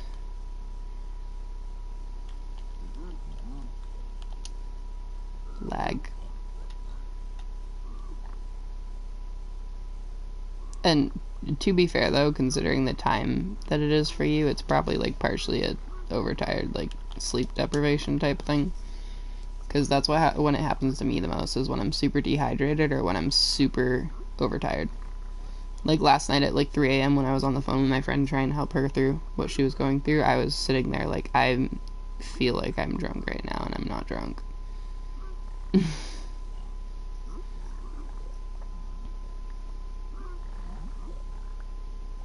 Yo, I don't need Obby. Oh, another crying ghast. Not crying ghast, happy ghast, you know. You know what I mean. I don't know the names of things. Ooh, that's a book. soul speed 1 book. Okay. That's a start, because if I get 2 soul speed 1s, then I can, if I get 2 soul speed 1s, I can make a soul speed 2, and then I can have soul speed 3, because I already have a soul speed 2. I don't know how much gold is sitting on there on the floor. I hope they, like, finish it before it, before it despawns. They're picking up the boots that I couldn't pick up, but that's okay. I didn't want them anyways. And now you're gonna go fight the... Okay. 214, what? Oh, the chat. Yeah, I was just looking at that a second ago, and I was like, 209, damn. It's kind of crazy, like, especially considering you've been the only one here chatting for stream, so it's like, one human being has gotten to 200, which is sick. I've loved chatting with you, it's very nice. Not to be, like, weird about it, like, I'm not saying, like, I'm like, I don't know, sorry, I got psyched out. I got psyched out, and I felt like it was a weird statement to be like, I really like talking with you. I don't know, like, I'll say normal statements and my brain will make me feel like it's being too flirty, and then I'll, like, thinking that I'm not flirting, and my partner's like, what the hell are you doing? Why are you flirting with that person? And I'm like, I wasn't? I don't think I was. How was I flirting, huh? So, I don't know, okay? I don't know.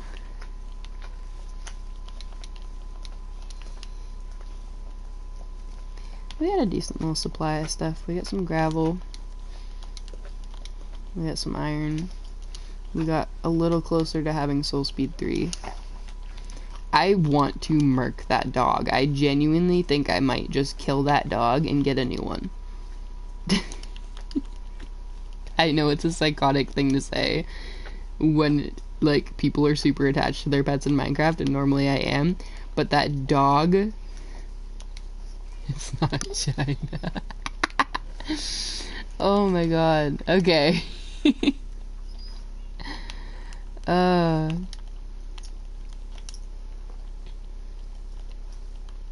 Anyways, that noise of it like screaming is driving me genuinely insane. It's making me want to hurt it.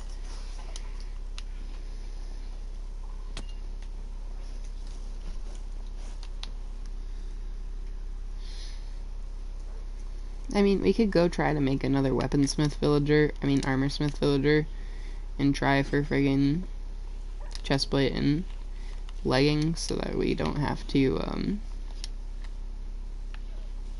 make them. But I don't think there's any villagers in that village.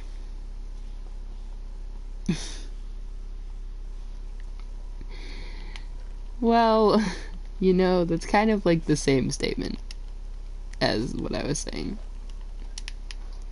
It literally sounds like a dying rooster. It doesn't sound like a goddamn dog. What dog? Huh?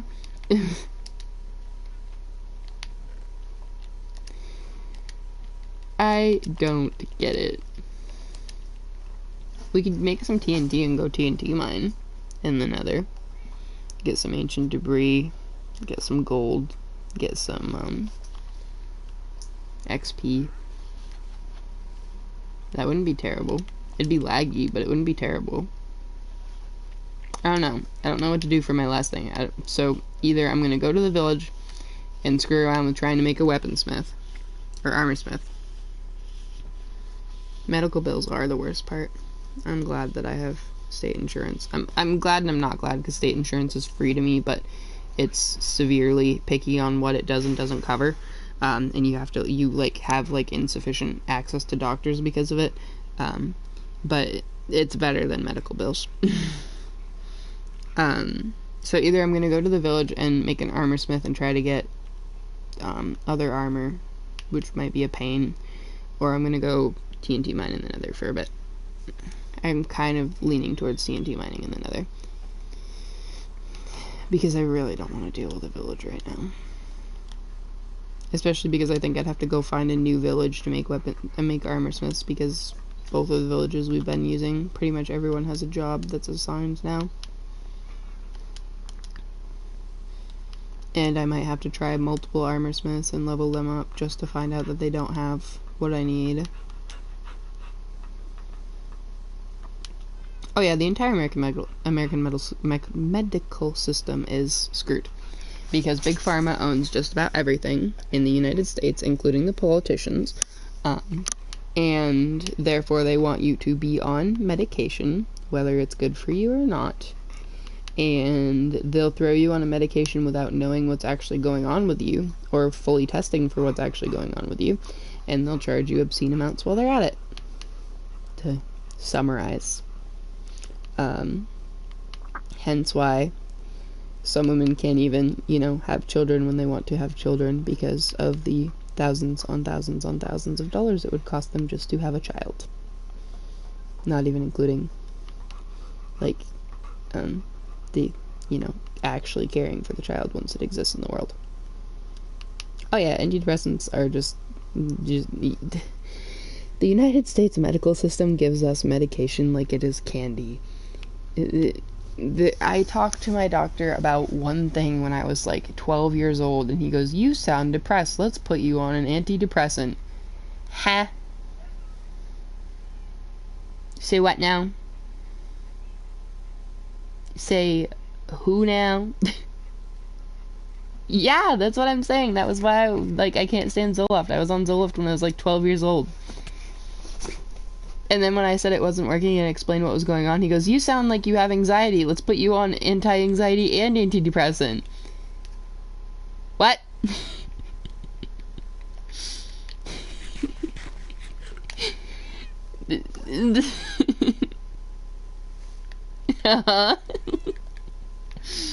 Just like how when I finally told my doctor I was having all the symptoms I was having, when my body felt like it was literally falling to pieces when I was I don't know, 19 or 20 years old. And I was having digestive issues, I was having stomach issues, I was having heart issues, I was having migraines constantly, all these things. He sent me to 8 different specialists because he couldn't help with a single bit of it. And every specialist had to run goddamn 20 friggin' tests all together, because they were running 4 to 5 tests minimum each. And pretty much every single specialist wanted to put me on a medication. They didn't want to tell me what was going on, they wanted to throw me on a medication. Yeah. The only specialist that I actually, and the other half that didn't want to put me on a medication, just told me they didn't know what was going on and didn't have any answers for me after testing me and doing all the mess of things. I had to get put under anesthesia for testing, just for them to tell me that they didn't know what was going on and didn't have any better answers for me. Yeah. Yeah.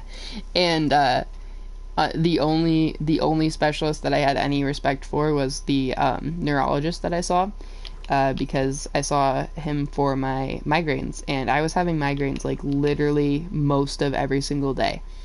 They ask you the whole questionnaire of how many migraines you have per month and per week and all these things, and per month I was putting 28 out of 30 days in the month. And he was like, "Well, normally if you're having, this many migraines, we would put you on a medication." And I'm like, "I don't want to be on migraine medications. I've seen the side effects they've had. I've seen what they are like on the body. I don't want it." Because that's the other problem, is friggin' pharmaceuticals. They try to treat one thing and they give you 3 other goddamn different, bad things from side effects. And then in the American medical system... Yeah, literally, they're like, "Here, we're just gonna use you as a medical dummy and do every single test we can think possible," and then go, "Oh yeah, you're fine. By the way, nothing wrong. Have a nice day." But yeah, so the other thing that's really frustrating about the American medical system is pharmaceuticals are so pushed that not only do they put you on medications, when those medications cause intense side effects or issues with your body, instead of taking you off of them or changing medications to something that won't do that, they medicate you for the things that are happening.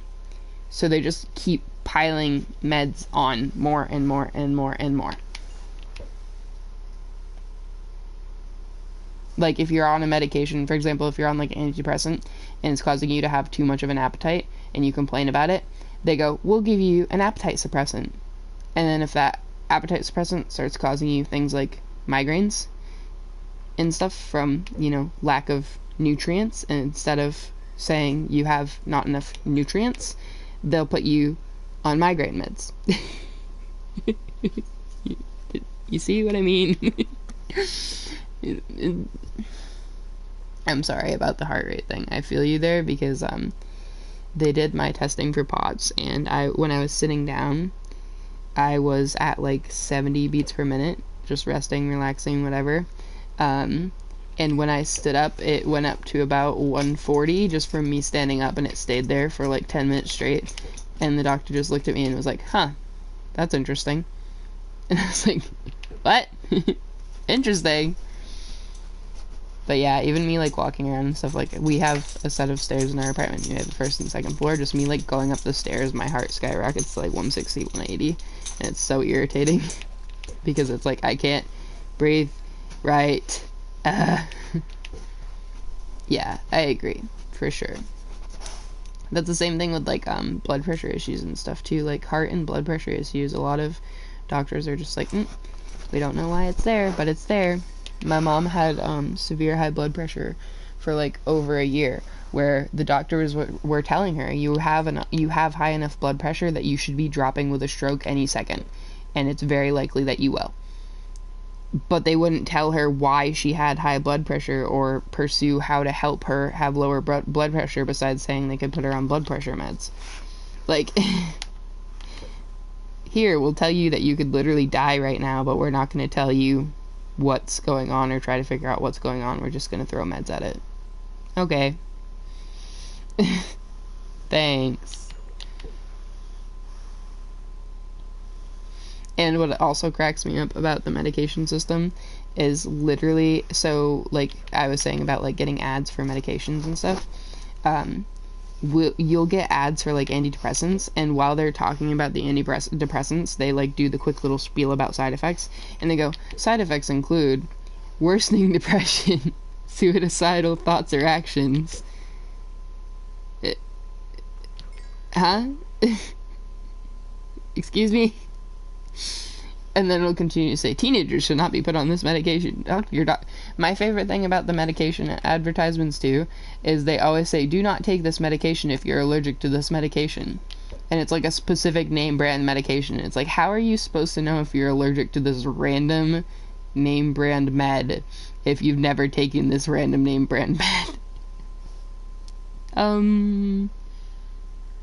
I'm sorry that you're still suffering with it. That's a lot to deal with. Heart problems are genuinely one of, like, the highest, like, irritants, I can say, basically, when it comes to health issues, because, like, you know, stomach issues and stuff you can work around, you can figure out what you can and can't eat, you can, you know, there's, like, antacids, there's stuff that's not, like, super heavy prescription meds to kind of work around it and, like, find solutions. You know, headaches and migraines, you can figure out, like, alternative medicines, or you can take Tylenol or stuff like that, but when it comes to your heart, you can't do anything. And it causes so many other problems. Like, if your heart rate's off, it can cause blood pressure issues. If your heart rate's off, it can cause, you know, you to feel lightheaded and all kinds of issues. It can cause issues with your blood circulation, which can cause issues with, you know, feeling too hot or too cold. It can cause so many things, and you're stuck not knowing what to do because there's nothing you can do for it until they give you answers. And then you, like you've said, you go to so many doctors and they don't give you answers, and you're just stuck in that endless cycle, and it's not fair at all. Most other things you can figure out a way to cope with it, or, you know, work on it at home, and things like that you really can't. I think I never finished my sentence about my neurologist, but basically the gist of it was, like, he recommended meds, and I said no, and instead of being like, okay, well then I can't help you, and turning me out, he recommended me to a homeopathic, like, at-home treatment that, it's an electrode treatment. It was kind of expensive to get. It took me a while to afford it, but it has genuinely made such a difference in my migraines, and now to this day I don't have nearly as many migraines, and when I do I can just slap it on my forehead. It's called Cephaly. It's an electrode migraine treatment. You basically put these little like sticky electrodes on your forehead, and then this little thing goes doop and magnetizes to it, and then you turn it on and it sends stimulation. It's like if you've ever seen TENS units for muscles, where they like tense and relax your muscles, or like stimulate your muscles, you know, for like helping with sore muscles or helping with, you know, different things in your muscles. It's like that, similar at least, and you turn it on and it basically, you just lay there, and within like 10 minutes every time my migraine's gone and doesn't come back for at least a day and a half. But yeah, that sounds like something the American medical system would do. But doctors in general, like regardless of where they're from, tend to be kind of a pain in the neck and not very helpful for anything from what I've seen and heard. So it's kind of hit or miss, unfortunately. And you know, when you're in a situation like that and you've seen this many doctors, you know, you can't, there's only so many doctors in your area before you have to travel further and further and further to find different doctors and still get, you know, minimal answers, and it's not fair.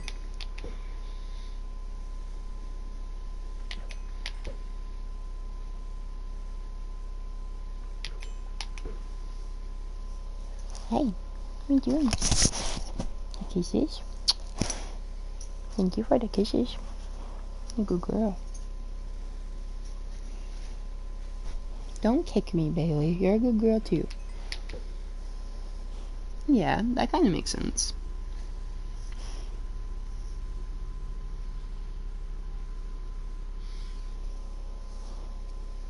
I hope that at some point you can get actual answers or like improvement.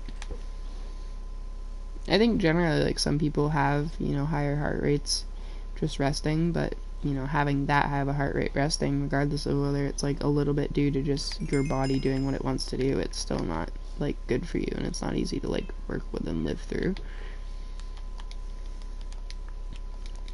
Crossing fingers, wishing on stars, all the things. I'm gonna get rid of these books because we already have Frostwalker, and I don't use density, I don't think. I don't even know what density is for, I just keep disenchanting when I see it. I probably should know what density is for before I just like keep throwing it away, but oh well. I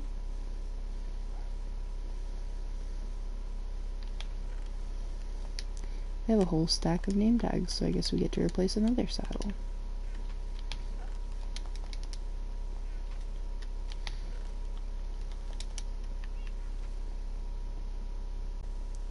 Pretty much.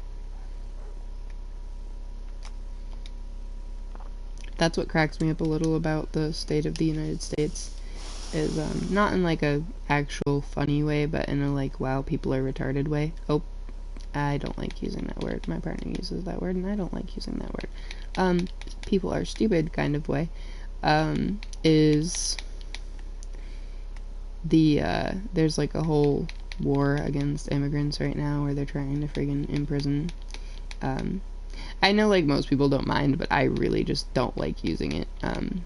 So it's like considered kind of a slur to me, and I don't like using it, so it's just like, type of thing. But yeah, so there's like a whole war going on against immigrants because our president's a lovely person, and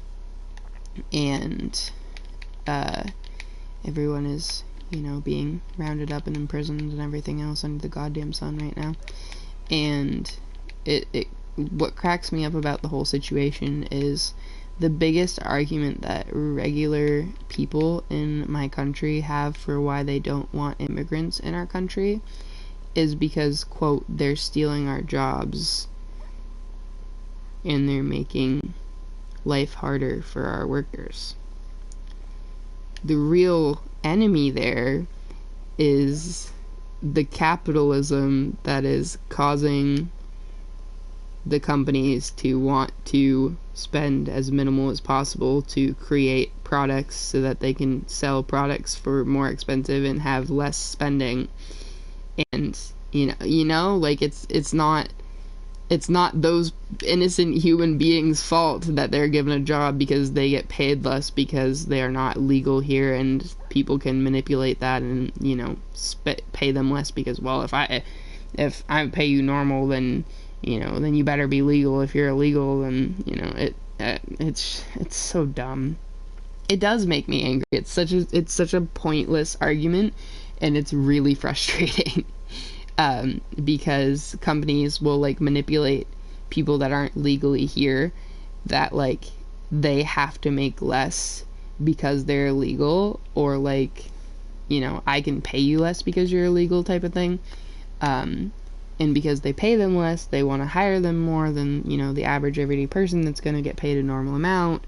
And then those people that are, like, not being hired are like, they're taking our jobs. They're not purposely taking your jobs. It's not to mention, there are jobs everywhere. We need workers everywhere. We live in a capitalist country that constantly has work for literally anyone. And to me, it's the same concept as people that, for example, fast food. Fast food is ridiculously slow and irritating to get, even though it's supposed to be fast food in most states, in most towns, especially since COVID, because fast food companies figured out it is cheaper to pay one person to work overtime for time and a half than it is to pay two people regular time for the same amount of hours. So they started downsizing on their amount of people they hire and just overworking the people that they have hired. So while also pretending that they, quote, need help and having, like, now hiring, but they'll, like, turn away people right after the interviews because they're actually just trying to keep basically what's called a skeleton crew, and just overwork the ones that they have.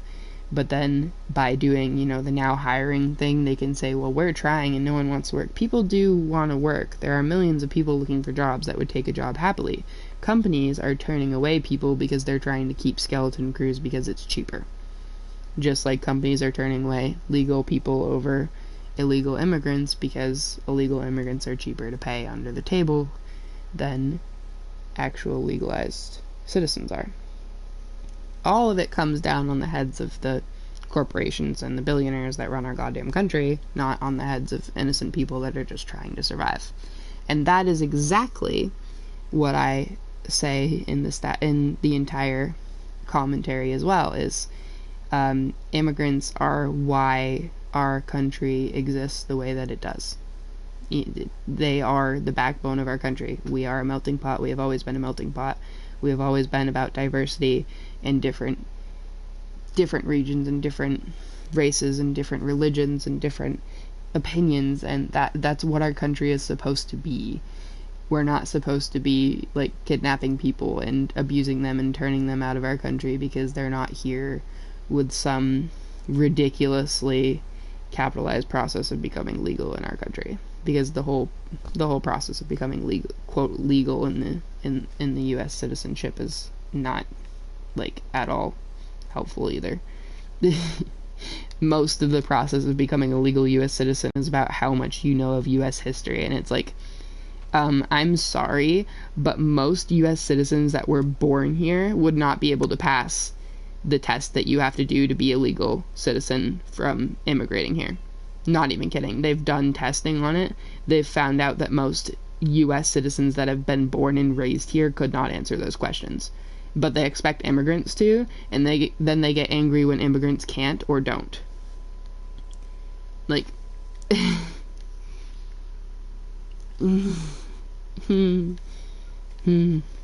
No, I agree. America is definitely not as diverse as many other countries. I am fascinated and adore the diversity in other countries. I'm just saying, like, we're generally meant to have differing opinions. We don't have enough of them. So we're meant to have differing opinions and cultures, but, you know, it's not as much as it used to be or should be by any means. I agree. I agree with your statement. For sure. What? Did you just sniff me?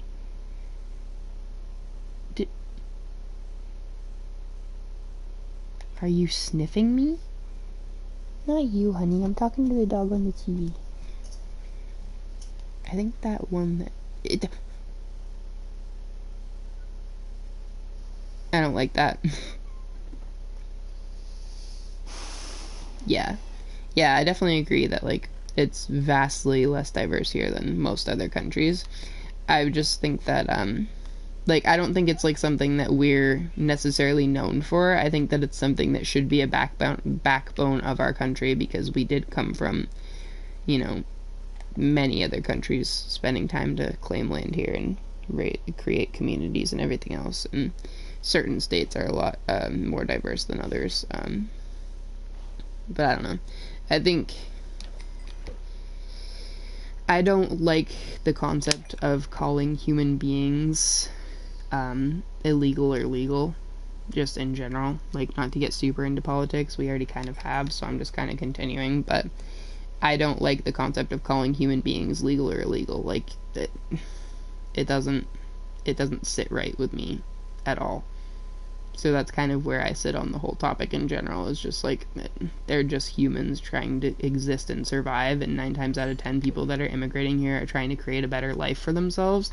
And I really think it's absolutely messed up to go and round them up and put them in basically concentration camps because they're not doing a test and paying money to become legal in our country. And especially because said test would be failed by 90% of the people that have been born and raised here. Why? Something needs to change, and unfortunately nothing's going to change because our president is a lovely, very racist individual that wants to drum up hatred for anyone that isn't a white citizen. So, just to generalize things. And I meant what I said in saying basically concentration camps. I'm not exaggerating. If you have seen anything on it, I don't know if you have, but I have seen extensive things on it. The places that they are keeping immigrants that ICE is rounding up are genuinely unsafe, unsanitary, and akin to concentration camps besides the work aspect of things. And some of them do have the work aspect of things. It is absolutely abhorrent to see the conditions that they are putting these individuals in. They are human beings, and they are being treated like literal animals. There are dozens of them that have died inside those essentially camps they're keeping them in. They're transforming entire buildings into basically slum jails to keep immigrants that are illegal, and even immigrants that are legal, because they're just rounding up people that are here that didn't come from here in general.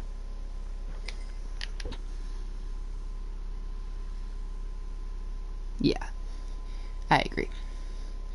I have never once believed in the fact that humans should be treated any differently for how they look or how they believe. To an extent, because I do believe, you should be given what you put out. So, like, people that are absolute bigots and terrible people should be treated exactly the way they treat other humans. But I mean, like, people that are just trying to exist and be kind to other humans should never be treated poorly for that. Like, people that are LGBTQ, people that are of different skin colors, people that are immigrants, people that are, they're not doing anything to harm anyone just by existing, and they're not trying to degrade or mistreat other people for existing, so why are we doing it to them? In my opinion, it's a mess. I don't like it at all. And what's sadly funny about the situation that I've seen a lot is that the people that are racist to that extent are so racist they just see not white and they treat them differently. They don't care what it is. I've seen Americans that are racist treat native goddamn American people like they're immigrants and tell them to go back to their country and stuff like that. Like, huh? This is their country. Excuse me? This is their country. If anything, any of us white folks should go back to our goddamn country if you're gonna have that statement on things, I don't know. It's a mess. But It's how humans are, unfortunately. No matter how many changes are made, there are still going to be humans out there that treat other people crappy because they're not like them. And we just have to hope that eventually the differences of policy and the people that won't do that outweigh the people that will. And right now, that's definitely not the case. So,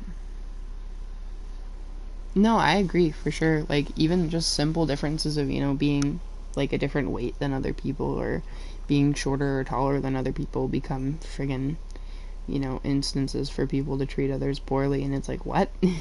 Humans are meant to exist differently. We're not supposed to be all cookie cutter the exact same. I just noticed too. I got it from that drowned I just killed. But I don't think I'll use it, but I'll throw it in my chest somewhere. I don't know. I guess I'm just like the minority in the case of right now, in that I don't believe in being racist in any way. I just believe a person's character is what matters. There are crappy people that are of different races than me, and there are crappy people that are my race, and honestly 90% of the times my race is the one that's being crappier, so I don't know. But I guess that's just the way I was raised too, because I was never raised into a specific religion. I was never raised to disrespect others. I was never raised to disclude others, that sort of thing.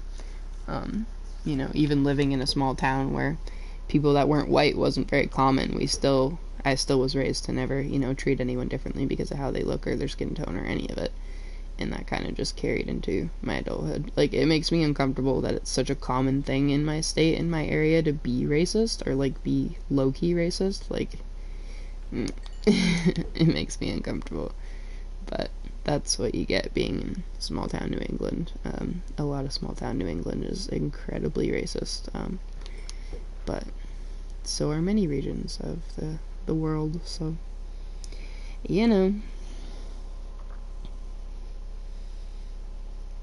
I agree. I very much agree. That's kind of how I feel. Is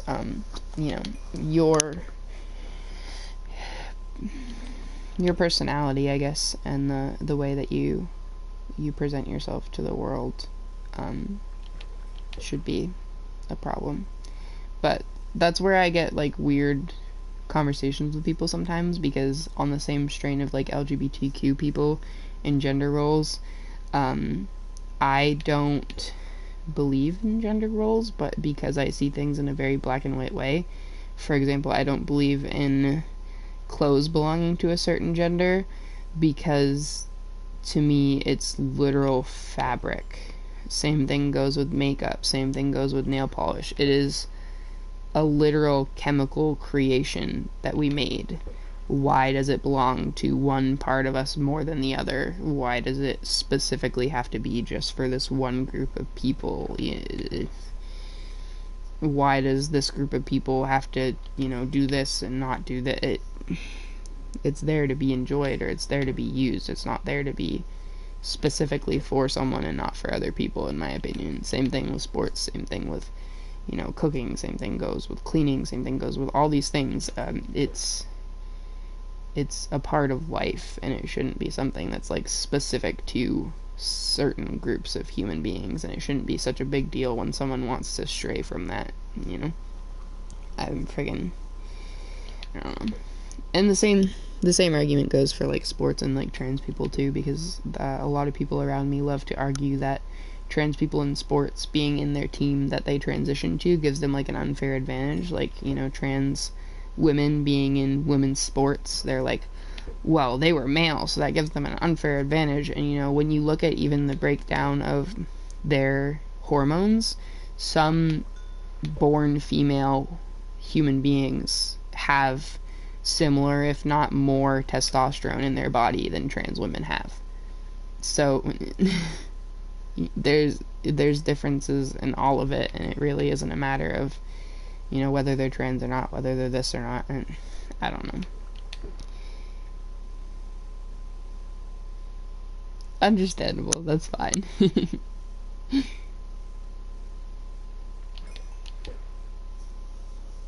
yeah, I don't know. It's just, it confuses my partner when I talk about that, when I, like, the part of it where I'm like, it's just items. I don't know why it's so important that they belong to a certain type of people. He's like, huh? I'm like, it's fabric that we stitched into a design. Like, huh? Why does it matter? And he's like, well, because people are supposed to wear that. I'm like, why are they supposed to wear that? Huh? It, to me, it's the same thing as saying you have to specifically use curtains on your windows when blankets can do the same goddamn thing if you can't afford curtains. It's all fabric. It all gets used. It's all bought. Who cares? Who cares? Life is way too short to give a damn about what other people are wearing or using or doing that aren't important to you. I don't care if that goddamn man walking down the street's wearing a skirt. It's his life or their life. I don't care. If that makes that person feel good, then so be it. I don't have to interact with them. That's like the people that are like, well, I don't like the way that, you know, gay or trans people act. Okay, then don't interact with them. No one's forcing you to be friends with a trans person. No one's forcing you to be friends with a gay person. No one's forcing you to sit alone in a room with them. Just don't interact with them. Let them exist. You know, a famous saying I grew up with was, yeah, true. Like, certain clothing would be a little interesting. But yeah, like, there's this common saying that I grew up around with a lot of people that are like very anti-LGBT or anti-gay, that they're like, well, I don't have a problem with people being gay, it's when they push it on me that it becomes a problem. And it's like, how are they pushing it on you? You know, like, are you trying to be a part of their lives, and then because they're talking about being that part of their identity, it's a problem? Like, I get it does happen. I get there are people that are pushy about their identities and kind of like try to, you know, force that on other humans, but it's such a rare occurrence that it's so weird to hear that said so many times. Like, I grew up with gay people that you never would have known were gay. They just existed and loved other people than who normal people or most people love. Like, me too. Like, even before I was like identified as queer, when it comes to like, you know, the people like that I am interested in, I just would, you know, if someone flirted with me, they flirted with me. I would have people like that were like girls flirt with me, and I just, you know, okay, cool. Like, there's so many like men and women that get like viscerally disgusted if someone that's gay like flirts with them, and it's like it's not the end of the world. It's fine. You can say like no thanks, or you can walk away, or you can not interact. There's so many ways to not have to deal with it. It's not like the end of your life. I don't know. I don't get it. I don't get it. Literally, like, that's how I felt like before I realized I was queer. I was like, this girl is flirting with me, and oh my god, that like makes me feel so good about myself. And then I was like, oh, that's because like I also like chicks. But plenty of people that don't like aren't queer or gay, you know, they're just like, oh wow, that's like flattering. Okay, you know, it's not some big huge terrible thing to like people that know how to process life, I guess. At this point, it's like a huge red flag for me if people like are viscerally against other humans existing. It's such a waste of energy. At the very bare minimum, it's a waste of your energy. Yeah, literally. Like, my dad's like that. My dad's like extremely straight. He would never do anything with a dude, but like him and his guy friends will flirt with each other all the goddamn time, and they're both straight. Or he'll like flirt with like a gay man will flirt with him, and he'll be like, well, I don't swing that way, but thank you, I'm flattered, and stuff like that. It's just It confused my boyfriend so bad when he was around my dad and his friends, because my dad would like flirt with his friends all the time, and he's like, your dad's like straight, but he's acting like he's gay. And I'm like, yeah. And he asked my dad about it, and my dad's like, I'm just secure, like I'm not gonna go screw a dude, but I don't care if they're gonna talk to me that way, and I don't care if I talk that way, you know. Whatever. Why is my phone going wild? My partner's sending me Facebook reels, and my dad's sending me recipes. I don't know.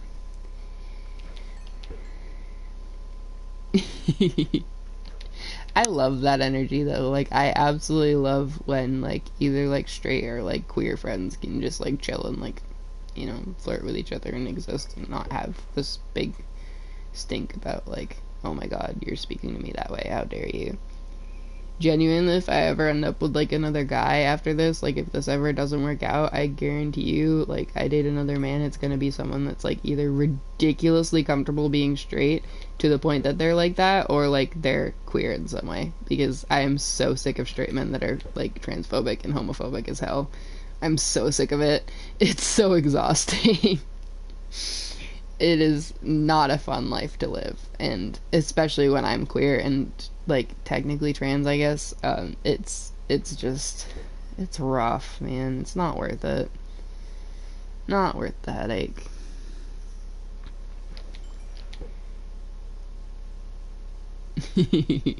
Yeah, it's fun though, you know. Like genuinely, I've had experiences with like the only friendships I've been comfortable with when it comes to women is women that are like so down to like flirt with each other and compliment the hell out of each other and like play each other up all the time and stuff like that. Like my best friend that I still talk to, well, again talk to now because we weren't friends for a little while because we just grew distant, but my best friend that I have right now, she used to literally when I was trans, and I'd be like, I'm so hot, would you date me, on my Snap story, just being a goofball. I'd use like the ugliest Snap filters I could find and post it on my story, like, the hottest boy you could find, you should date me. And she'd be like, yes king, I would date you, you're so hot, and stuff like that. Like, we would do that to each other all the time.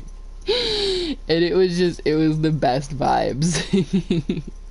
Because then, you know, once you've been like that far with a friendship, you know damn well you can just have fun with each other and just talk about whatever and just be goofy and be yourself. It's just, that's how it is. And like, she's so straight, she would never be into me in a lifetime and never like has had those feelings, but she's always like, you're hot, you're gorgeous, you're amazing. And I do the same damn thing to her, and I've never like thought of her that way, which is weirdly rare for me because I have this like issue with blurring the difference between platonic love and romantic love sometimes, where like if I really really really love like a close friend and absolutely adore them and they're really important to me, sometimes my brain kind of crosses wires and is like, wait, do I have a crush on them? But I don't know. That's just a thing. Fair enough. It's a good time though, you know. It makes conversation flow better, it makes days more interesting. But I don't know, that's kind of what I was talking about when I was talking about my transition earlier. Like, I was super like trans mask for a long time, and then I got with a straight dude that was very transphobic and very homophobic, and he kind of like slowly, little by little, pushed me into being very feminine presenting again and like pretending that I had never been trans. And like, you know, he literally would like purposefully never use the name that I chose and would use my birth name, and like he would purposely only use she her for me and stuff like that, and I just like let it happen because I'm like, well, I love this person and I care about them, and maybe I was just, you know, imagining it that I felt trans mask, you know. And I started feeling kind of comfortable with femininity again, and I was like, you know, maybe it was just a phase, it's fine. And then I, you know, slowly over the next like few years that I was with him was like, I don't think this is fine. I don't think that I was imagining it. Like, I'm still not comfortable using my birth name and using she her, like, at all. It's still not working for me, okay? But that was when I started learning about like non-binary identities, and I was like, whoa, that, like, if I had to identify specifically, because most of the time I just kind of say I'm generally under the trans umbrella, I would identify as non-binary or gender fluid. But I would most likely more sit with non-binary because I'm not super fluid with my gender. Like, I'm just generally neutral. I'm not like, sometimes I feel super feminine, sometimes I feel super masculine, sometimes I want to use she, her, sometimes I want to use he, him. I'm just like, generally refer to me as any term that isn't she, her, please. Like non-binary trans mask vibes, I guess. But I don't know. But I also, you know, I'll wear girl clothes once in a while. I freaking love makeup. I'm fascinated by it. If I could do makeup, I would wear makeup all the time. But that's kind of back into the thing of like, you know, what is girl clothes? Why does makeup matter, whether you're feminine or not? So, I don't know. My identity's a mess. I'm freaking almost 23 and I still don't know what I'm doing, so identities are hard. I love that. I feel you there. I get like, my BPD does that to me where I'm like, I'm either just like, oh my god, I can't stand existing, or like, oh my god, I am absolutely a goddess or god or whatever. I am stunning, I am perfect, I am amazing, I am powerful. I get like euphoria and get like super high on my ego, and like, yeah. I gave myself an undercut like a couple years ago. It's growing out now, but it gave me so much gender euphoria that I thought I was a god. I was like posing in my mirror constantly. I was taking like goofy ass like half thirst trapped photos and stuff and like videos, like not naked or anything, but like just of me and my face and stuff. And yeah. Yeah, that's definitely a BPD thing for me. I'm not saying you have BPD, but I'm saying that is like a huge BPD trait for me. That is, I do that. Like, I'll lay in bed like I can't exist anymore, and then a couple hours I'm like, I want to do everything. I am perfect. I am amazing. Like, I am existence. I am everything. It's a lot.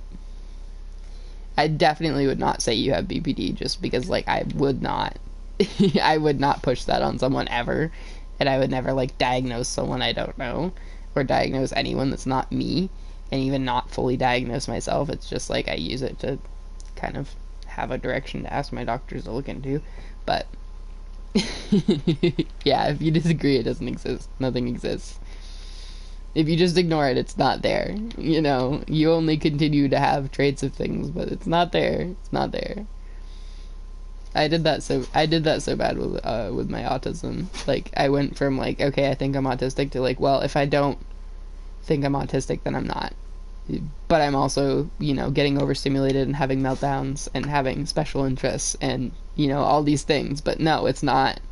I'm not autistic. Shut up. Never. I'm not gonna like ask your age, but like, are you like a minor or like an adult, just generally?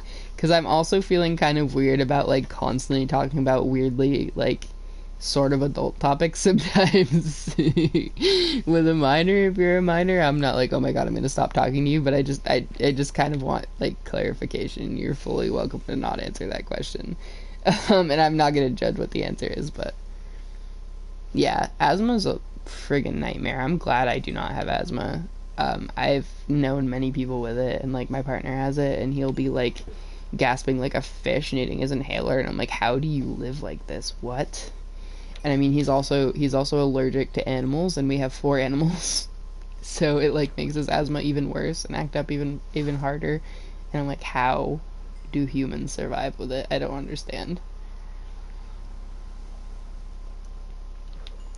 These drowns just keep like swarming in front of my face, and then nighttime comes and they try to eat me. Get out of my crops. Get out of my sandwich.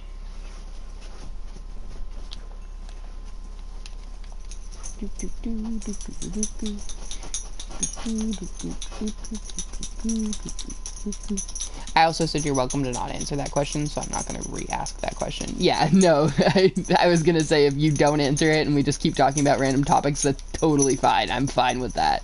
You are welcome to not answer that question, I promise. Completely fine.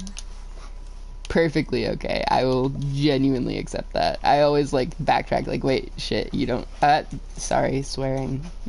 I try not to swear on stream.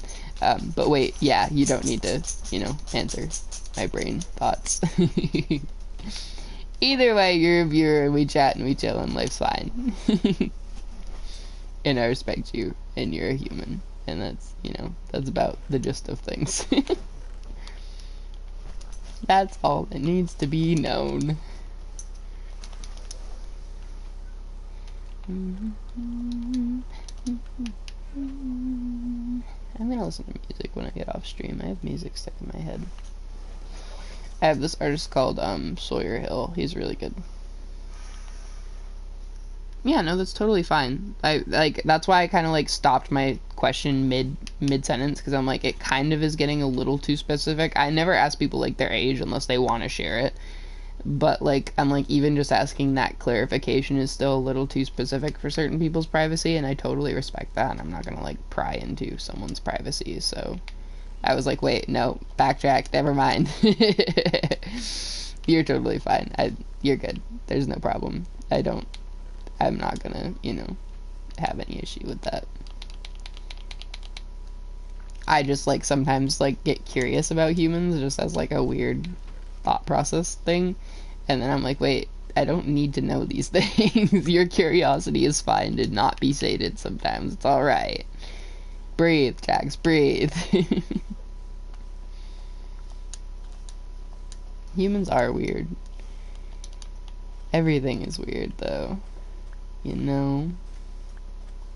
Yeah, I feel you on like privacy and stuff, because honestly, like when I first started streaming, I was so anxious about showing my face with any of my stream stuff. I was anxious about anyone having access to like my privatized stuff, like my personal Instagram and, you know, my personal YouTube and stuff, which, by the way, if you go to my linked Instagram that's linked to this channel, you'll see what I meant of when I had an undercut and I was acting like I was a god.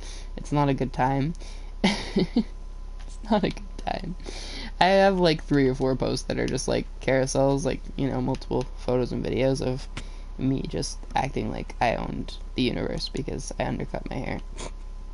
It's rough. They're still existing out there somewhere, and it's rough.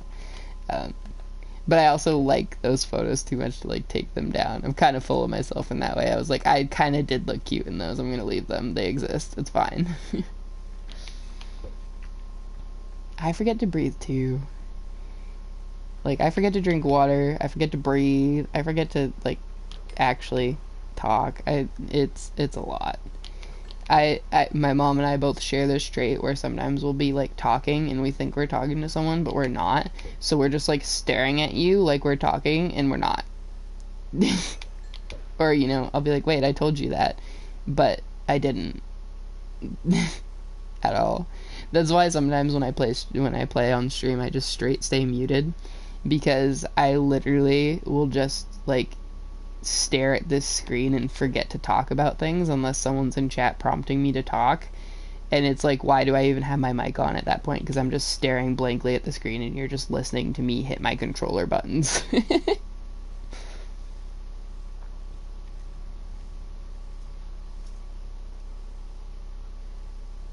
Yeah.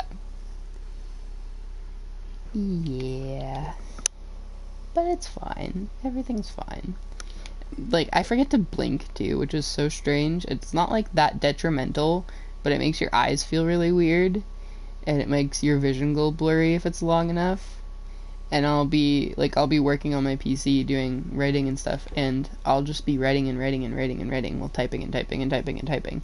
And I'm like, why are my eyes getting bleary? Why do my eyes feel weird? And I'm like, oh, I haven't blinked in like 5 minutes straight.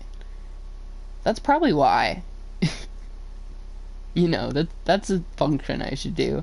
And now that I'm talking about it, I'm blinking way too much, because I'm like, wait, when was the last time I blinked? God. Oh, Lord. I think it's almost time for me to get off stream. I'm losing my mind. And you should probably stop having stuff to talk with me about because you probably need sleep. I'm not a good influence. Fair enough. Fair enough. I just am paying for it by inheriting absolutely crap vision. I have, like, the ridiculously bad vision. I don't know what it is in the equivalent of, like, when they use the system that's, like, 20/20 being perfect vision, and then, you know, it's, like, numbers and stuff. But, like, the negative and positive, like, like, a number point something, I'm, like, negative 3.5 vision. I think one eye's, like, negative 3.5, one eye's, like, negative 3.25. Which basically just means I'm incredibly nearsighted. Very, very, very, very nearsighted. Like, I'm laying here about 3 feet from my TV, and if I had my glasses off, I would not even be able to see. Well, actually, you know what? Screw it. I'll take them off. I can't see that there's a save icon, but I know there was a save icon because I saw it before I took my glasses off. I can't read the chords or the days. I can't tell what's in my hotbar. I can vaguely tell that I have hearts and hunger, but I couldn't tell you how much I have of either. The on-air is just a red blur. I can sort of see my watermelon on the side there. Not a single bit of your chat is visible at all. It looks like straight white blur. Yeah. That's the gist of what happens. I need to actually take glasses breaks more often. 3 feet is way too far. Yeah, I'd have to be, like, ridiculously close to be able to read what's going on without my glasses. I do have to take what I call vision breaks more often because it helps with my migraines and stuff to actually have my glasses off and just exist.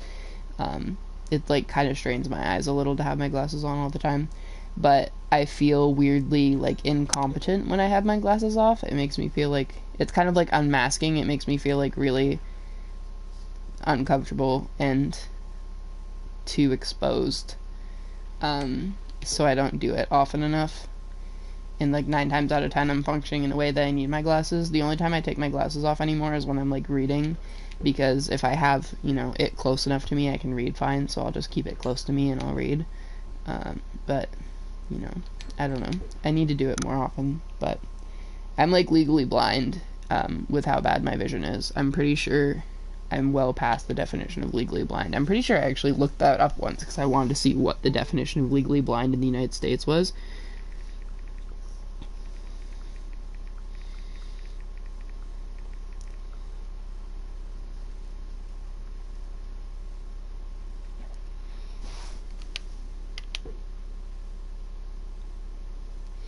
Okay, so a person who is considered legally blind if you have a visual acuity of 20/200 or worse. So let's see what my vision is in that.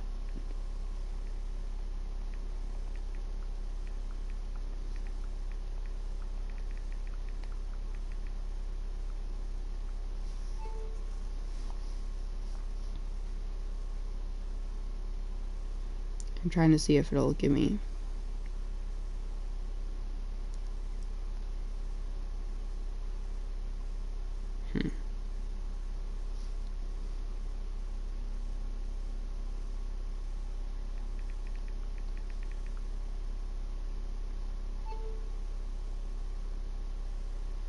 Why won't it tell me?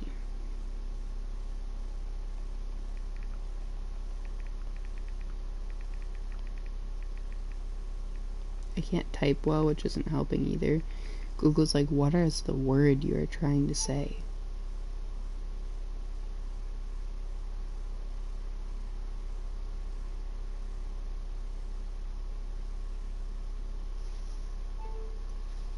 Convert eye prescription to 20/20 scale. Okay, there it goes.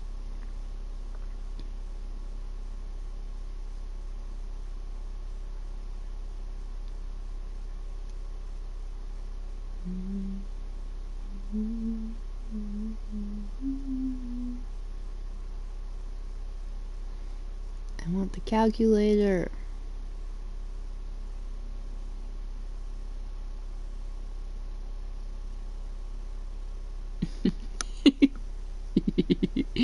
Yeah, Google's like, are you having a stroke? What are you doing? Why is none of this spelled anywhere near correctly?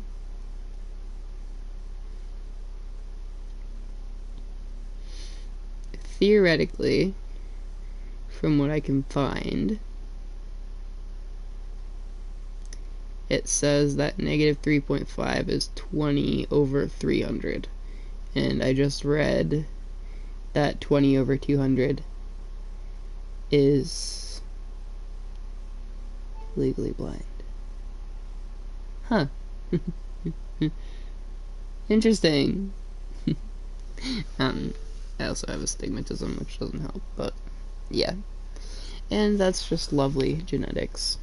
It's gone like crazy. I went from being in, like, the more you know, pretty much. I just get on those random little tangents of like, I want to know this information now. Google help. Yeah. I went from like being able to see fine until like 6th or 7th grade to from 6th or 7th grade to now being like absolutely dependent on my glasses or my contacts. I need more contacts. I don't have contacts anymore. I prefer contacts over glasses the more you get sleep deprived. I need to get off because you're not going to get off my stream. You're just going to keep chatting with me because we keep getting on good topics. So I need to make the sacrifice and get off so you can get sleep. Stop eating me. Stop it. I don't know you like that.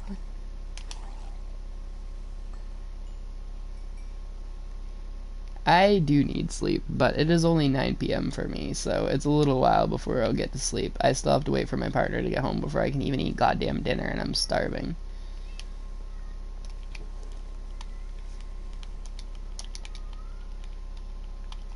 We will be fine.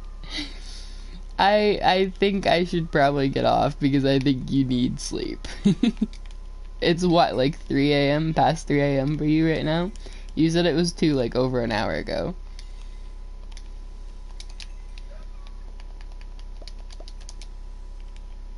I just threw away a regular book. 3:10. Yeah, so 10, 11, 12, 1, 2, 3. So you're 6 hours ahead of me. That makes sense. I have a friend from the UK, and I think his time's like 6 hours off from me too. I just don't remember in what direction. So like people that are, you know, in other countries tend to have quite a significant time difference. I'm not trying to guess what country you live in by saying that. I'm saying like the distance makes the time. I'm gonna stop putting my foot in my mouth. I realized I was like, it was sounding like I was kind of say like what country you live in, and I'm not. I don't care. I'm not gonna do that. Humans don't need to know where anyone lives. It's all set.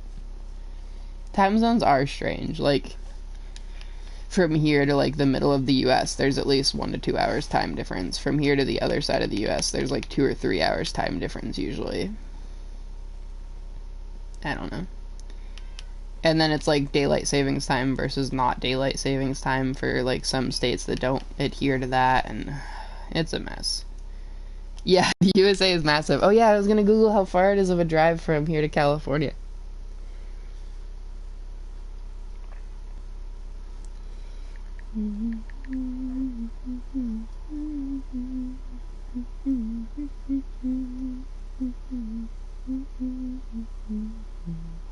I feel weird even humming on stream because I used to like hum and sing on stream just under my breath, and like I had a viewer who was super chill and they were super nice, but they would like insist like I needed to sing on stream.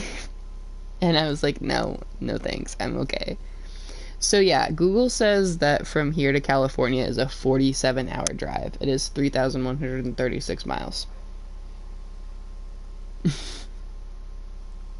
just to show that a little bit.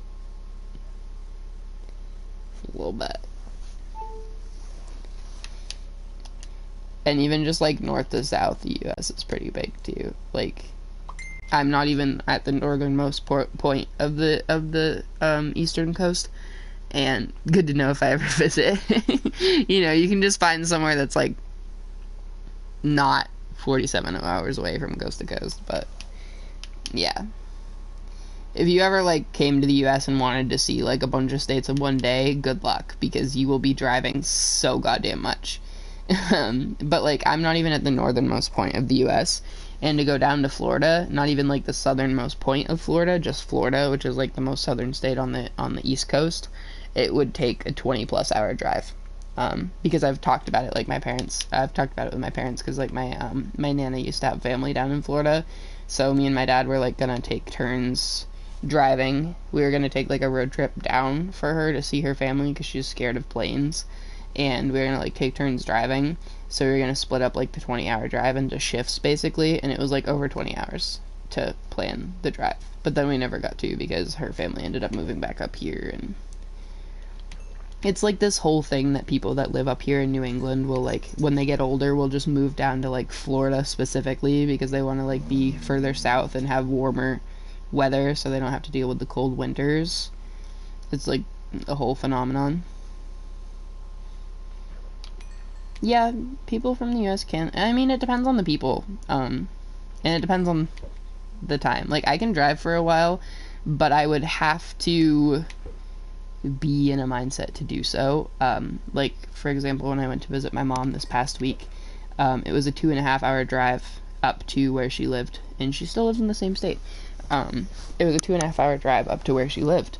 And I got about halfway through the drive, and I was completely thinking in my head, wow, I've made such good progress. I've been in the car for so long. I must be so close to my mom's house. And I looked down, and GPS says I still have an hour and 15 minutes to drive.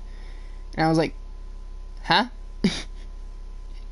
But I think that's just genuinely an attention span thing for me, because I do the same thing in movie theaters now. I used to love going to movie theaters and watching movies, but then COVID happened, and I stopped watching like movies in movie theaters. And now if I go into a movie theater, I'll be like a quarter to halfway through the movie, sitting there like, why is this so long? When am I ever going to be able to get out of this movie theater? It's just an attention span thing. But yeah, and then I took like 2.5-hour drive back, and about the same thing happened. About halfway through, I was like, oh, I must be almost home, and it was still an hour left. But I did fine with it, even though I was on like 3 hours of sleep. I did fine with it. Just needed some caffeine. I don't know what the longest ride I would have been on is. I haven't been on like super duper long rides, honestly.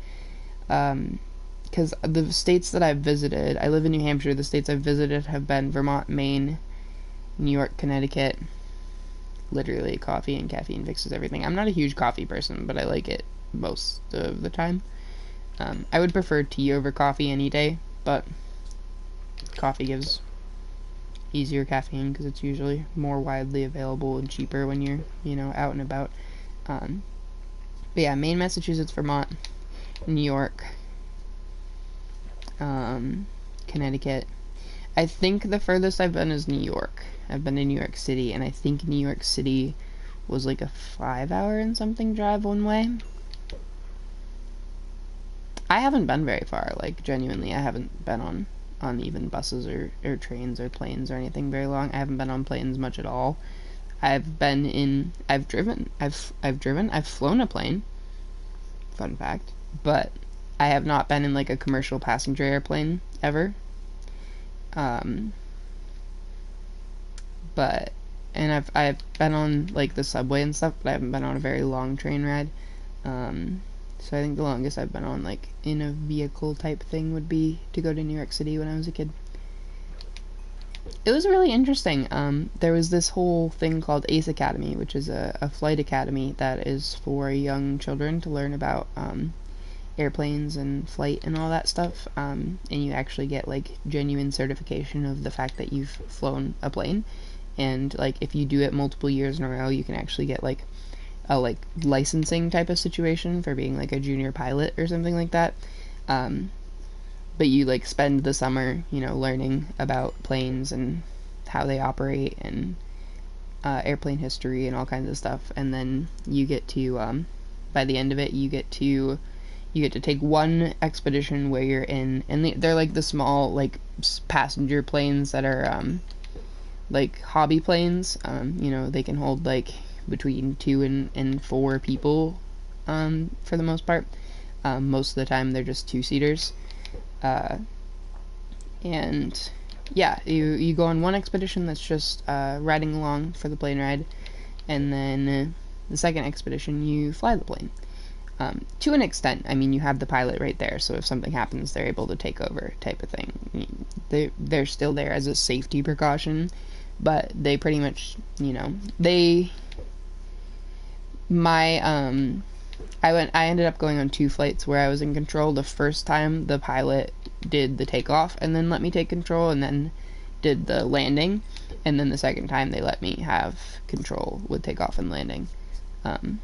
Because I think it's like, you know, takeoff and landing is so complex that you have to kind of see it and experience it before you can do it. So they don't want to like have, and the most plane crashes in small planes like that happen either during takeoff or during landing. So they want to be extra precautious in that case. But yeah, it was super interesting. I loved it. I still have my little like certificate and stuff somewhere. I don't know where it went. They used to do a lot of stuff like that. I lived in a town that had a small airport that had like a lot of a good small handful, probably like 5 to 8 people that were pilots that had their own small passenger plane that could carry between 2 and probably, I think some of them could carry up to 6 people.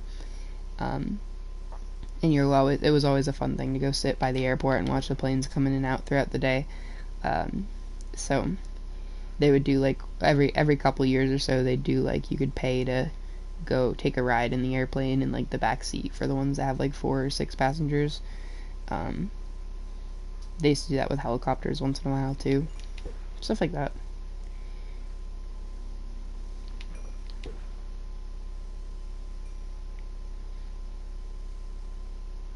They are good. Donuts in general are so good. I had we have a establishment in New England called Dunkin' Donuts, and it's just like a coffee and donut place. They're pretty mid. Like, people in the New England area love to be like, Dunkin' Donuts is the best. They're mid. They're not excellent by any means, but I mean, I grew up on it, so like it's nostalgic. And we went to one when I saw my mom, and I was looking at the donuts, and they had like this strawberry frosted donut, and that was like my childhood. I always got that as a kid, and I was like, Mom, please. I haven't had one in years. Yeah, donuts are so good. I love them. I agree. I don't have them as often as I used to, like when I was a little kid. I haven't had Krispy Kreme. They're a little too far away from me, but I really want to, because I've heard good things about them. When I was a little kid, we used to get like a dozen donuts as like a special breakfast thing once in a great while, like for holidays and stuff. And then once in a while after school, Mom would like take us through Dunkin' because she needed coffee, and we'd be allowed to get a donut and stuff like that. But as an adult, I haven't really had donuts much. I think the most I have them is like my partner's mom will get a dozen for his siblings, and if there's any left, she'll just give them to us, and stuff like that once in a great while. Chocolate glazed donuts are like my favorite. They're like the actual donut itself is a chocolate cake donut, so it's like a little dense of a texture, and it's chocolate, and then they do the glaze, and it's good. I like it. That was always my favorite as a kid. But Dunkin' Donuts doesn't do them very well. They're kind of meh from Dunkin's because they're super dry, and they're not like that chocolatey. They're just kind of sweet-ish. I don't know. When I worked at a gas station, we used to do our own donuts as well. And the frosting that we used, I do know of them. Yes. I used to watch them, I think.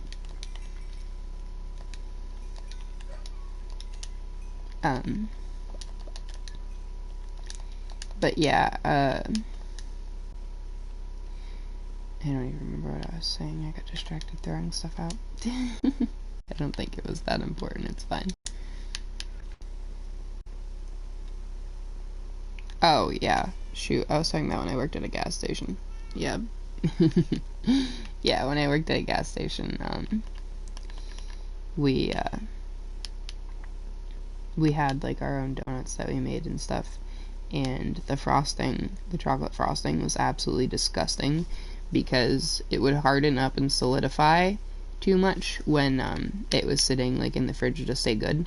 So they would take it out and microwave it for a little bit, but they were absolutely gross, and they would just, like, keep using the bin of frosting until it was gone, even if said frosting had been reheated in the microwave dozens of times.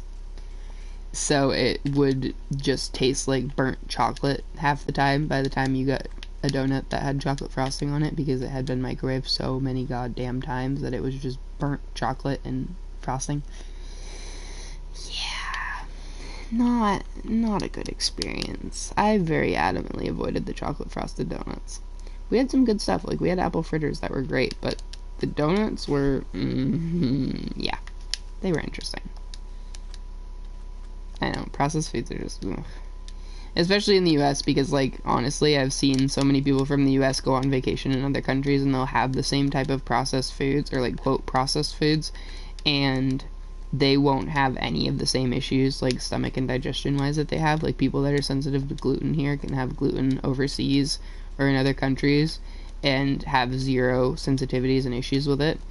And it's like, it's because our food is so ridiculously goddamn processed and so unhealthily processed at that, with so much ingredients we don't need, that it completely, like, poisons our bodies. Yeah, it does. I grew up on it sometimes. It's literally, most of our bread, unless you're getting it from an actual bakery, tastes more like chemical than bread, and has so many ingredients it doesn't need. I've made my own bread, and I literally would rather have my own bread over any store-bought one any day. Most of our food isn't actually the food it's labeled as, honestly. It's sad how much is completely broken in our food system, and how much added stuff, like, I don't know.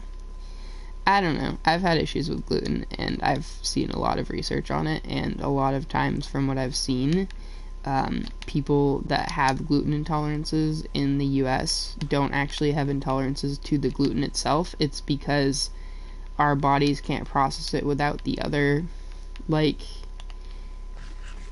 nutrients and minerals that come in processing wheat and stuff like that. When it's, you know, overly bleached and overly this and overly that of our process of how we make it in the US, it takes all those extra minerals and micronutrients out, and then it literally just has straight gluten, and straight, like, not full gluten, and that's what kind of hurts our stomach and causes the issues with gluten processing. From what I've researched, you know, I mean, take my knowledge with a grain of salt, but, or 2 grains of salt. Let's see if these turtles hatched.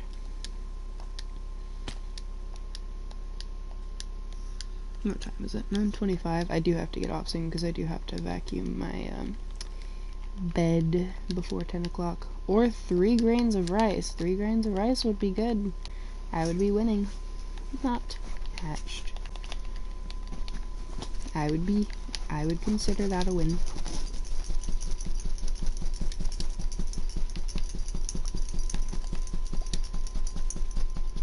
I want to kill these guys so bad, but it's so cruel when all you get is seagrass.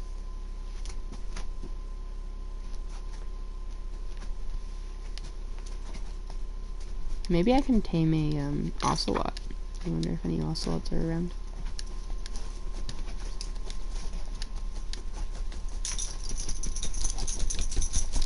Both dogs are itching at the same time, and they both are thumping around on the bed. Chickens.